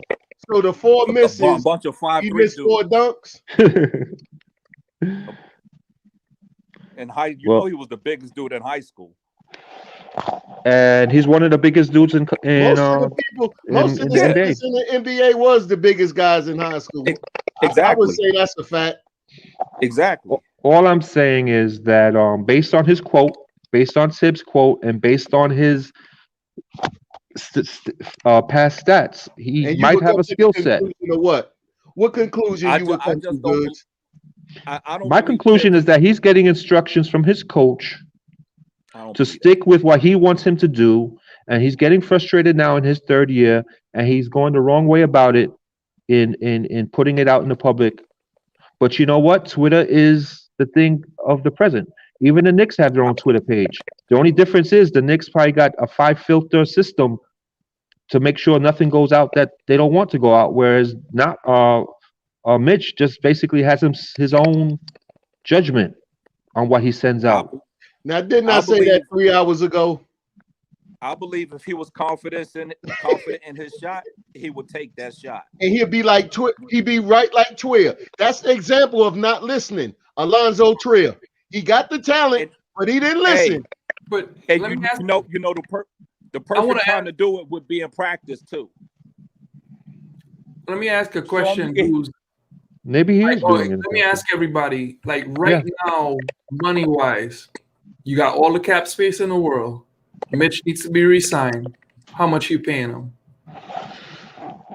10. As a non-offensive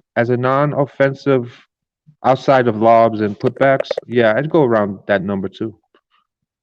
It's to his own benefit. And again, let me actually look. You could say this as conspiracy theory. Do you think his skill set could be somewhat suppressed to keep his value to a minimum? Yes, I believe so. The Knicks done that before. I brought that up I brought that up. That was one of my things on them. They not letting that unleash because it's going to drive up the price before they sign him. And he's getting frustrated with the plan that they have for him right now. And he's bucking against the system. But to answer your question, I'm with Chuck. I stay about 10 as it stands right now.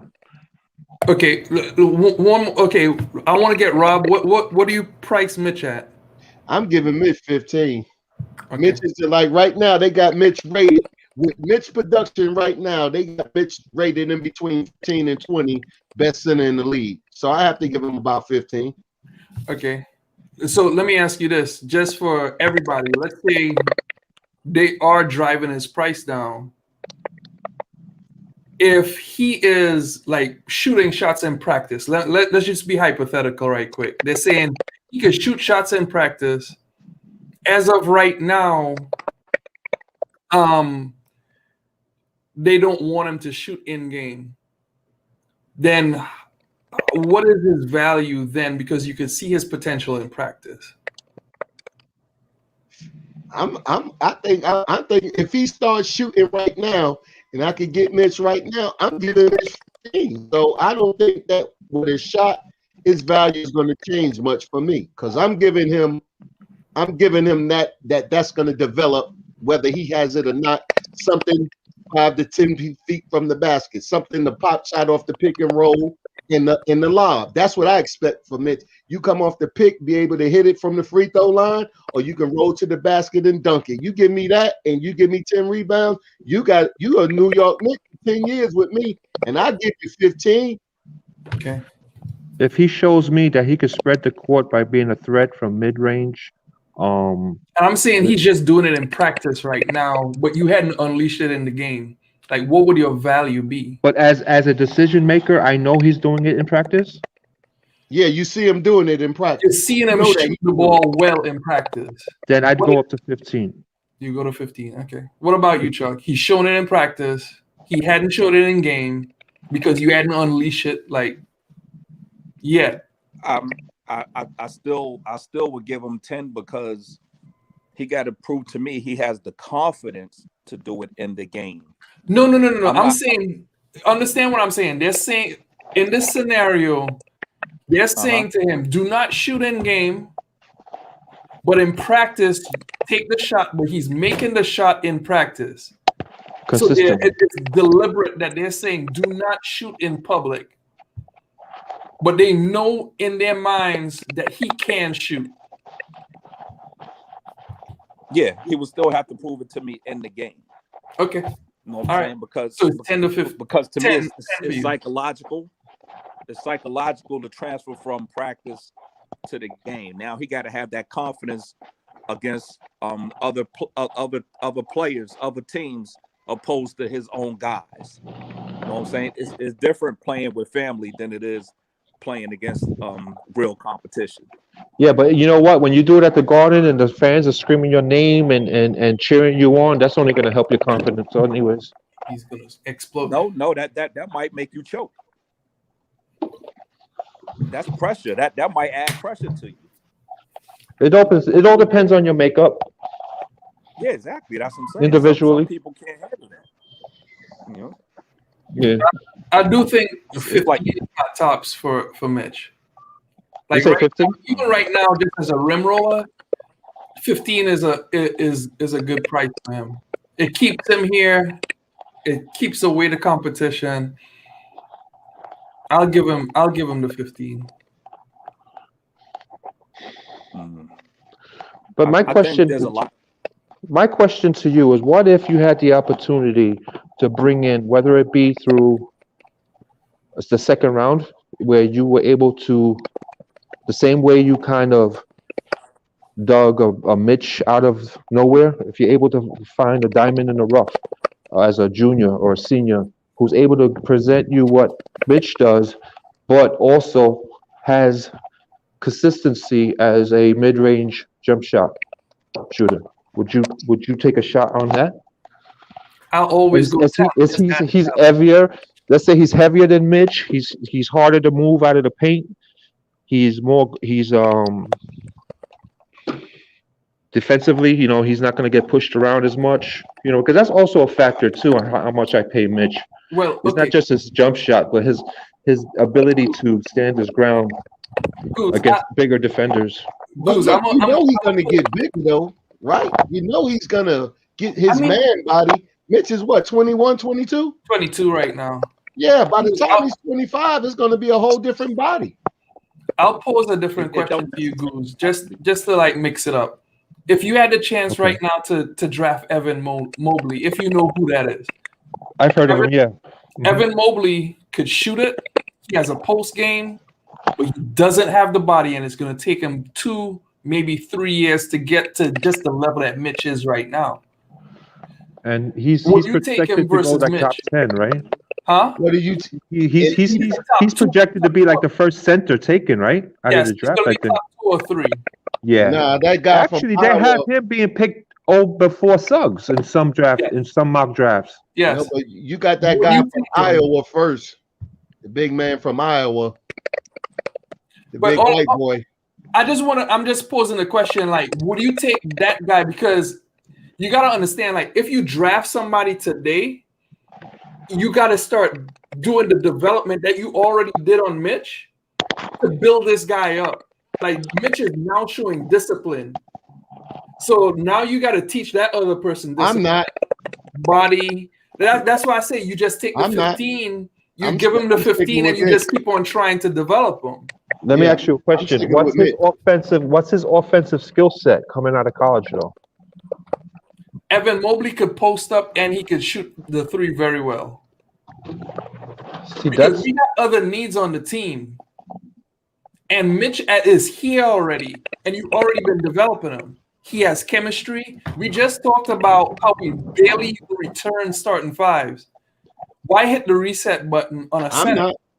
I'm not hitting reset. That's what I'm saying. Like, you just keep your guy, go after a point guard, and just keep it moving. Keep it moving. So are you willing, let's say for instance, you do not, let's say you keep Mitch as your starting center, and we never find out if he ever had, or we never dig deeper to find out, finalize whether or not he has anything in a mid-range game. Are you willing to continue with a center? Y'all bugging. Are y'all willing are y'all seriously talking about passing on Evan Mobley because Mitch might turn into something? Y'all bugging. No, I don't. I wouldn't want to do it. I'd rather take Mobley, because that's why I was asking. If Mobley had an offensive skill set, I would take a Mobley. I want a center that's going to give me some offense. You value offense. I value defense. Nah, the simple answer is if Mobley is there when you pick, you take him. Period. No, you don't. Yes, you do. Yes, I go get my point guard. I'm going to get my point guard. No, you don't. I'm going to get my point guard. No, you don't. You don't overthink it. Don't overthink it. You can get the point guard with Dallas's pick. Right. Nah, right. I need a better point guard. Look, it's two ways. Yeah, I agree with Rob. I value my defense. A defensive center better than an offensive center. We had Cantor. He was an offensive center. I do not value an offensive center when I can get 20 points from the small forward. Evan Mobley is not an offensive center. Evan Mobley is a generational talent. You don't pass on a generational talent. Nah, he's no generational talent. Yes, he is. Yes, he is. Not to me. Yes, he is. Not to me. Don't tell that. Don't he's not tell that. He's not no generational talent. Rob, let me ask you a question. Rob, if Wiseman was available at 8, would you have taken Wiseman over Obi? Would I have taken Wiseman over Obi? He would have took a point guard. Of course. Because Wiseman can play defense. Wiseman can play defense. And Mobley can't? Has it been decided that Mobley cannot be taught how to play defense? I'm not going through 2 years. I'm not going to 2 years when Mitch already can play defense. This dude better not say that James Wiseman is better than Evan Mobley. I know that. I know you said what? Say that. I know you ain't going to say that James Wiseman is better than Evan Mobley. I know you're not going to say that. This dude is he's trending towards Rookie of the Year. You're talking about somebody still in college. Right. Okay. All right. Yeah. And that's exactly what Portland said about Michael Jordan. That's exactly what Portland Michael Jordan. You gonna put this boy's name in Michael Jordan's in the same? I know you ain't. No. I'm talking about the way you think. I'm talking about the way you thinking. No, that's the way you thinking. No, that's the way you thinking. No, don't be you gonna take on me. That's on you.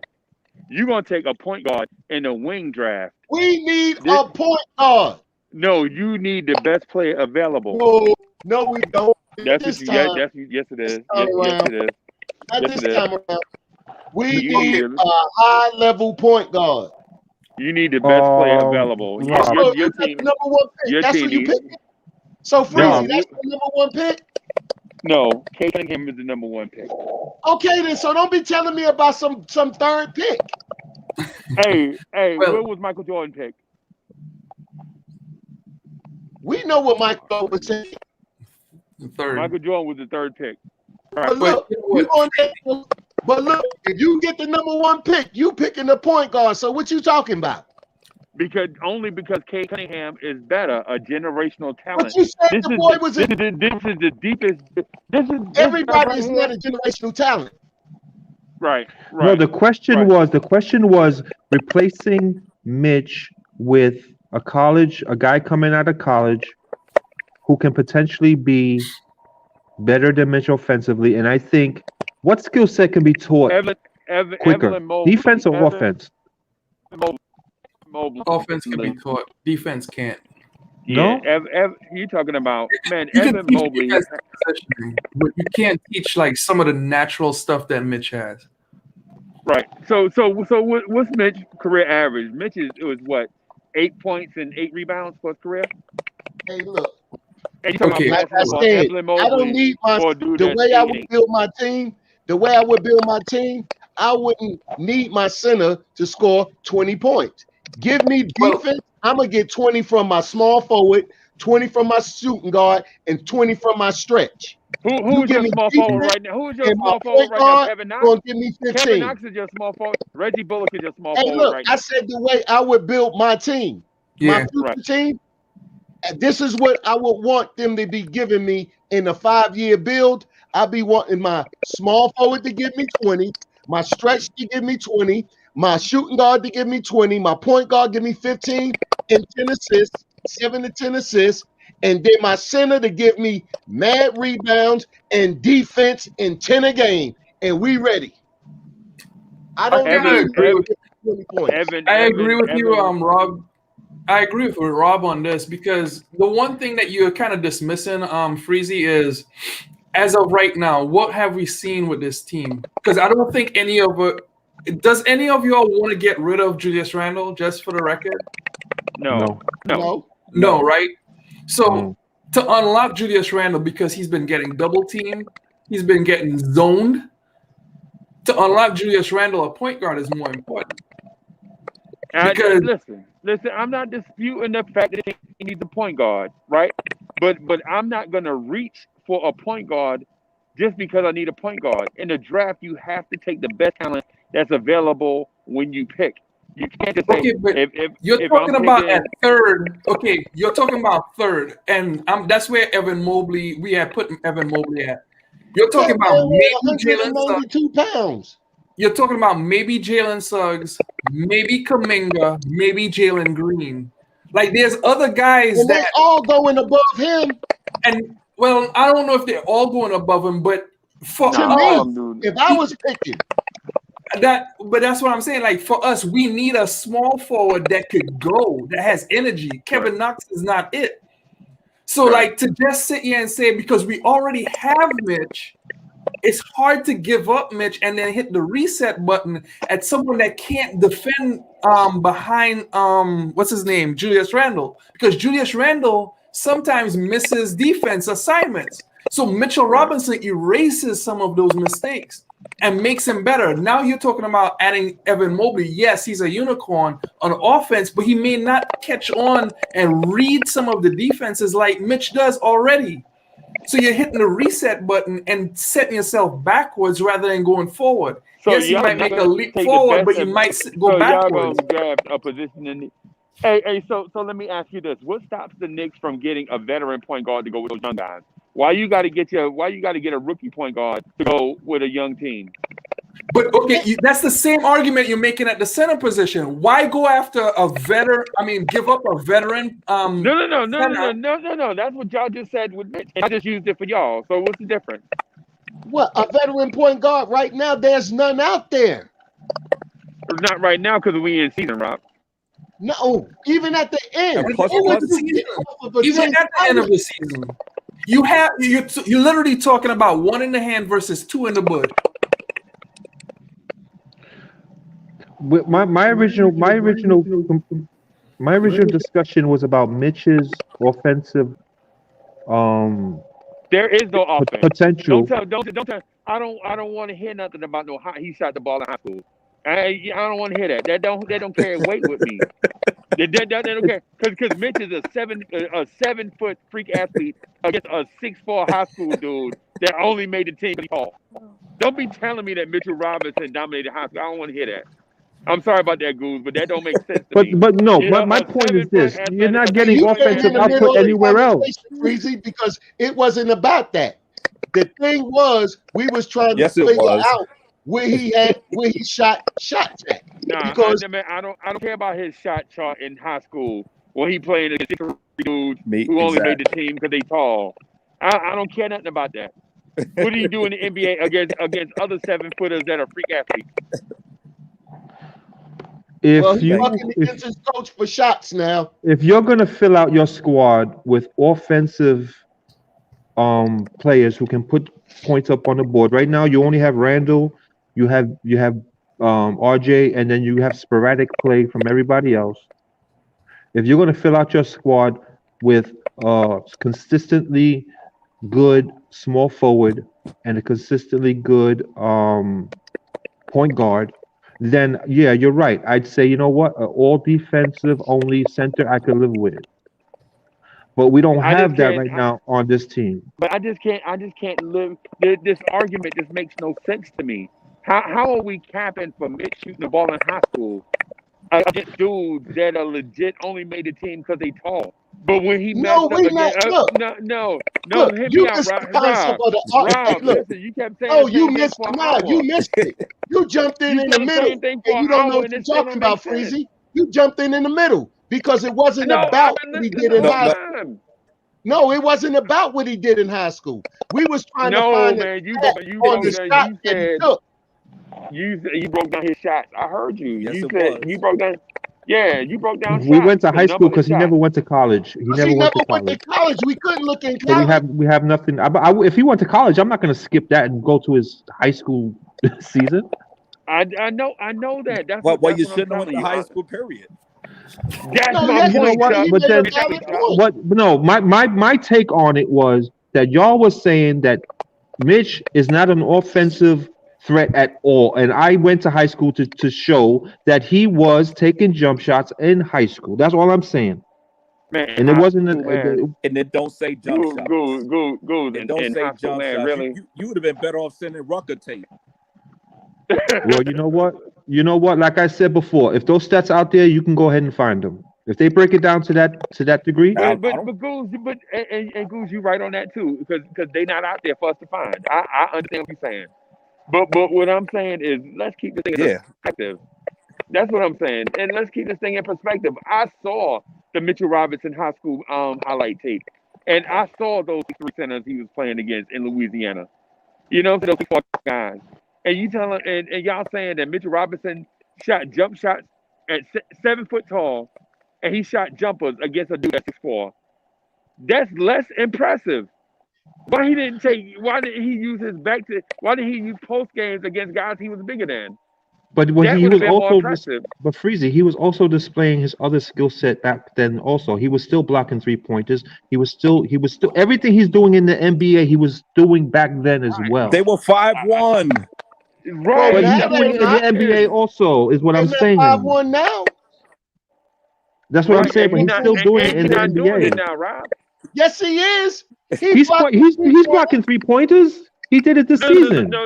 I'm talking Not about, no I'm more. talking about I'm talking about shooting jump shots. I'm talking about shooting jump We shots. we never came to the conclusion about the jump shots because it wasn't there. That's what we were talking about. Me and Rob are arguing that maybe he's being withheld from showing that skill set because Tibbs wants him to fill a role. Tibbs wants him to fill a role at this shooting point. from the field. Fully. I'm just not impressed with him shooting jump shots over a dude that's 6'4". The point was Tibbs is holding him back from showing his shooting ability. I know. I heard you. I heard the whole conversation from the Olympics all the way to the tweets and everything. I heard the entire conversation. I'm just saying, Robinson shooting jump shots over 6'4" dudes, 16-year-old 6'4" dudes is not impressive. It's not at all. Tall freak athlete. That wasn't. Yep, it wasn't. But that's the only place we had to go Him to see if him taking a jump shot from mid range, a wide open jump shot from mid range, is not going to be impressive either. But it'll put points on the board. In the NBA, it's against other 7-foot tall freak athletes. But hey, Freezy, let's get back to this guy that weighs 192 pounds that you calling a generational talent. Right. What about him? This guy, you ready to throw because he can't guard a stop sign, but you want to get him and develop his offense for 3 years. It's going to take him 3 years to be an efficient scorer in the NBA at 192 pounds. Nah, And it's you not want gonna him. take this. It's Hey, not gonna take this, dude. Rob, The man So weighs what you got? 192 pounds. Hey, Rob, Rob. and the thing you gotta look at is this. The thing you gotta look at is this. You gotta look at like, am I willing to wait 3 years on a rookie Karl Anthony Towns? Am I willing to wait 3 years on a rookie Anthony Davis? You Am I didn't willing wait to wait 3 3 years years on Towns. a? So that's my point. That's what I'm getting at, dog. That's what I'm getting at. So you saying let's just rock with Mitchell Robinson right now, and I'm telling you that these kids, the top 5 kids in this draft, No, you want to are reset special. and get this guy. And that's going to be 6 years. Because the 3 that you invested in Mitch, and then the 3 years, that's 6 years. You willing to wait 6 years. Mm. So where's your logic? My thing is the point guard is the most. Hold up. My thing is the point guard is the most important position, and you want a point guard that's in the same age range as your core. So you don't want to go and get an old point guard. You want somebody that's gonna be with RJ and if you keep Mitch and Obi in that age range. No, I think it depends on. I think it depends on fix. maturity level. I think it depends on maturity level. Because if the point guard is very mature, then I can see a guy that's younger than them guys being the guy. But if it's you know what I'm saying, you want somebody that's just going to be the team leader. I don't care how old he is, and I understand where you're coming from, because Chuck is talking about maybe him relating to the rest of the guys, them being around the same age so they can relate. But I would say in a perfect scenario, No, not. Oh, go ahead, man. Not relate. So when you build so you could build a constant winner. You know what I'm saying? You want to build a team that's going to be together for 8 to 10 years, right? And grow. So Right. you want that age to be close. You know what I'm saying? You don't want that point guard to have 4 years left and your other guys have 10 years left. You know what I'm saying? So the idea is to build a team. Yeah. That's you build a team that's gonna contend eventually. You know what I'm saying? They ain't gonna go to the championship right away. They're gonna get knocked off in the first round. Then the next year they probably make it to the second round, and so on. But you want them to go through those bumps and bruises together. Right. You know I understand your point. That's a good point. That's a good point. And we yeah. And I think point guard is the most important position to have that player and to keep that core together. You know what I'm saying? Our last year in the playoffs, we had Jason Kidd, and he put that team. He held that team together, and he was on his last leg. So imagine having a young Jason Kidd, or somebody of that ilk that you could just have every year. Yeah, that team was an old veteran team. No, but I understand your point. Nah, it's duly noted. That's a great point. Because you talking in terms of in relationship to this team, since this team is young, you want a young point guard.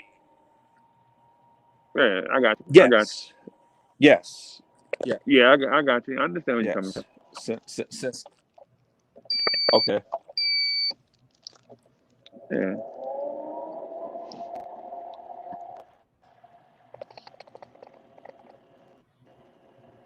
Yeah. So give me Suggs and Cade. No good. Suggs and Cade? You want Suggs and Cade? Or. Okay. That Dallas pick looking real good right now, though. Damn, that Dallas pick look good.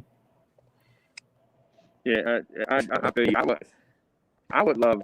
I could do with both Jalen's. Give me both Jalen's, and I think we're a championship contender in like 3 years. Give me Jalen Suggs and Jalen Green, and I think we contend in 3 years. Yeah. Agreed. And you can give me, or if you give me Cade and Evan Mobley, and I think we contend in 3 years. Right? Either way, as long as we come out, if we come out with any combination of those two, I think we're good money.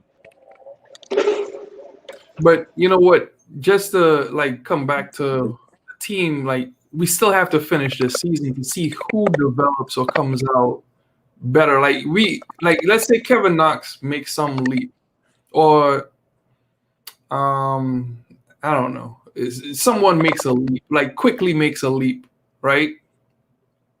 Do we need a point guard then? Could we just focus on wings? Yes. I'm just being hypothetical. Still need a point guard. Well, but let's say he makes a leap and he shows you where he has developed point guard skills to meet both Rob and also Chuck's needs or criteria. Do we then need a point guard? Or do we just go after best player available? Because I don't think that's gonna happen because I feel like. Okay, Rob, I just said. I mean, Chuck, I just said hypothetical. Think hypothetically. Okay. All right. Then. Okay. All right. Then you take best player. Then you take best player. Okay. Thank you, Rob. I appreciate. Thank you, Chuck. Yeah. Jeez. God damn. Yeah. Oh man. But you know what? And yeah, I think the money that we got to pay Mitchell Robinson is a real big thing, man. Because I actually do think we should go after Kyle Lowry in the off season because he's a free agent. But I do feel like money is a big thing going forward for us because you're talking about Frank, Knox, Mitch, etc. Like, there's a lot of money that got no money.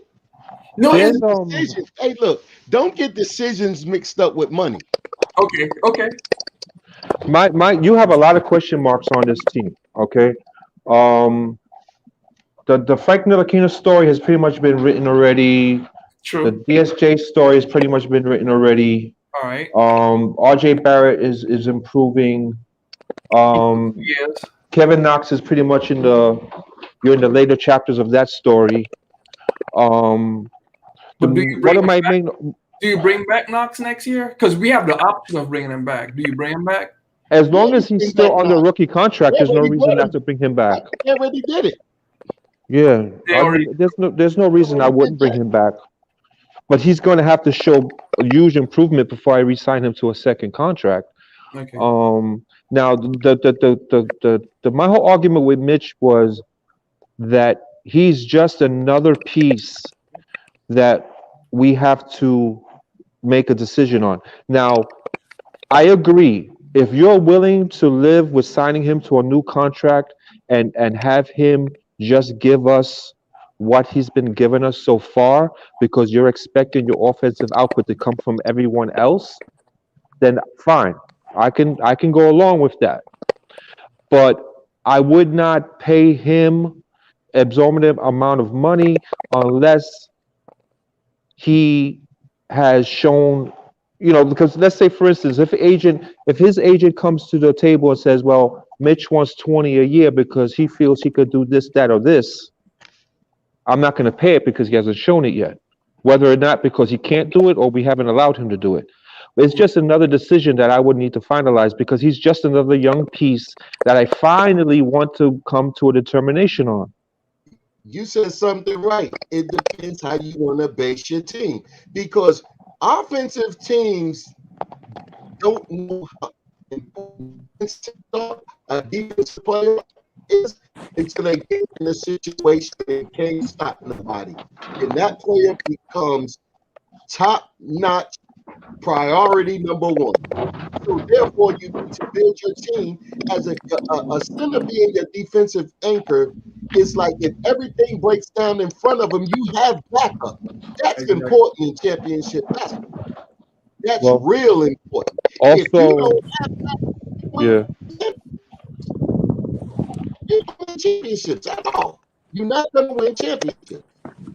LeBron wouldn't have won if AD wasn't back there at the end of the day on the all-defensive team. You need that. That's a necessity. Now, playing centers running all up and down the court, it looks fun. It looks exciting. It looks good. Look at Denver. You can't get past LeBron in them because on the defensive side of the ball, you have problems. Portland has problems on the defensive side. You need that. That's a necessity. You're going to need that player back there that can orchestrate your defense. And you put three scorers in front of them and another defensive wing and a defensive bench, you're heading towards a championship. All of that, your center giving you 25 points and you think you're going somewhere, you're not. Not if he's not playing defense. Well, I tell you what, if I'm gonna live with Mitchell, without spreading the court and be able to hit mid-range jump shots, and then he's gonna have to give me 20 to 25 pounds of muscle so he can hold his own under the basket before I resign him long term. Hey, look, I'm not re-signing Mitch as he stands right now. If he looks the same and is playing the same in 2 years, and he hasn't expanded his game or his physique, I would rethink re-signing him to a long-term contract. Yeah, that. You don't have Everyone's been talking about bringing in Drummond for the last few days. Why? Because he's been pushing. He's the one center who's able to manhandle Mitch under the basket. But look how long he's been in the league. But look at his size, is what I'm saying. And Drummond didn't come in. You know, Drummond was always big. Everybody is not built like Drummond. Drummond doesn't have his size didn't get him a ring. What other centers? You might be able to answer this question better than me. What other centers has given Mitch trouble under the basket in terms of holding his position? You see that? It's so far and in between. You can only concentrate on one person. Mitch doesn't. Okafor. No, Okafor ain't giving no problem this year. Yeah, because Okafor kind of roams around the perimeter anyway. Don't even play. Well, the not Okafor. You mean Okafor or Embiid? You talking about Embiid or Okafor? Okafor don't even play. The last time they played, he was killing Mitch, man. What he had 3 points? No, he ain't had no 3 points. Man, Chuck, shut up. Chuck, I would say this. Hey, Chuck, mute yourself. Mute yourself. You got Chuck, like seriously, Mitch has improved a lot, and I think just saying Okafor is kind of disrespectful to his growth. Man, look, let me tell y'all something. I thought you mentioned Embiid. I thought you were talking about Embiid. But you know what, Embiid, he did. Let me say this first, Nick. Chuck is the type of dude that if you're not a Knicks fan and you don't know about basketball, he'll tell you how great the Knicks are. But if you know about basketball and stuff with the Knicks, Chuck is the type of guy that just trashes them. If you know about ball, he's gonna brag about DSJ like he's the best thing popping. Chuck, you need to mute yourself. Chuck. I'll tell you what though, I don't trust anything Chuck says as long as that profile picture up. Oh, the steroid. like yo, that picture is such a damn lie. It's like I compare Chuck to Donald Trump. It's just lies, man. It's just nothing but lies, bro. Look at that. Stop hating on the guard, yo. Stop hating on the guard, man. Yo, you talking about God? Yo, Chuck, is that a recent picture, Chuck? Hell no! I'll answer for you. That's last year. What are you talking about? That's last year. That's 2020. That's not even this year. That is not even this millennium. Hey, Chuck, that's the needle in your arm right there for the steroids. Nah, that's my cell phone. I'm at the gym. Oh, Chuck, you're lying, bro. That's the gym in the background. Yo, if you ever take your shirt off on this show, God forbid, I'm cut up. You ain't cut nothing, bro. You cut. I look like you cut. I look like the bat. No, I look like the Batman suit. You ever see the Batman suit? That's what I look like. The Batman suit. Bro, I can see like baby fat all over your body. It's like breast milk and Similac. Stop it. Nah. Cut up. The camera put 10 pounds on me. That's all. Yeah, the only thing you can bench press is 10 pounds. Yes, you're right. Shit. I'm Diesel. Oh, whatever. Prove it, Chuck. Yeah, I am. Cupcake Yeah, I Chuck. will. Summertime, watch. Pizza Hut Chuck. Watch when I break out the jerseys. And the girls run away and the flies start buzzing. Never. Get out of here, man. No, they run to me. They be coming to me for pointers at the gym. Chuck be running around there telling them true lies, them lies that sound true. all them girls gonna be asking you is what cup size you wear. Yeah, for my jock strap. No, for Victoria's Tell him, Secret. yo, Chuck, you tell him it's the Batman cup. Tell him it's the Batman cup, like they're in the suit. No, the Batman suit. The Batman suit. The fat man suit. Get out of here, Chuck. No, the Batman suit. Whatever, Chuck. Lies. That's what I look like. I look like. Bro, I Batman. seen you in your uniform. You ain't that cut up at all. I had a jacket on. What are you talking about? My uniform, bro. I saw your uniform, bro. My uniform is a button up. My uniform is a button up. All right, I know. You're like part-time security guard. I know.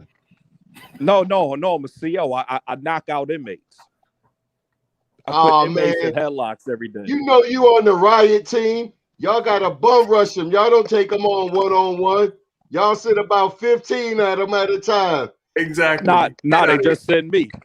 They don't send me. Yo, man, they'll do work on you. They would love they love to catch you out back. They probably call you Big Bubba. You probably be sneaking his cell phones and all of that stuff anyway. Yeah, probably sneaking dudes like cupcakes and Twinkies. Get out of here, Chuck. Nah, and anytime there's beef, they call me.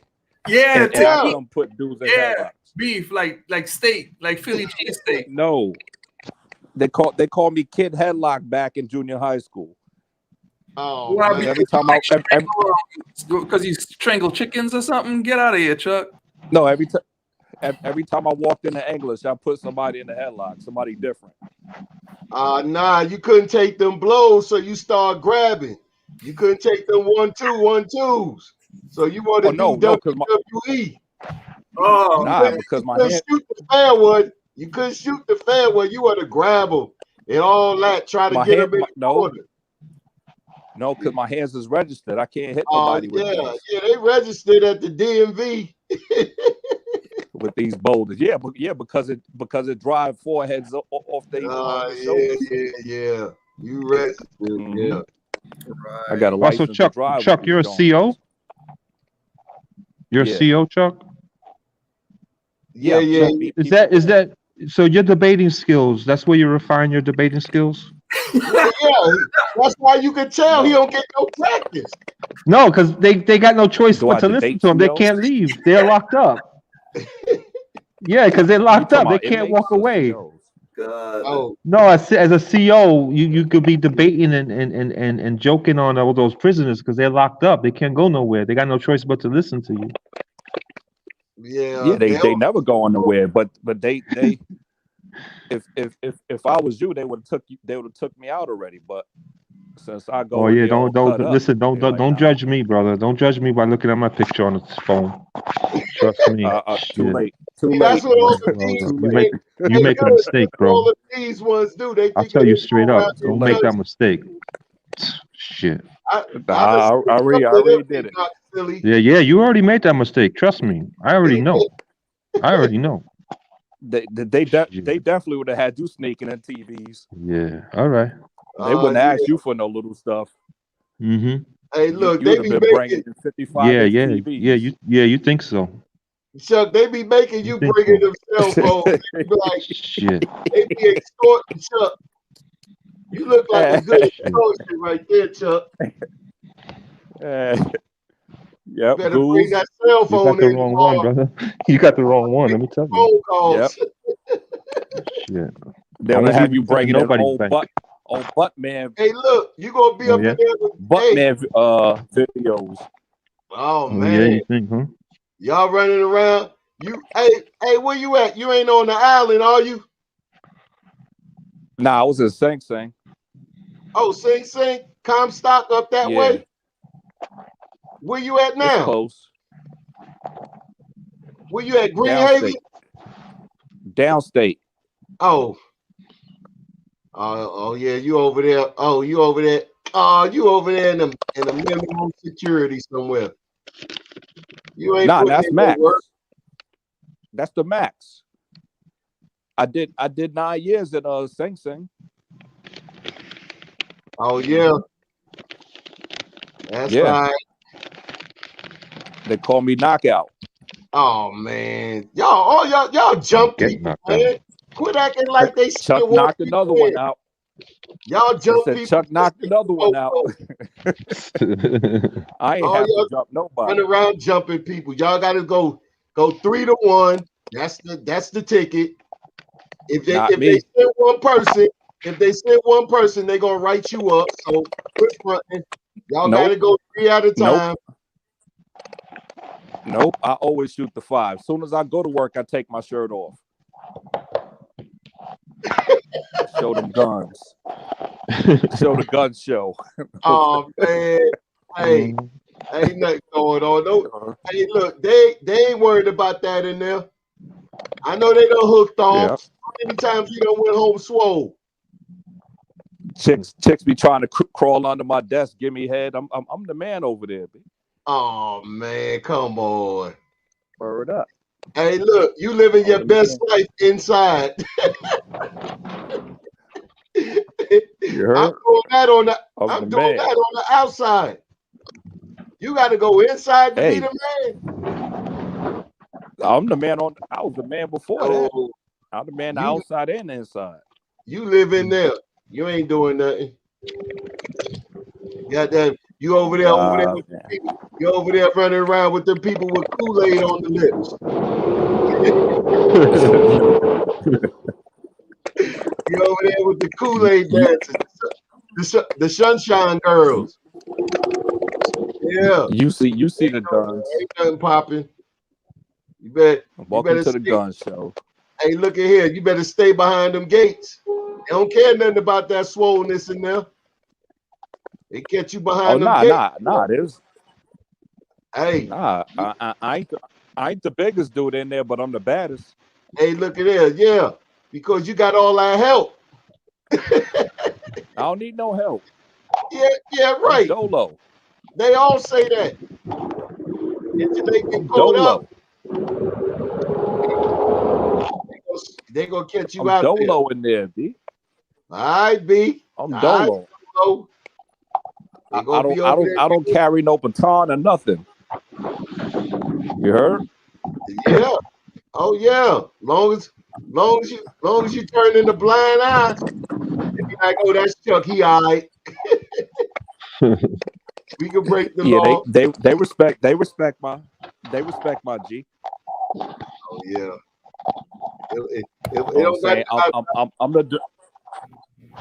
I'm the debate champ in there too. I tell you that much. Anyway, guys, I'm about to head out. It was good talking to you guys. I'm sorry to Kevin right, because that argument that he was trying to make for Knox was just preposterous. You just need to back down sometime and quit trying to go. You can't defend Knox every day. Some days you just got to be like, yo, it's a learning curve. He ain't do it today. You come back with the same argument when Knox don't do nothing, and sometimes you just got to give it up. Yeah, like I don't understand. Like, we gotta have like an intervention where everyone just says, "Hey, look, not got put out the game for different reasons." It's not always Tibbs is picking on Knox. That's his first argument. That's always his first argument. It's weird, but hey, I don't know. He just left after that. He had no argument whatsoever and left. That's just if he can't blame Tibbs, he don't have nothing. It's gotta be. Oh, first it was Bullock. Now Bullock ain't playing, so he can't get on him. Now it's the coach. Man, look, he's a slow developer. Let's see how long we gonna wait it out. That's how come I never become a fan of a player. I'm a team guy. I can look at the whole thing objectively and see what I want to see and see what it looks like instead of just picking a player. You start picking a player, you defending the player, and you crushing the team. I never wanted to be that dude. Because the one thing that has to be said, I even made the argument that Kevin Knox should have started over Bullock. But the one thing is, like, Reggie Bullock is the #1 defender against the pick and roll in the league as a perimeter player. Like, to beat that and to start is not just offense. It's going to take defense. Guillermo has been saying that for months now, and it's true. Like, you're going to have to play defense to take that spot. So now he's improved on offense and is shooting 43%. He's got to take the next step for defending better than Bullock. Take that spot, accept the challenge, and that's for everybody on the team. You got to take the challenge and make that next step. But anyway, I got to get off, and I don't know. I just don't understand the whole. I didn't want to chase him away, but at the same time, I don't understand the defense when there were more things at work that kept him off the court. Yeah, and you can see it. You know, you just spend when he get on the floor, you just watch him, and then you see what he does, and he's not.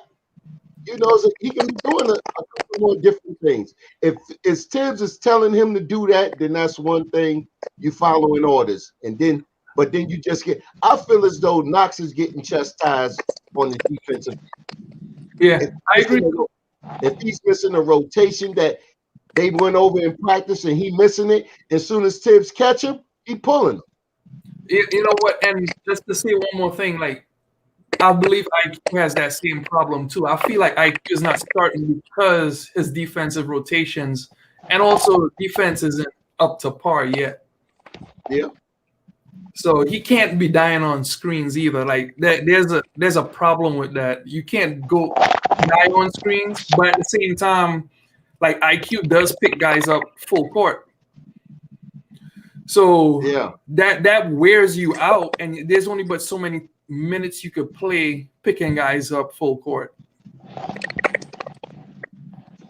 Yeah, man, it's about time to get off here, man.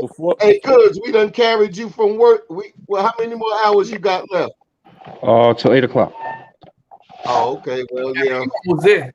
You had a nice run. What's up? Nick, before you show your face, man. I can't look at that picture no more, man. What's up? No, hold up. Before you go, because I'm gonna change the picture. Take a picture of that picture, blow it up, and put it on your wall. Because you ain't gonna get to see it too more often.